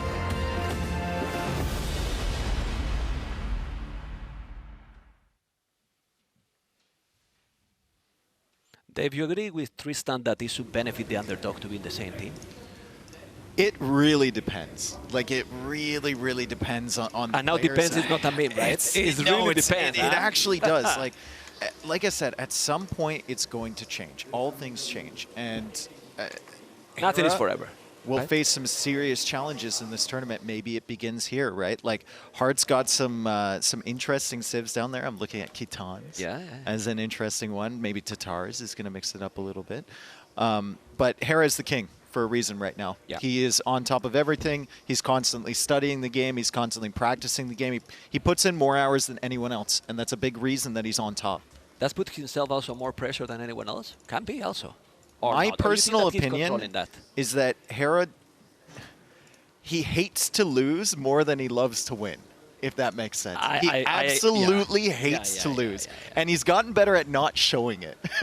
You know, because it's back very in the easy to not day... showing it. It's very easy to not showing it because he's not losing, you know? Yeah, true. But like back how's he in the gonna show day, it? Hera was very clearly bothered when he couldn't perform. Yeah. And yeah, like you said, it's a He's good not point. listening. It's We can easy. remember You're some not moments. losing, Yeah. But that's the thing. I mean, how he's going to handle those situations, because has been very few times with a match point against. Yes. With a match point against. I remember one maybe in the Garrison, but that's it. Yep. You know, and it's not the same to be in a close series, but you need to be under that real pressure that he has not been. Yep. Has been one time, I think, and he got it, you know. Yep. So now we are going to see, because I really want to see the best performance here for both players, but from Hart. You know, because it feels that when Hart play against Hera, somehow it doesn't perform his best. Well, when I'm watching these two, as you can see, Hera's rating far above everyone else. 1997 on the ladder. He wanted to get to 2K, he couldn't get there. He probably hated that one too, man. He was saying from day one, I'm going to get to 2K and I'm going to camp. Yeah, well, you didn't get there, buddy. But the thing I love to see about these players, like some players you watch for the craziness, like MBL or ACCM or the builds or the strategy, whatever. With these two, what I look for is like perfect execution. I want to see how Hera's going to break the game with how good he is. And Hart is right behind him. Honestly, I really believe that we don't know that, but I think he's spending keywords every move. Like with the APM he has, I think he's burning the keys because it's absolutely brutal. Yeah, he might the be. multitasking he has. Yep. Not only the APM, the multitasking, you know, is insane. Yep. And we can see about capture his details, but now you feel it when you're watching. I remember in that Vikings versus in TTL, that Vikings versus Roll match, final game. Yeah. That game. Yeah. I don't know if it was the final or was he it was going to be dead. or the 6. I don't know. I thought that it was over. And incredible how he holding to the, you know, at the back of the map, and he's doing that. Well, the key is like he makes less mistakes than other players, and in many ways, competitive Age of Empires or just Age of Empires in general, especially 1v1s, is who can make less mistakes. And then even when he makes a mistake, he's good enough to just pull himself out of the fire. To hide it. Yeah, exactly. To hide it. You're not, pretend it it was a never mistake. happened. No, Yeah, it didn't happen. it never happened. So it's a tough challenge. They mentioned before that Hart and Hera were practicing with each other before the game. Hera was actually practicing, I believe, with Sebastian. Yeah. And I looked over at Hart's screen, and he was practicing against an AI. So Hart was preparing some strategies. He didn't Okay. want to reveal it to anybody Okay, else. I like that. Well, we have now the first game that is going to start in a moment, as you can see. What do you think is going to be? What do you think is going to be in that map, Civilization? Well, we're going to be here. We have the civs here: Romans, Bengalis, Cumans, Ethiopians, Mongols, Malians, Persians, Khitans, Italians, Armenians, Franks, Tatars. Dave, what is going to be the matchup here? Well, we're going to be playing on Thames, right? So Persian seems like a really solid choice. It's just a solid civs. Italians are there as well. As far as Hera's civilizations go, like, he could mix it up. He could go Malians. He could go Mongols. He could, you know, do something a little bit different along the way. I'm really not sure with him. By the way, I'm looking at you. You are scaring me with this. Why? Because I'm a higher rank? Complete. I don't have a rank. Yeah. I'm unranked. No elo. I don't have elo. You can row the boat. You can row the boat. I'll point us in the right direction. No, I couldn't move because I have the cable here. No, but you're a sailor. I'm a marine. So you sailed a ship, and I No, get I am a dropped off pleb. somewhere. Okay, yeah. A pleb, Yeah, completely. true, I love you too. I love you too. Okay, so this pleb thing that in the next map we're gonna have. Hard call out. Yeah. Romans versus. Romans? On Thames? Yeah. Okay. Romans versus Italians. Romans versus Italians. I could get behind the Italians pick.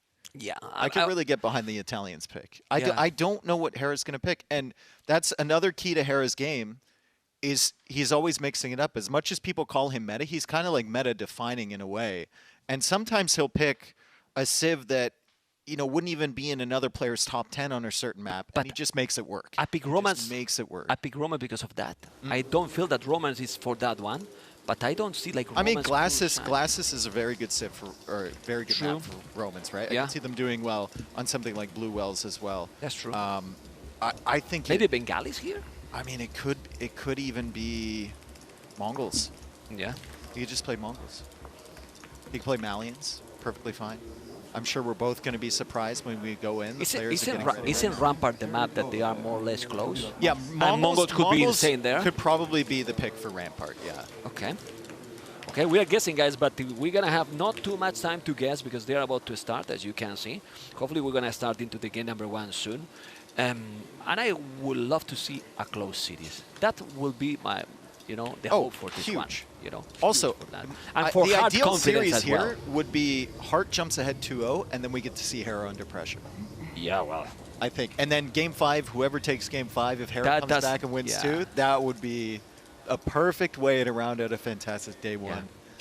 By the way, before they start, did you expect the Leary ACCM happen? I didn't expect that dominance. I expected him to win, but it was kind of oof. I think I think ACCM doesn't have a lot of confidence against Lyrian Empire Wars. Okay. We've seen him win in RM. Like WWC 2, I think he won the final against Leary. Like, he has history of winning against Leary in RM, but Empire Wars, Leary gets the archers on the field within 2 minutes, and he's just dancing around the front side of your base, right? Yeah. Like, if ACCM has a rematch, he's going to have to come up with some better strategies, and he's going to have to realize that he can't be the aggressor really, really early, right? It's going to be Khitans. Nice. Ooh, we saw plenty of this in the ladder. Remember Thames with Khitans in the ladder? They were very popular at the beginning, and then they kind of faded away as people realized that Koreans were good on every single map. Yeah, they are now a bit more nerfed, right? Yeah. So Khitans, but let's see what is going to be then for Hera. Definitely wasn't Italians, and we have Romans. Romans, nice call. Well, we have Nice Romans, call. you know. I was thinking that Italians could be, as you mentioned, very, you know, but I don't know. I was thinking that Romans could be. I think Romans are quite a good counter pick to Khitans in many ways. Romans are very strong on Hera's hands, specifically, honestly. I mean, with the economy they have, Hera can really do a domination here. Let's see what's going to happen. Ladies and gentlemen, game number 1, last series of the day, on a first day that has been absolutely amazing. Hopefully, guys, you enjoy. This is Mem, Dave with me, Romans as a blue, Khitans as a red heart on the left of the map, and opening archery range, Dave. Yeah, and I found that people enjoy doing that with Khitans, right? The tendency is to open stable, but you're going to have to wait to get your forging upgrade anyway, and you're going to have to get your pastures and your food set up before you go into the stable. So it's like, it's almost better to open with archers to defend yourself and to push them your other upgrades, get it before you get the pastures up, and just build up your eco before you go into scouts. Get your economy going. Yeah. He has already the pasture upgrade already, and now we see how he's doing. Already some pasture. He will have the stable at some point, but Hera, it's already not wall completely, but it's on the way to wall. Yeah. So if you are wall, you have romance, and then you cannot raid, then Kitan's effect is gone. Yeah, and Hera's, I think he got a little bit fortunate with the way the woodline spawned in and how close he was. So he's got a really easy segment to wall as they dance back and forth. I love seeing it from these two guys. Imagine how many times this has happened in practice games we haven't seen, right? Just dancing with the scouts. Good push back there from Hart. He drives the archers away. His other archer army, I think his 2 archers are forward as well. I don't know what those dots are approaching Hera's base, but he might be able to find some value with those. His skirms, however, little bit exposed on the front side of the map. There we go. Villager dead, maybe? Can Hera save this? No! He didn't. And now look how Hera is thinking every time about everything. For some reason, he was expecting his opponent to go scout. He was doing forging, he canceled it. And now he's coming with the scout without forging, coming with the archers as well. He got 1 villager down, but Hera has a lot of armies. And Hart doesn't have the spearman there yet, and now the spearman arrives, but the archers are right there, and he's chasing after with villagers. This is not the position that Hart wanted to be in. His archers also got cleared up on the front side. Really good stuff here from Hera. The timing with the spearmen and the archers and the scouts coming forward. He didn't kill any villagers, but there's 2 weak ones he can go after, and he's cleared up the army from Hart. Yeah, now he's doing the stable. Yeah. He's doing the stable. He has the skirmishes, he has the spear as well. I don't know if a tower there would be needed. For now, if he's going back a little bit, but when he sees this scout, he has to make a tower. I will make a tower from Hart because those are a lot of scout and archers. A tower need to be done. I would probably just use those villagers. There we go. Yeah. That's probably a good start. They were sitting there not doing anything for a while. Hera's trying to clear those up. Still doesn't get it, so Hart saves 2 1 HP villagers. Hera would rather keep the army mass than push in there and get those villagers, and we've got to pause here as Hera is having some issues maybe. Okay. Well, he stabilized a little bit. He still had 1 villager more. You can see how idle TC with all this aggression is still 0 for Hart and Hera basically 9 seconds only. Keyboard disconnect or something? I don't know. Yeah. I paused the game pretty quick. Okay, there we go. Awesome. There you go. We keep going. The stable is already up. He seems that he's going to go back, so he's breathing a little bit hard here. Yeah, confirmed keyboard issues, but he's got it sorted. Maybe that's why he didn't go in and snipe that villager when he had the chance. But, I mean, it doesn't make a huge deal. He's still got his army, so he can be happy about that. He's got the scouts and the archers trying to push in. Hart is fine with keeping Hera there right now because he's in the process of building up his scouts and getting forging and getting his pasture set up. And then the food's going to come in like crazy, man. It's going to go so great. And also now the forging is going to affect the spears as well. So if he's going with those spears, he's going to be +2 spears. He's going to make a lot of damage to those scouts. He just need to hold that position and micro those spears. Don't. And Hart needs to pull these villagers off gold too. There's no reason you should be floating almost 400 gold.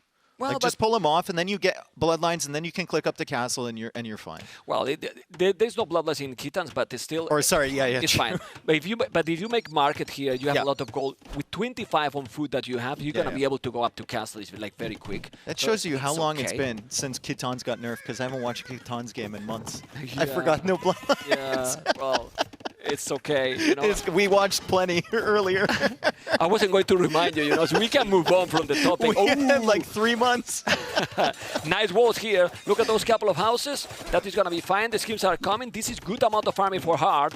And now the resources are great for Hart, yes. But here are resources insane. Yeah. On the way to Castlage Well, already. it's Romans too, right? On the way to And this is while he's Yes. making scouts and archers. So he's been constantly producing. That's a really good job from Harry. He's getting bloodlines himself. He's got Horse Collar on the way. Hart's just trying to complete the walls. I think Hart's in the mindset of like, if I get my pastures set up, I can just spam units and hopefully I can overwhelm Hera and catch him if he's trying to be a little bit too greedy expanding the eco. Well, the map is big, Dave. So even if it's 1 minute difference, it's going to be fine if it's wall. Yep. I think. Except that you are against many crossbows, which is on the way. 8 archers already, 10 can be crossbows and bodkin. You will have to wall. I don't know if he will need a tower here. At least he didn't spend the stone, so he can build the tower. He's up, and it's 1 minute 30 seconds. It's the not good so thing, bad. It's okay, yes. But the good thing is that he has many scouts here. He needs to deal with those, but those scouts got blindness as well. So now the +2 attack are not going to be that effective. He needs to hold a minute, or the snowball can be real, Dave. What do you do as Khitans against like Scorpion Pikemen? It's going to be in a difficult situation, right? Then you have to go into like heavy cav archers and castle it. But why we don't see Fire Lancers? They have Fire Lancers. I mean, you could go Fire Lancer. Fire Lancers. So it's a good option here with Yeah. Khitans, you know, and then you float crazy amount of food because Yeah. you are not using it, Yeah. you know, so it would be a good But option. if Hera here. still has the crossbows, then that kind of he got a lot of skirmishes yeah, here. true. You make the It's gonna be a chess game here with them Yeah. trying to figure out what they want to do, and especially with Hera trying to figure out how much he needs to put into military and how much he can put into economy in terms of investment. Yeah. Because Heart's going to have an insane amount of pastures behind. The food's going to be coming in really quick, and there's a possibility Hera could get overwhelmed. Yeah. Well, he doesn't want to be greedy, so he's doing a tower on the goal. I think that's the tower. He has very good resources, like very good food, very good gold, very good wood, but he needs to make this look at Hera holding open the gate. Yes. Look at Hera sitting a scout in that gate. He holds it open. Heart's going to still take out some of the crossbows, though, and this is an ambitious dive here from Hera, but now he brings all the scouts into play. Still, without the crossbows, how threatening is this army without the crossbows here, man? Not anymore. I don't really think so, because Heart's going to be Castle Age soon.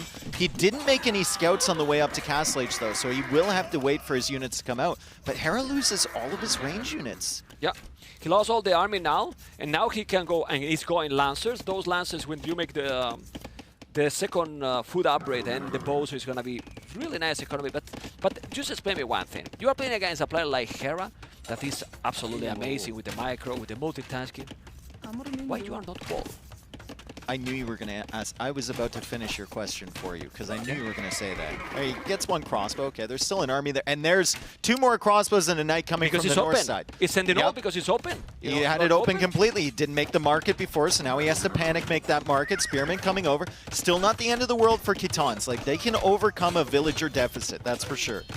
Yeah, but the problem now is that look at the army numbers. Yes. Even if villages are not only 4 difference, you can see the amount of army. The Lancers are okay, but the crossbows with the Knights, in my opinion, are just better. And especially if you have so many. 11 crossbows, 5 Knights. Hera is also playing so smooth, very aggressive. Yeah. He wasn't even wall completely himself at home, but that's fine when you have the initiative. But when you don't have the initiative, you need to be wall because he's now coming all over the map. Excellent use of small numbers of units from Hera. He's just getting the ultimate value from these units, even after he lost most of his crossbows.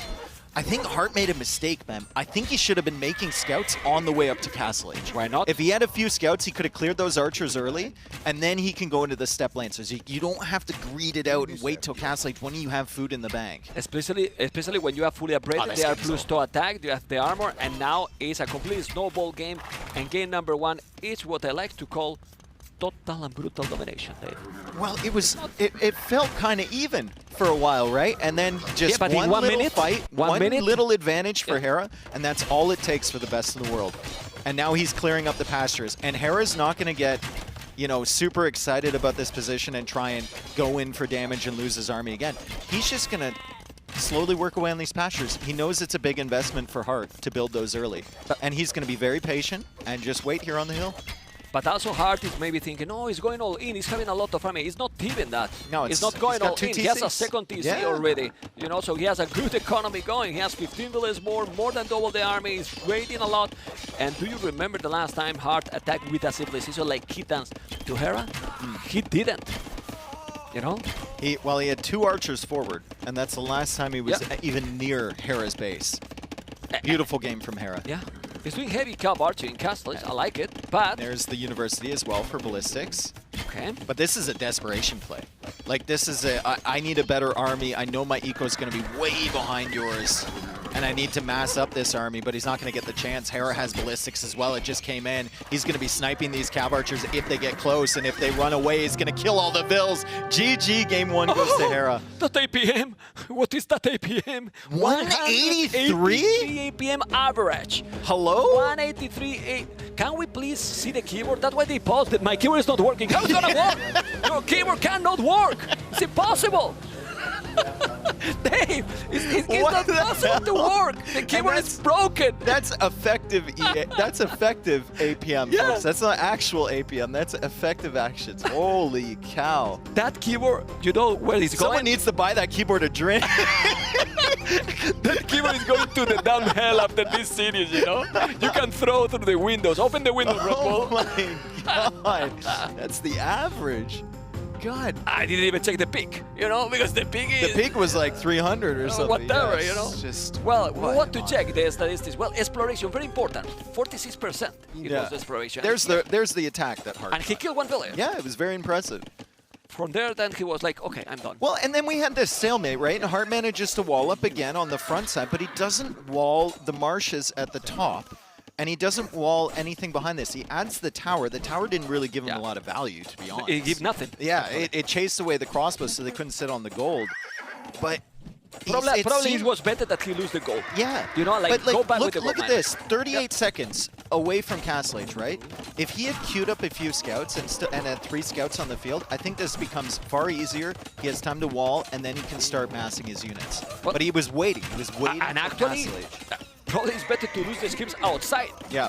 You know, because either way, he was losing inside, and then he was inside now with the army, and he was going to have the tower. But I mean, Hera's just going to punish you for those mistakes every single time. And you can see him dancing around. Very similar energy to the Leary games against ACCM, right? He gets him with 3 crossbows, and it's just done. I think Hera broke his keyboard.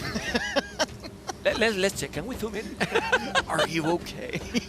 Blink twice if you're fine, keyboard. Okay. But the difference here with the previous series with Leary and ACCM is that Hart is a very fast player. Oh, he's super quick. He was 115 on that. Yeah, he was over 100 APM all the time, so it's even more, you know, overwhelming probably for him. You know, let's see now what is going to be the game number 2, because the start is. Where does Hart go here? I think Hart goes to a game or a map that's a completely different vibe to that. He doesn't want a land-based map probably. I think Blue Wells is probably a good pick, right? You can mix it up. You get a forward dock or something and start attacking Hera from different angles. I'm checking the minimap. Maybe not. Is that Is that Blue Wells? I think it's Blue Wells. Yeah, it's Blue Wells, okay. Okay, so we know something about something. Yeah, it reminds me a lot to Immersion, the map we had in the... Very good map as well. The difference between this one is that it's not just the food in the center, it's almost all the gold on the map is in that water, right? I think there's only 4 tiles of gold in each player's base, so that's like 8 tiles total on the map, and then the rest is On the oysters and whales. Whales. All right. Let's see then what civilizations can be. Then Italians or Armenians. Well, could be Persians too. Could be. It could be Malians for Hera. It could be Bengalis, maybe. Well, they potentially an option. Regenerate HP, also the ships there, so You get that's 2 nice. free extra Ooh. Ethiopians on this one. Okay. Okay. Well, we've seen Ethiopians twice with Leo and Hera. Different completely maps and possibly different approaches. But the water, they don't have anything specifically good. I mean, yeah. Like, you have to wonder if this is another Civ pick where only Hera would go for this. And you want to surprise And he would yourself. feel very comfortable. Yeah. And then he just plays into archers or something, and archers are actually quite good against hulks. But you are cooking things in the first day? Well, I think Italians is I more don't- standard, for example. Yeah, but I don't think Hera has to cook up a super unique strategy. Well, with He can 200 just APM. play whatever civ he feels comfortable with, and if it doesn't work, then he can start mixing it up later on in the tournament. Italians is a fantastic civ. You know what I feel also now that they'll listen? He was watching Leo versus ACCM. He was listening me and Nelly like how fast, how aggressive it is. Leo is aggressive, you will see how aggressive I can be. Bam. You know, I don't think I'm not sure if he's I like gonna this think is it, but this is Mem's fan theory, but I was actually sitting right next to Hera, and he was practicing throughout the entire set. He wasn't didn't watch? No. You didn't watch anything? Shit. Damn it. Damn. Don't worry, Matt. He's got a poster view in his room. You could have lied now, Dave. I could have actually. I could I have will note batted the this for ego. the future, you know? Damn it. All right, game 2. We got Hart as Italians, Hera as Ethiopians. We'll see what Hera plans to do. Mark it right away. So he's just going to buy his way up to Castle Age. Castle Age, man. And the whales come in so fast. I was talking to Viper about this yesterday, about this map. And I said, shouldn't Saracens be really good here? And he said, yeah, they'll probably be banned on most of the drafts where there's blue whales. Okay. So Just because of the market and the gold comes in so fast. And with Ethiopians, you get 100 extra food, 100 extra gold when the game starts. Yeah, and then what he's going to do is the minimum army possible. He's doing few archers to don't get harassed by his opponent. He's doing even a second archer range. Yeah, because he's gonna try, maybe not right away, but he's selling already everything. Look at the resources. Yeah. Do you think Hart knows or he's expecting this more or less? I believe so. I mean, he has to have good scouting. Like, where is he gone with his scout so far? I see it's Can we weak. see if he's Can in we the market? see his line of sight, whether he sees the market or not? Didn't see it. Didn't see it at the back. Just sees the archer range being built there. But now it's even more problematic because he sees double archer range. He's thinking, no, he's coming very aggressive. You know? Yeah. And But he he's needs to not. go around with the scout. He's not. He needs to see. He needs to see that market. Good pressure. A villager gets away on 1 HP. Still no forward docks or anything. Hart did go for the dock at the back, and he's adding a second range in response to the second archer range from Hera. But it is important to note that even with that market, even with the extra resources, Hera hasn't clicked up yet, man. Yeah. He's still hanging out in Feudal Age, and now he's adding more archers to respond to the pressure from Hart. And it's +1/+1 armor already also for Hart with Italians. That's going to be +2 because Italians get extra armor, so it's make them very tanky.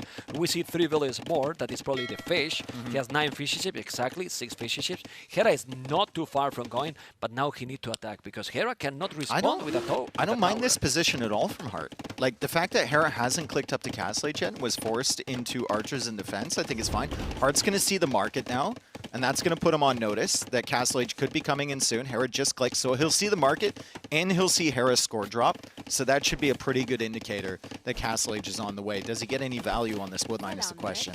Yeah, so now he needs to be very aggressive. But can you be very aggressive when you have the same amount of army that your opponent? That's the thing. 8 archers, 8 archers. So it's crazy. It's still going up Castle Age. Not as fast as we thought, but very fast. He's minute 5. He's 2 minutes away from going up. Hard resources are looking good. And well, remember that Italians don't need 800, 200 to go up. They need less resources. But he's going to clean up for Hera. The scout was so weak, he went after the archers instead. Hart trying to get maximum value there. Italians do have a cheaper Castle Age. And Hart's going to be up at a really good time. 11 fishing ships against 8. He's got the archers with the extra armor, like you mentioned. So if he manages to keep a similar mass, he could be in a good position. I think it's really interesting that both of these players have decided that this is an archer map here. Like, they're not going to try for the forward docks or anything. They're just going to make double range archers. Yeah, and the timing is going to be very important because Ethiopians, like we saw before, they also attack faster. You have that brutal APM. He needs to be careful. Obviously, if he... Oh, Hera's going to wall him into the no, archers. He can't. Well, that's going to be a If he had stone, he could have made a stone gate there and it would have worked. But he sold it. Yeah, but this is a okay position for Hart, as you mentioned. He's keeping him away. Be careful with the Hulk, because you might lose those, but this is very weak. I like this. I mean, you need to keep away from your base. Very good micro, and now with that archer army back there, you force Hera back. So, like you said, you can't come to your base. Yeah. 12 fishes, 9 fishes. There should be some weak villagers in Hera's economy as well. He's going to the wood. Let's see if he's there. He put them in a safer position. He's so good at doing that. He always puts the 1 HP villagers on the other side of his economy where the army isn't going to show up. And also his reaction has been almost instant. He's coming now forward with the archers right away. He's ignoring the forward archers from Hart. And Hera is going to be trying to put the aggression. Oh, but he gets punished. He gets punished for it, man. He sent the weak villagers over there to die, and he sends the army for it, so there's no solutions. And guess what? Hart is fully walled at the front here. Yeah, there's no way in for Hera. Well, he can dive in. He's gonna dive in. But there's a lot in that. There's a lot in that. Risky. It's so risky. Yeah. Really risky. Their resources are quite unbalanced for Hart. He has such a lot of gold. Didn't finish the stable either. Things are kind of falling apart a little bit here for Hart. He's looking for the fish on the outside. Hera doesn't have any. So that's one advantage for Hart, but Hera does have 2 pawns that he's gathering gold in. Yeah, but Hart is really fine. Resources, 600 resources collected more. Now he needs to save those arches. He's going to have even at least skirmishes. I believe that in this situation that you are going all in, he needs ballistic here. Right? Like, I believe so. And also, he has no food income. 5 on food only. The crossbows are there. He has 17 crossbows. 17 crossbows. Hera, but Hart got the skirmishes as well. So if you get all together, Dave, might be fine. And here, he will be fine. Let's see what's going to happen. Good micro here by Hart. Hart is now going to dive in, but Hera is there with the archers. Population is almost the same. This is the kind of games, Dave, we want to see. Close games and amazing one. Amazing micro there at close quarters from Hera. 2 tiles away, and he's dodging the shots. Unbelievable micro, the good angles he took at the beginning of that fight, but Hart, once again, Hera's paying attention on one side, Hart shows up at the other side. A lot of the weak villagers have died already, but there's still some in there, and now Hera trapping him in with the stone gate! Palisade gate! The skirmishes are in the damn hell or not? Well, pretty much, but he's killing villagers. At least he's getting some good value, Dave. Not a lot. He got... Well, I mean, very good value, you know. He killed 1 billion, that one, 1 HP. There's a guy. Hey, there's a guy, Hart. There's one guy. He's standing next to the Mangonel. Surely you can get him, right? Surely. Oh? Kill it. No, he's not paying attention to this. Yeah, it's not paying attention. He's got but in that one, Hera will be paying attention and will take it. Those are the small details, the small difference. Village, 3 more, yes, but army numbers now 7 to 24. So I believe that now, who need the siege as well is Hart. It's coming Hera more and more aggressive with the Bangalore and more crossbows. No ballistic, but who need ballistic when you have that micro? I think Hart has identified that Hera doesn't have a dock on the outside. So he's added a second dock himself, and he's going to expand his food eco on the outside. Fish, right? I think he hasn't really been taking any food from any land-based sources. It's just been that fish on the outside for him. Okay. Which has been very nice for Hart. I think he's trying to make also a dock in the pond on the left. Occasionally I hear those whales. Yeah. Did you hear that? Yeah. What, you are paying attention? It's the same sound as Army made when it got flattened by this Mangonel. Okay, look at this. He take it, but that was tough. Yeah, that was really tough. That's not a good one. Yeah, I think he has the foundation still of the dock on that pond. You see on the pond on the left, he tried to still get it. didn't finish, and he's kind of wasting those resources. Okay, we're gonna check now the live action. He's gonna take the dock. That dock is important because look at the amount of fishing ships he has hit there. He's gonna be idle completely. Population in total is very similar, but now it's not really There's another army, though, from Hart, and it's sneaking around again. He's found success on wood lines. He keeps showing up at them, and I don't think Hera saw that. I don't think he saw that army at all. It's just skirms, but at this point, like 1 crossbow, 5 skirms can snipe villagers quite quickly. Yeah, with what for sure. The point is that he has not even Foso, and now he's coming very aggressive. He has 4 Mangonels, 2 on the left, 2 on the right, so many crossbows. They are coming closer, he's gonna take it, but nice he's split dancing. From Hera. He's dancing, he's coming now with the feed Mangonel in front. He's gonna be able to take all of them or not? He took out 2 Mangonels, man! Hart took out 2 Mangonels! He needs to take 2 more. He really needs to take 2 more. I mean, it's not a no. He's raiding at the back, though. He's got the skirms at the back. Okay. Hera may be distracted, not seeing this. The weak villagers we talked about before are back there. So Hart's going to get some more villager kills. Will Hera be distracted when he sees that? Can Hart clear up the Mangonels on the front? And Hera did go for a dock, and he did it in a very sneaky location. Hart doesn't know this until it's already up. But he needs a big badaboom here. He needs a big badaboom. The skirmishes is still being annoying. Let's see if now he's going to be able to take it. Delete the house, delete the house, delete the house. Delete that house and kill it. Not now. Oh, Hera almost split into the Mangonel. That was a weird angle to take a split, but it works out for him. Excellent micro from Hera. Ooh, this is so tense. Hart needs value from these Mangonels. He gets a big shot there. He's still killing villagers in the back of Hera's base. Hera is hard locked in on the front side. He's trying to wall him in, but he loses another villager. Yeah, but with all that said, he has still 1,000 resources collected more with 15 villages lost. So he's still with a better and more efficient economy. He's gonna take another village. No, don't lose it like this. That's a big badaboom here with the Mangonel. You need to control, but that's the problem. He's going so aggressive with 4 Mangonels in front of the crossbows. And how do you stop that? so difficult. You need to have an insane micro to stop those 4 mangonels, and he's also on water, Dave. Games like this are about who can make less mistakes. Yeah. Right? Who can manage both sides, and they've been doing pretty well. I think Hera's a little bit ahead. He's got this fantastic position on the front side of Heart's base, but Heart still has more eco than Hera. But like you said, res collected, still ahead for Hera.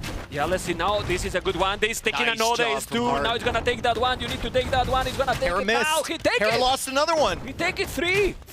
He got 3 mangoes. He's gonna take that one or not? You have to be careful. He's taking the villain. He No! dodged that. How did he dodge? I don't know.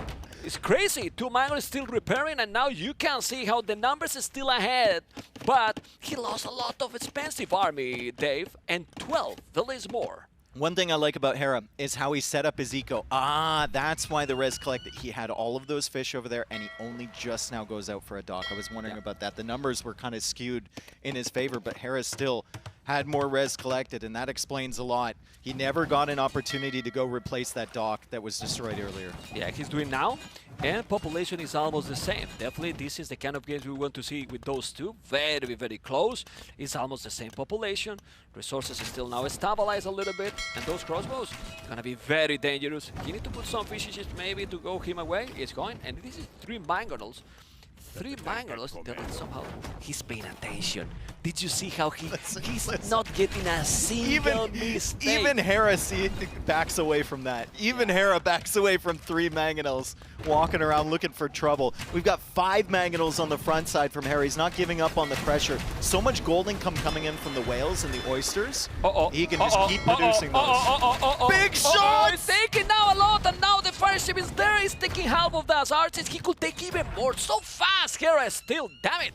That's so good move by Hera, by the Canadian. He's gonna move right now or not? He's gonna take another? Oh my god, it's so complicated. In fact, now it's going. No! No! He dodged the guy! Dave, what's going on? Man! Give it to us, come on! Give me a bada boom! We want vodka to work more, man!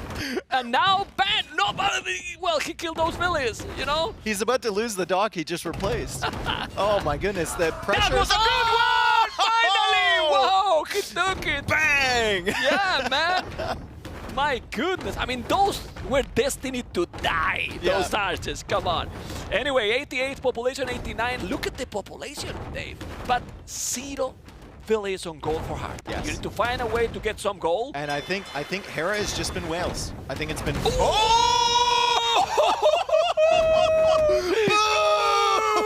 How many bada booms, Dave? What is this? Who says demos got nerfed, man? Who says demos are got back? nerfed? Demos are back. Oh man, This what game has the some hell? fireworks in it. Yeah, I'm Holy sweating cow. now, man. Well, he took so many mangonels and is still with 0 on gold. You need the middle. How much gold left in the map? Vodka? Because most of the gold is probably it's in the middle. man. Well, I think Hera hasn't been taking any of the gold really in his base. He's just been using the fishing chips to take the whales and the oysters. And Hart, because he hasn't had any fishing chips on those, and because his gold is forward here, he hasn't really been taking gold either. He's had 0 on gold forever. Yeah, forever. But the crazy part of all this is population is almost the same. Crazy badaboons all over. Check the resources for the Canadian. Oh yeah. He's about to go about up click to them. Imperial. And you know why? Because he added farms early. He wasn't taking fish on the outside. Hart was relying on the food coming in there, and he added farms early. And here we go. Revenge of the demo.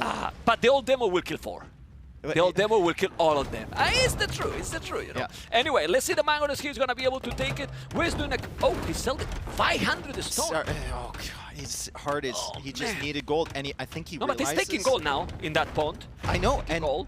Look at Hart's resources. And he's Italian. A tiny little balancing Yeah. from the market, just Okay. a little touch of balance from the market, gonna and make suddenly it. Hart might be in a position to click up to Imperial Age at a very similar time to Hera. Yeah, he has done a remarkable job keeping Hera's mangonels away, because I'm pretty sure Hera's produced like 20 mangonels this game. Yeah, but just look what this is the trademark. Can we go to Hera's base, please? The Hera's farms. base, the He's got farms all over the he place. always gets farms all over the Not a map. s- If we can does zoom Hart out, have a single farm? Exactly. If we can zoom out a little bit and click it, he got 33 farms used there. Let's go to Hart. Okay. How many he got? All right, he's got. Yeah, almost the got same, 12. 12. Come on. Yeah. Yeah, you are being nice. I mean, we all know about Hera's farms, man, and he started It's adding those insane. early, right? It's really insane. Oh, here we go. Yeah, but both are on the way to Imperial with only 14 seconds difference. The population is still benefit the Canadian, but the position in the map benefit the Canadian as well. This is not a castle, and army numbers is almost the same. I think the game. Yeah, he doesn't have anything locking down the middle, Yeah. but I mean, his army control has been phenomenal. He's had the Mangonels there the entire time, and he's got that one dock. So he's got some potential to stop Hart from expanding outwards towards the Oysters in the center area there. Still, very competitive imp timing. 98 eco for Hera, 86 for Hart. It's still possible for Hart, but he's really got to make something happen. He's got to find an opening in this game. Okay, and in late game, I mean, similar, right? You can go both with archers. I think as I like well. Italians maybe a little bit more than Ethiopians. Yeah, the map was different, you know, you can go hussars as well, but with this economy here, they are forced to go in range units, kinda. Bombard cannons, then bombard cannons. Ethiopians get siege engineer in case that you're gonna go with that. The siege is very powerful. I like the Navy as well from Italians. That's true. If Hart can get That's some true. docks in the center, which I He's think doing this really focuses He's trying to go. Yeah. What a game. Yeah, it's so very many nice. moments in this So game. We many. got a whole highlight reel just from this game. Well, we can scream later, you know. I We can know, scream I later, know. no problem. Okay, that Mongol is still alive. Crazy. 715 stone. Where to make the castle? Close to the middle? I think it has to be, if you feel like you have control here for Hera, Hera can make it on Hart's side of that middle pond. Not too aggressive, but it keeps him away from that. Hart, yeah, right there, right there. Hart, his needs to go to contest that castle. You need, as soon as you see that castle, you need to build one to keep your gold safe and then start trapping it Yeah, down. but the problem, Dave, is with what? You have 5 archers, 3 skirmishes, your opponent has 17 archers, he's going +3, he's going to make ballistic in a moment. You cannot really counter that castle, and that castle gives you the whole map. No, you're going to have to put it further back just so you can trap it down. You have to put it in a position where your All traps right. will be safe There you underneath go. of it. There you go. So he's gonna make it there. Let's see what he's gonna do, because he can still do the job. You need chemistry, but the problem is Hart has a very balanced economy. 0 wood, 0 food, 0 gold, 0 everything, and not what you need. You know, you need resources, and right now he needs chemistry right away, which is not happening, Dave. You know that's my favorite line from you, right? That's always been my favorite. Perfectly balanced eco. 0, 0, 0, 0. Well, he got some stone, you know. Yeah. All right, we go with the skirmishes, or what? What he's going to do? Because since he doesn't have a lot of economy, he needs to make some more skirms, and some cannon galleons there would be great. I mean, I like the emphasis on water control. I think he senses that he's not going to win the land anytime soon, so he needs to mix up the game by getting all the pawns. And if Hera's not paying attention to those pawns, Hart could theoretically capture all 3 of these. And then he could get cannon galleons or something. He could make things interesting, but still, it's going to be a huge mountain to climb. Because even if he does get Navy in those pawns, that archer mass from Hera can go over and snipe all those units. Yeah, and they are not great units against archers. They Such an die. interesting map, isn't it? It's really, really cool. I like it. Yeah, it's felt that it's so complicated. There is little resources with the goal, you know, and then the middle it's become so important. It's doing the chemistry now. You can see how those galleons are dying. It doesn't have a lot of siege yet, Hera, so he need to snipe that somehow. But it's so difficult. Oh, that Mongol is going to be down, sending the hold, but Hera just don't have anything on water. He's trying to find some value with his navy, and there's no value to find because he got nothing on water. He's on the land only, Hera. Well, he did take a lot of the fish out that were taking the whales and getting gold for Hera, but Hera just transitions the villagers into the center to take the oysters. Yep. And he's still got the other pond with fishing ships on it as well, and he's making more fishing ships in the center to take those too. So, really nice job from Hera, still holding this position, not pushing really quickly into hard space, but he doesn't need to. He's got a phenomenal eco behind. Yeah. Here he goes, disrupting the woodline as well. Great position for the Canadian. He has 47 on gold, while his opponent has 7. 1,200 stone, yes, but he can find any value. Look how he's microing this here. He's gonna trap him. Doesn't he have better things to do at this stage of the game? Man, paying attention to everything, Hera. He's got the trebs working away. The bombard cannons are pushing up. Hart just got chemistry, but it's only 1 bombard cannon in the queue as he's still trying to add more war galleys, 4 on gold. But this is the thing, Dave. Look at the spot here that he has to take care, and he was walling the skirmishes. Yeah. How? Yeah. You know how? This is the main part of the game right now. The other, it doesn't even matter at all, right? And he's doing it. 3 trebuchets. The castle is going to be down. You can make 2 castles more, but Heart's feels that heavily he's- housed too. Yeah. Heavily housed. 137 out of 125. So all of his units he needs on the field now, if he can afford them, going to be blocked. Yeah, well, but as you can see, he's still 30 villages more. Military numbers are very similar, 25 to 30, but he has map control. And the map control in this one, in these blue wells, is so important. There's no resources for Hart. He has no economy, and he's calling the GG. Hart 0, Hera 2. This was a great game and fun to watch for sure. And the APM again. Hera's slowing down. Yeah, he's very slow now, 155. He's slowing. But as we were talking, Hart, very fast as well, Yes. player. But you know, it's better stretch a little bit because otherwise. I feel like Hart did a really good job mixing it up. He kept showing it up at the wood lines from Hera. He kept sniping villagers, but then at a certain point, it felt like there was 4 areas to pay attention to. Hart could only pay attention to 3, and Hera had his mind on all 4. Yes, and he was close to 10 minutes without goal. Yeah. Without goal. Yep. Well, he has to. he killed that dock, and he can't take the whales in the middle, and then he kills the second dock too. But you know how expensive it was for him to go up? He had to sell 500 stone and to get I gold. think 400 wood or something like as well, this. like that. Yeah. You know, so it's so expensive. We can see, I mean, so many moments here. I mean, we don't even need to talk about them because Great most micro. of them are epic. Watch these angles that Hera takes here. Close angle, another close angle, doesn't get hit once. Another close angle, doesn't get hit once. You have to click at the perfect location to dodge those shots when you're that close. Hart comes in here. He snipes a couple villagers. These were some really good raids, and Hera, you know, he had to come back to deal with this, but deal with it he did. He sends the Mangonel and he walls in the army, and then Hart's not paying attention to this because he tries to click out and the skirms just won't go. Doesn't get any more value from that. And then from that point forward, it just felt like Hera always had a better army. Yeah, he was dominant. I mean, he was doing some good kills here. He took like 3 Mangonels, I think. He's gonna take 1 more and another 3. Exactly. Now he's gonna take the 3rd one, if I'm not mistaken. There you go, with this one. Got it.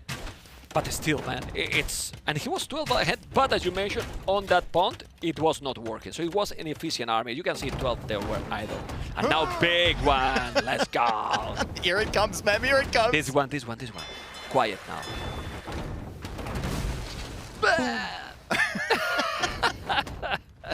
Old Devil would have killed all 4. Yeah. Anyway, you can see how he got already here the game. He was even doing guard tower, you know. It was paying attention to everything. It was very fun game, for sure. Very fun game to watch, so many moments. And yeah, but it feels that his map can snowball. Yes. This map can really snowball. It's super hard, super Well, the complicated. gold comes in so fast. Yeah. Hera had those 2 pawns, and he disrupted the gold from Hart. And I actually kind of want to know how many Mangonels he made that game. It probably showed us at the end there. I don't remember, but over 20? He must have made a lot of Mangonels. Over 20 for sure. And that's a lot of gold. Yeah, and wood. Lot of gold and wood. Let's see what is gonna be the next map. Hengehold. All right. So Hart for Hengehold, he does have Franks. He does have Armenians potentially. And then we're looking at Hera. Hera's got like Bengalis. Humans. We saw Humans earlier. This is the one with the berries at the around, yeah, right? and it's So got the France 3 boars France in the middle as well. France has to be. Now it's 2. Now it's 2 boars. Is it only 2? They Changed that. changed it. They Okay. changed that. Okay. Now it's 2 boars. We have Franks, so I think it's a must. I love in this map also Portuguese. We have seen quite a lot, but Portuguese has been banned. Yeah, in Portuguese this map. is out of there. Has been banned, so it's not there. So let's see what it's going to be. Franks and Cumans. Cumans aggression? Humans, like... I would love to see it, because we have seen Cumans and it's giving a spectacular games, actually. Yeah. So, I wouldn't mind. I think we could see Armenians here from Hart as well. I think Armenians could have potential. You grab all the relics in the center really quickly. You have the mule carts. Franks is expected. Okay. It's expected, kinda. Okay. You can go also with Franks here double stable. What's it going to be from Hera? Is it going to be Bengalis? Is it going to be Cumans? I go Cumans. Let's see if they Okay, can. I want to go. I want to lose the 50-50 2 times, and I want to go Bengalis because I saw him playing it against MBL on this map earlier. Okay. But but to go in feudal as well? For feudal aggression with yeah, you go for some feudal aggression. You can go. You have bloodlines. You have everything. Bengalis, you got it. Yeah, I did. Got it. I can't lose all the time. 50-50. Even by mistake. I gotta win sometimes. Well, I'm thinking if you go full feudal, you got the bonus from for Franks that is gonna give you some boost, but then you don't have bloodlines. I think you just do enough to survive until you get to Castle Age. Yeah. You see if there's any openings. You open like range and then into the stable or something like that. There's the archer range right there for Hera. Game number 3, Bengalis against Franks. Now there are a ton of berries on the outside, and Hart is just gonna do the Franks thing. He's just gonna make it stable. Purely predictable, but it's very, very difficult to stop because they get that extra HP early before Bloodlines. And of course, the berries are coming in quicker for the Franks. Yeah, 15% to be more precise, and you have already berries already taken by the start in Empire Wars. This is going to be now the core and the town center, and you can see how much berries you can get here. Amazing. Amazing bonus for sure. Bengalis is going for the archers now, and he's exploring everything to see exactly where to put the aggression. I mean, and he gets 2 extra villagers from the beginning of the game, right? So when you start with 27 or whatever, it's not that big of an increase to like percentage-wise, but it really, really helps to get the extra resources. Maybe you get your stable down a little bit quicker. Maybe you get your upgrades in a little bit quicker. And between these 2 players, that counts for a lot. Well, you can see the distribution. They have both like 18, now 16 on foot, and then he still have villages on gold, while Hart need to move those. Now he's adding 2 villages on gold, but, you know, the 2 villages are there, working all the time. And Hera has already, well, some resources more. It's true that... Frank Scout, winning that one. It looked like he was fighting uphill too, but wasn't getting the downhill damage, Hera's Scout right there. So really nice job from Hart to clear that up. Hart's in the back of Hera's base. Hera's going for the full wall here. And Hera's still just 3 archers, 2 spearmen. He's banking the food. He's not adding a stable or anything like that. No, he's just going to play Spearman Archer, and he's not adding any more archers either. Yeah, he's not being aggressive. So I would like to see something else There's here the from stable. Hart. No, it's Or the no, market. that's a market. It's a market. So then what you do here, because now Hart might know is like, hey, he's trying to go Castle Age. I go very aggressive, or you just adapt here and try to go as soon as possible too. Full vision on that market for Hart, right? So he knows the timings from Hera. That's really good information that he's getting in Hera's base. So let's see what is gonna be next for Hart. For now, it's not really doing army. It's doing 1 skirm, and he's not producing I think he saw the market from Hera. He says, okay, that's how it's going to be. I'm going to go up to Castle Age as well. Wow. And sell the stone. His eco's going to be pretty good with the berries coming in. Look at the resources for Hart as Hera clicks up right now. Hart's going to be about maybe 30, 40 seconds behind. Yeah, but you know what is going to happen then? Hera is going to go light cast monks. Or at least monks, right? Try and take the relics in the center. Although it looks like the relics are further away from Hera. They're kind of all over Closer on to Hart's Hart. side. He's closer to Hart, but Hart is not up yet. He's mining a lot of gold, 9 villages on gold, so perfect for the relics. He has only 5 archers, and you wanna keep going archers, or? I think you have to. I think you have to have a few. There's a hole at the back of Hera's base. Yeah, that's open, I think, or maybe not. And that's definitely open. Oh yeah, because that's not it's not a bush. It's it's open. Yeah, but usually the players don't check. Yep. Don't check, man. They don't check for those. No, I know. And his opponent assumes that it's walled as well. Yeah. So it's effectively walled. But you can click with 1 spear. I If mean, the you unit is can. going, you know that it's open. Yeah. If it's not going, then But you he's know still, that I mean, he's still open at the front of his that's TC, true. so it makes it difficult, right? Skirm's forward here for Hart. He is just behind Hera in terms of clicking up to Castle Age, and I like these skirms because he's keeping the archers at home. So I don't know if Hera's going to find that sick crossbow timing, maybe showing up at the berries at the back of Hart's base. This is really nice. And he did second archer range hard. He's not going for a second stable. So it's going to be skirm. Full skirms here with some knights maybe. I mean, Or light with, cap, with the maybe? amount of berries on this map, if you put enough villagers on there with Franks, you can kind of produce from Whatever. ranges, a Yeah. stable, the TC, get your upgrades. It's gonna And be very he nice should do for him. that. And if you make few farms, they have heavy plow right away. So it's great. You know, it's great. Double monastery. Sorry, I was expecting that from Hera for sure. double monastery. Those monks are so tanky. They are not going to die against the skirmishers. You know, they are not, especially if he's doing sanity. That's gonna be sick. The game against NBL earlier, I mentioned, where Hera was playing Bengalis. I think it was an hour-long game. NBL ended up winning, but he looked at Harry, he's like, how on earth did you survive for that long? And he was making monks. The monks are just so Hera's monk control, insane. He can balance his eco with it too. And he got the 2 extra villagers from getting up to Castle Age. So he's got that nice little 3-villager lead over Hart right now. Very, very solid stuff here from Hera, despite losing the villager early. He's doing university, so he might try to go ballistic. I don't know if he's going to try to, at some point, to make a counter-attack. For now, he's holding in that position. He has also heal advantage, hard, so that heal advantage is going to give even more boost. And I don't know, like, because if you want to go now for Sun Siege and keep pushing, he can go Redemption, but that's a lot of gold. Maybe some aggression, some extra aggression here for Hart would be great at this point. I think Hart is fairly happy to see these crossbows still at home. Yeah. For Hera, right? Like, don't give him any momentum whatsoever. Keep adding some military, keep those crossbows there, and maybe try and grab 1 or 2 relics and then add the TC. Yeah, and now Hera doesn't have mobility. That's why now he's doing light caps, so he's gonna try to snipe those monks with the light caps. It gives you some map control. And Hart is in a okay position for sure. Really. I like that he pressured the monks back as well with the skirmishers. Like, if he converts a skirm, so what? So what? No it's problem. one skirm, right? Just pull the monks out of position, and then you snipe them. The extra armor is going to be very annoying with Bengalis, though. They don't die to 1 skirmisher volley, as Hera converts a couple of them. Couple more monks, maybe 3 dying here for Harry. Takes another one. Still don't have sanity, I think, so he still skirms. need that HP. Siege Workshop now, and you can see how Hera is still ahead in Villiers. Still have only 1 toll center. He's gonna have the second now Hart. Hart is producing more and more light caps. That's gonna help a lot. But with 2 TCs, I will go Siege also. I mean, you need to keep this hill. A small hill, the space, to don't let... He's going in for the monk. He's going in for the monks. Hart He trying to cannot take kill those him. out, but look He at this. cannot. Look He's at killing. the armor on these monks. It's like a tank. And the other tanks are healing it as well, so that monk doesn't go down, and Hart actually gives up that position a little bit. Hera's still trying to micro those skirmishers down. It's only the first armor upgrade for Hart, and Ballistics is in for Hera, and that's a really good fight there. I mean, he's killing absolutely everything with those 3 monks. With 1, he was dodging the arrows from those skirmishers, and he was healing completely. He's pushing now back, and if he couldn't hold against 2, 3, or couldn't push against 2, 3 monks, now with 6 and an armor elephant, how he's gonna be able to do it with those crossbows also And these got ballistic. light cap can't kill the monks either. Like, he's going to get converted eventually. He snipes he one, killed but he him! killed He his killed own him! light cap.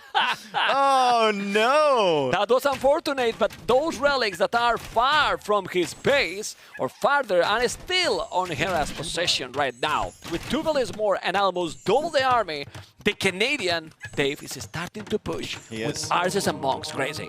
He is starting to push. Finally, the second armor upgrade coming in for Hart. I think if he had that earlier, he could have held Hera in his base. So maybe should have...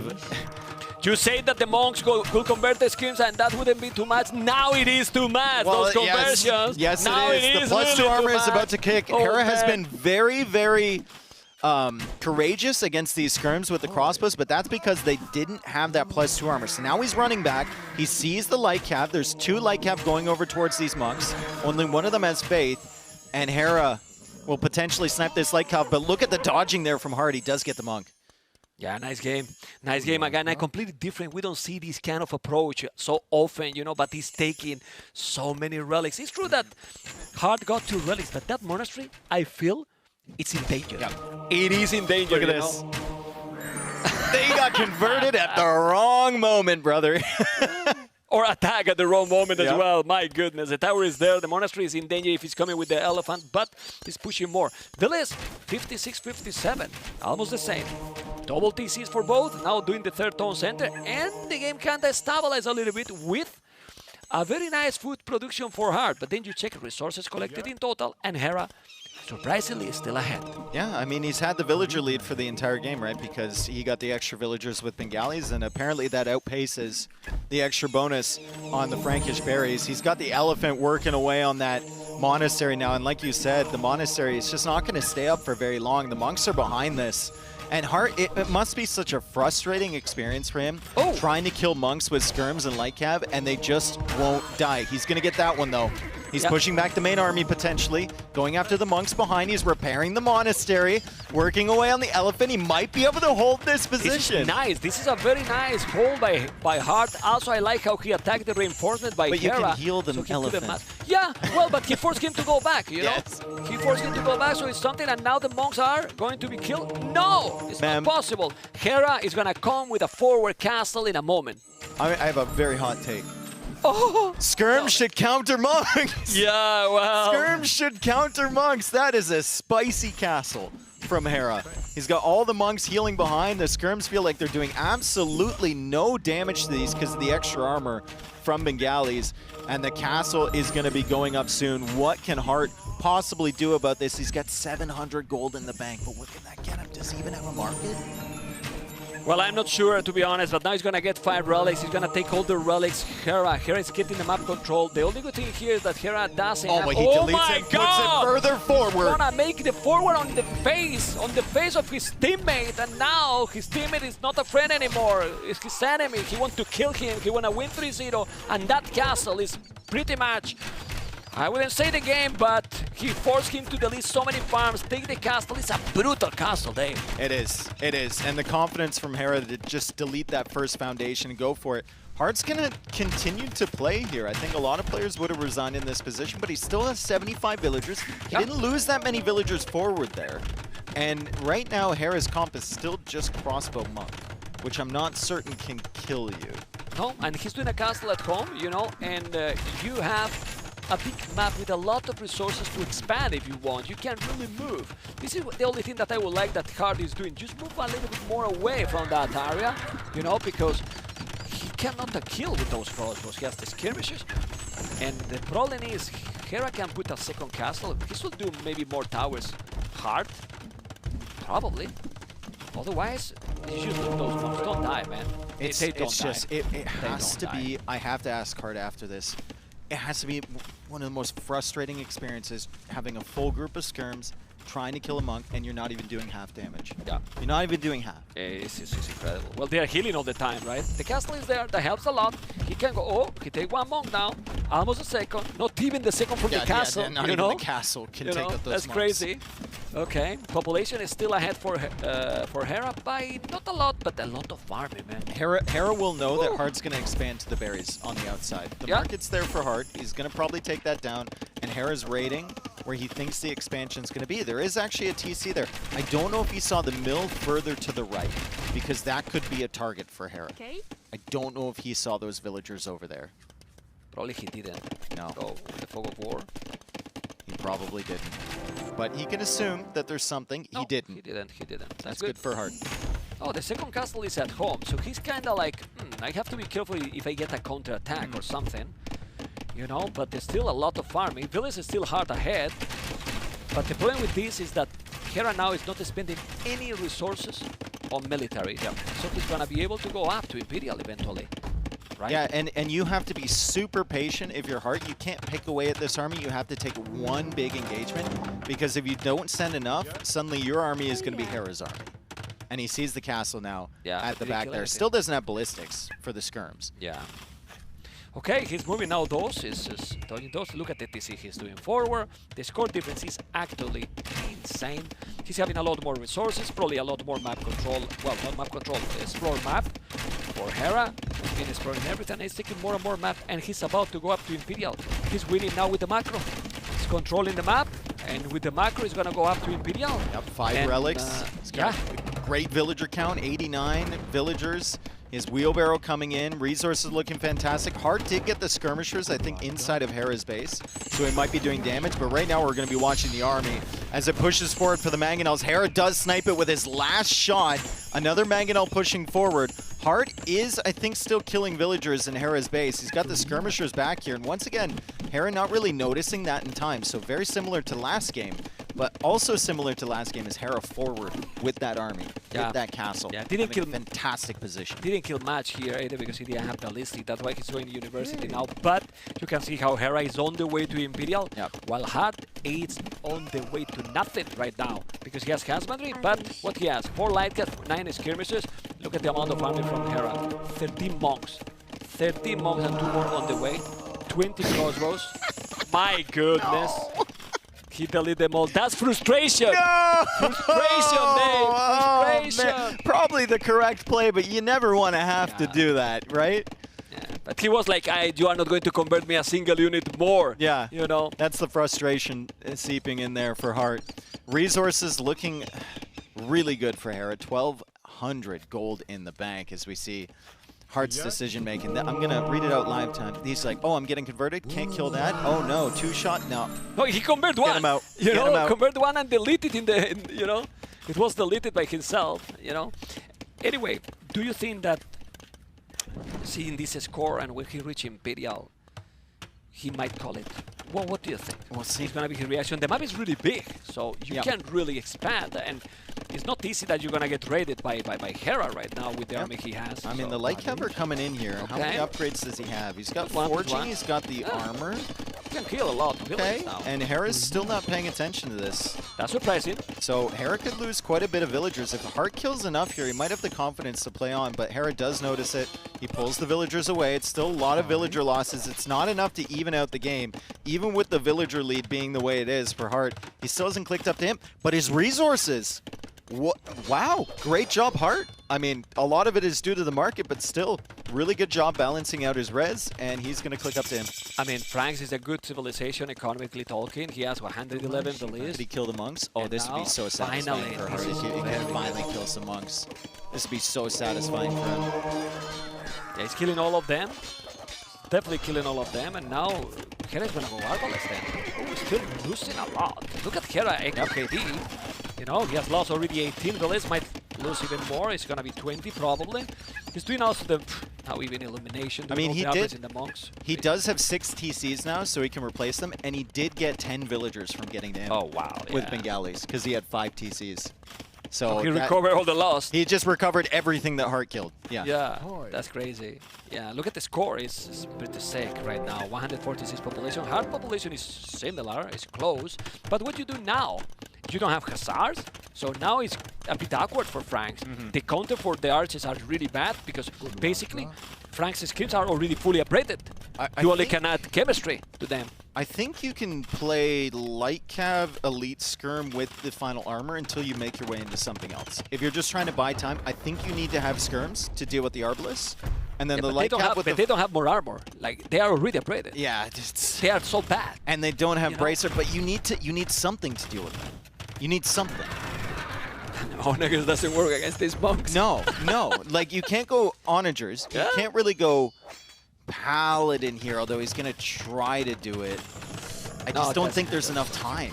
There's not enough time to get into it. Yeah, you need a lot of light caps. He's doing now knights. Okay, they are stronger. They are more tanky for sure. He's gonna do the +2 attack. Oh, the armor better. I don't know why the armor is better than the attack actually to kill the monks because he doesn't have anything. Well, the archers. It's many archers as well. In a second castle, and he has a healthy population. Yeah. Let's see, but the arbalists are there. And Hera with his 6 TCs has just popped up to 134 villagers. So now he's suddenly 10 villagers ahead of Hart. It's crazy. 67 farmers. Yeah. You know, at some point he will start. Well, to are they farmers farmers as well? Or are they foragers? Berries. Might be berries. Yes. 4 years. Yeah. Well, no, he has farms. He's Hera, man. He's got farms. Oh my God. Yeah, he's got some farms. Yeah, he doesn't believe in the berries. He doesn't believe in the berries at all. They're there. Oh my God. He no just doesn't take them. You know, no efficiency with the berries, right? Yep. They're farmers. I like them. Mangonels? Yeah, the Your last chance for any value whatsoever? Yeah. Cavalier operator is on the way, but it's not gonna be probably in time. It's still 20 army for Hart, but it's only 6 skirmishers, 3 light caps, 9 knights, and now he's raiding with the arbalest. Raiding absolutely everything. Hera has 200 population. He doesn't have Mahayana upgrade, so it could be even more population than that, if I'm not mistaken. So, total domination, Dave, by the Canadian. Some would say brutal. Brutal, right? Yeah, brutal, for sure. So we have seen the Kid before, Vitality, Leary in top shape, Hera, top shape as well, and we expected the Mahayana on the way. It might be what, 220, 215 population probably, something like this. 10% extra space, right? So it's gonna give him 15 extra pop space here. Yeah. 215 in 30 seconds. If the game is gonna last 30 seconds more, the Cavaliers are coming. They are strong, but he's only 10 and he has monks. He's gonna convert! He's gonna split. He's gonna split the light cav and the Cavalier. I still don't know if Hart even has devotion after all of this time. I'm not certain if he actually has that tech. I don't recall it going in, but Hart's gonna call the GG. A just ran into a wall here that was Hera, the best player in the world currently. And Hera was on top of his game today, man. Holy cow. Played amazing. Yeah. The level the players are showing, the ones that are mainly winning today, because Mr. Yo also played very strong, even if he didn't think that was going to his best level, but these last two today, yeah, impressive. The confidence there from Hera to play monks against skirms, even with Bengalis. Yeah. Like, it's just not something you see, right? And he uses it to back up the crossbows. And I think a big part of that game was the fact that Hart was just a little bit too late with that second armor upgrade. But here we go. Hera with Riley and Nilly, and they're going to ask him about that impressive 3-0 victory. Yes, indeed. Thank you very much, Dave. And welcome, Hera, to this little chat we're having after a very emphatic win for you, 3-0 against your teammate and good friend Hart. Obviously, the way that you wanted to start your tournament, perhaps the way that we're all expecting you to start your tournament, you must be very happy with that result. Yeah, I'm very happy with it. I think I didn't really play my best as it was day one. I felt a little shaky in certain games. So I'm actually really, really happy this time around to get the clean sweep. It does kind of put Hart in a tricky situation, though, in the group. But I hope you can come back from that. It's interesting because you're not the only player who's talked about sort of shaking off. I don't know if it's nerves or just, sort of getting in the groove, finding your rhythm, that sort of thing. Despite all the preparation, there's nothing quite that can really prepare you for an event like this, even with your success at this level. Yeah, like there's a couple of factors. Like number one, it's just like a big event, so you're not like 100% there, like nerves-wise. And then there's no setup like home, and having to adjust to somewhere or something else, different equipment, etc., is quite challenging. Like my eyes are bleeding right now, to be honest. But I think it's just because the monitor brightness was very like bright on me, so I have to make some adjustments for next time. But yeah, it's just, as the tournament goes, I hope I'll get more comfortable in my setup. Yeah, and I'm sure many other players will build that sort of momentum as well. Yeah. Nilly, we've prepared some highlights that I want you to perhaps get into it with Hera. We can roll those now and have a look at some of the key moments in this match. Nilly, if you want to talk us through some of the stuff we're seeing here. Yeah, just looking at game one, right? We have Kitans against Romans. Probably a lot of play around Bloodlines not being had on the Kitan side. What was your thought process there?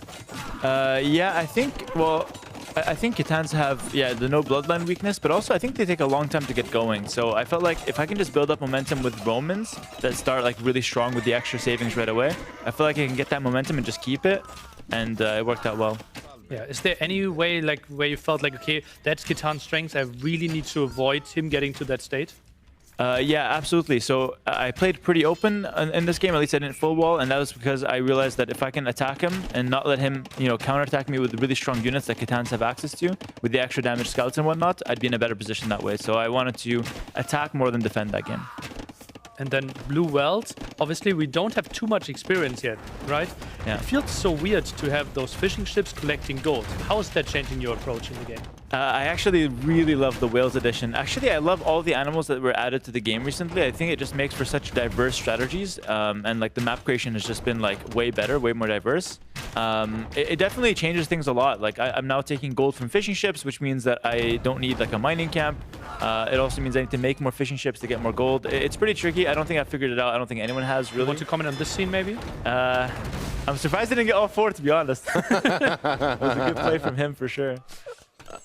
And then, yeah, we went into game 3, Bengalis against Franks. Was there any mind games around maybe playing fast castle, or was it always like, I feel like Franks will struggle against the approach that you had? No, I don't think I need to like fast castle or get into Wrathas at all. I think like Bengalis are just a good civ here, and a lot of people don't know this, but the monks counter the skirms. I was telling Sebastian this before his round way back in the qualifier. Yeah, only doing 1 damage is absolutely crazy in this instant, and you healed yourself up. It felt like you couldn't really kill them. Typically, ranged units should counter monks. Yeah, like any other civ there with monks, and I'm just getting one shot by his skirm mass, and here he like hits me, I take 10 damage, I heal it instantly, and it's just like impossible for him to play. He actually played pretty well this game, to be fair, like all things considered, but it's just like a hard game for him. Yeah. Is there any other approach that he can do? Some theories were crafted like maybe scout, skirm, maybe tower aggression, or maybe some men-at-arms to really force the issue? I don't really think so. I don't know how strong Franks are here. Like the berry bonus is nice, but like it's just not the strongest civilization. It's a bit predictable, so I don't really think he can do much. Okay. Yeah, we felt also like Bengalis played really well, especially like after you had your wall set up, you had an impossible to kill army. Obviously, nice healing with your crossbows over and over again, and the elephants, and yeah, you just overwhelmed him. Yeah, I felt good there, and I had prepared that from a long time ago, so it felt good to just get like a win with it, like finally, because I had prepared it like after I qualified already, so I just had it in the back pocket basically. Ooh, nice. And yeah, it felt good. Well done, Heron. We're looking forward to seeing what you've got cooked up for us tomorrow, because of course we'll be checking in with not just Heron but the rest of the players as the broadcast continues. We can have a look now at the schedule that'll be coming your way for day number 2 as we check in with our second day of action here at Age of Empires 2 as part of Red Bull Wololo. Opening things up, match 1, we're not giving you much of a break. Hera facing off against MBL. Match number 2, another titan of the game in the form of Viper playing off against ACCM. Match number 3, you can see there, Yo playing against Hart. And then finally, rounding things out, we've got Leary versus Sebastian. Nilly, interested to get your thoughts, your impressions, some of these key matches, some of the big moments we're expecting to see tomorrow. Actually, it's funny, right? Aren't they always matching up a winner against someone that lost their first game? It feels like it, right? So it looks like, yes, I wanted to hype it up a bit, like, oh, this is elimination, both players lost, or this is for a spot in the playoffs if both players won. But actually, it's everything open tomorrow, which is a great storyline. We could have everyone ending with 1-1 after tomorrow. So we could have a situation where we're heading into day 3 where theoretically anything could happen. Yes, fantastic. Well, I know we don't really need to say this. You're not going to want to miss it. You're going to be watching. Of course, we know you love this game. We all love this game, and we can't wait to have your company. A quick thank you once again to our sponsors, Aegon by AOC, World's Edge, and Span, for their very grateful and worthy support of this event. It's been wonderful to have them. It's been wonderful to have you along, wherever you've chosen to join us around the world. On behalf of the entire broadcasting team, thanks for being with us today, and we can't wait to bring you the rest of the event here from the HMS Londinium, making landfall later on this weekend, heading to the Odeon Lux, and then finally, of course, the Royal Albert Hall. Tickets still available if you want to come along to that one. That's all she wrote today, sports fans. What a pleasure it's been. On behalf of the entire broadcast team, once again, this is Riley Knight signing off. We will see you back here tomorrow at 1 p.m. British Summer Time. Can't wait to see you. Until then, take care of yourselves and good night.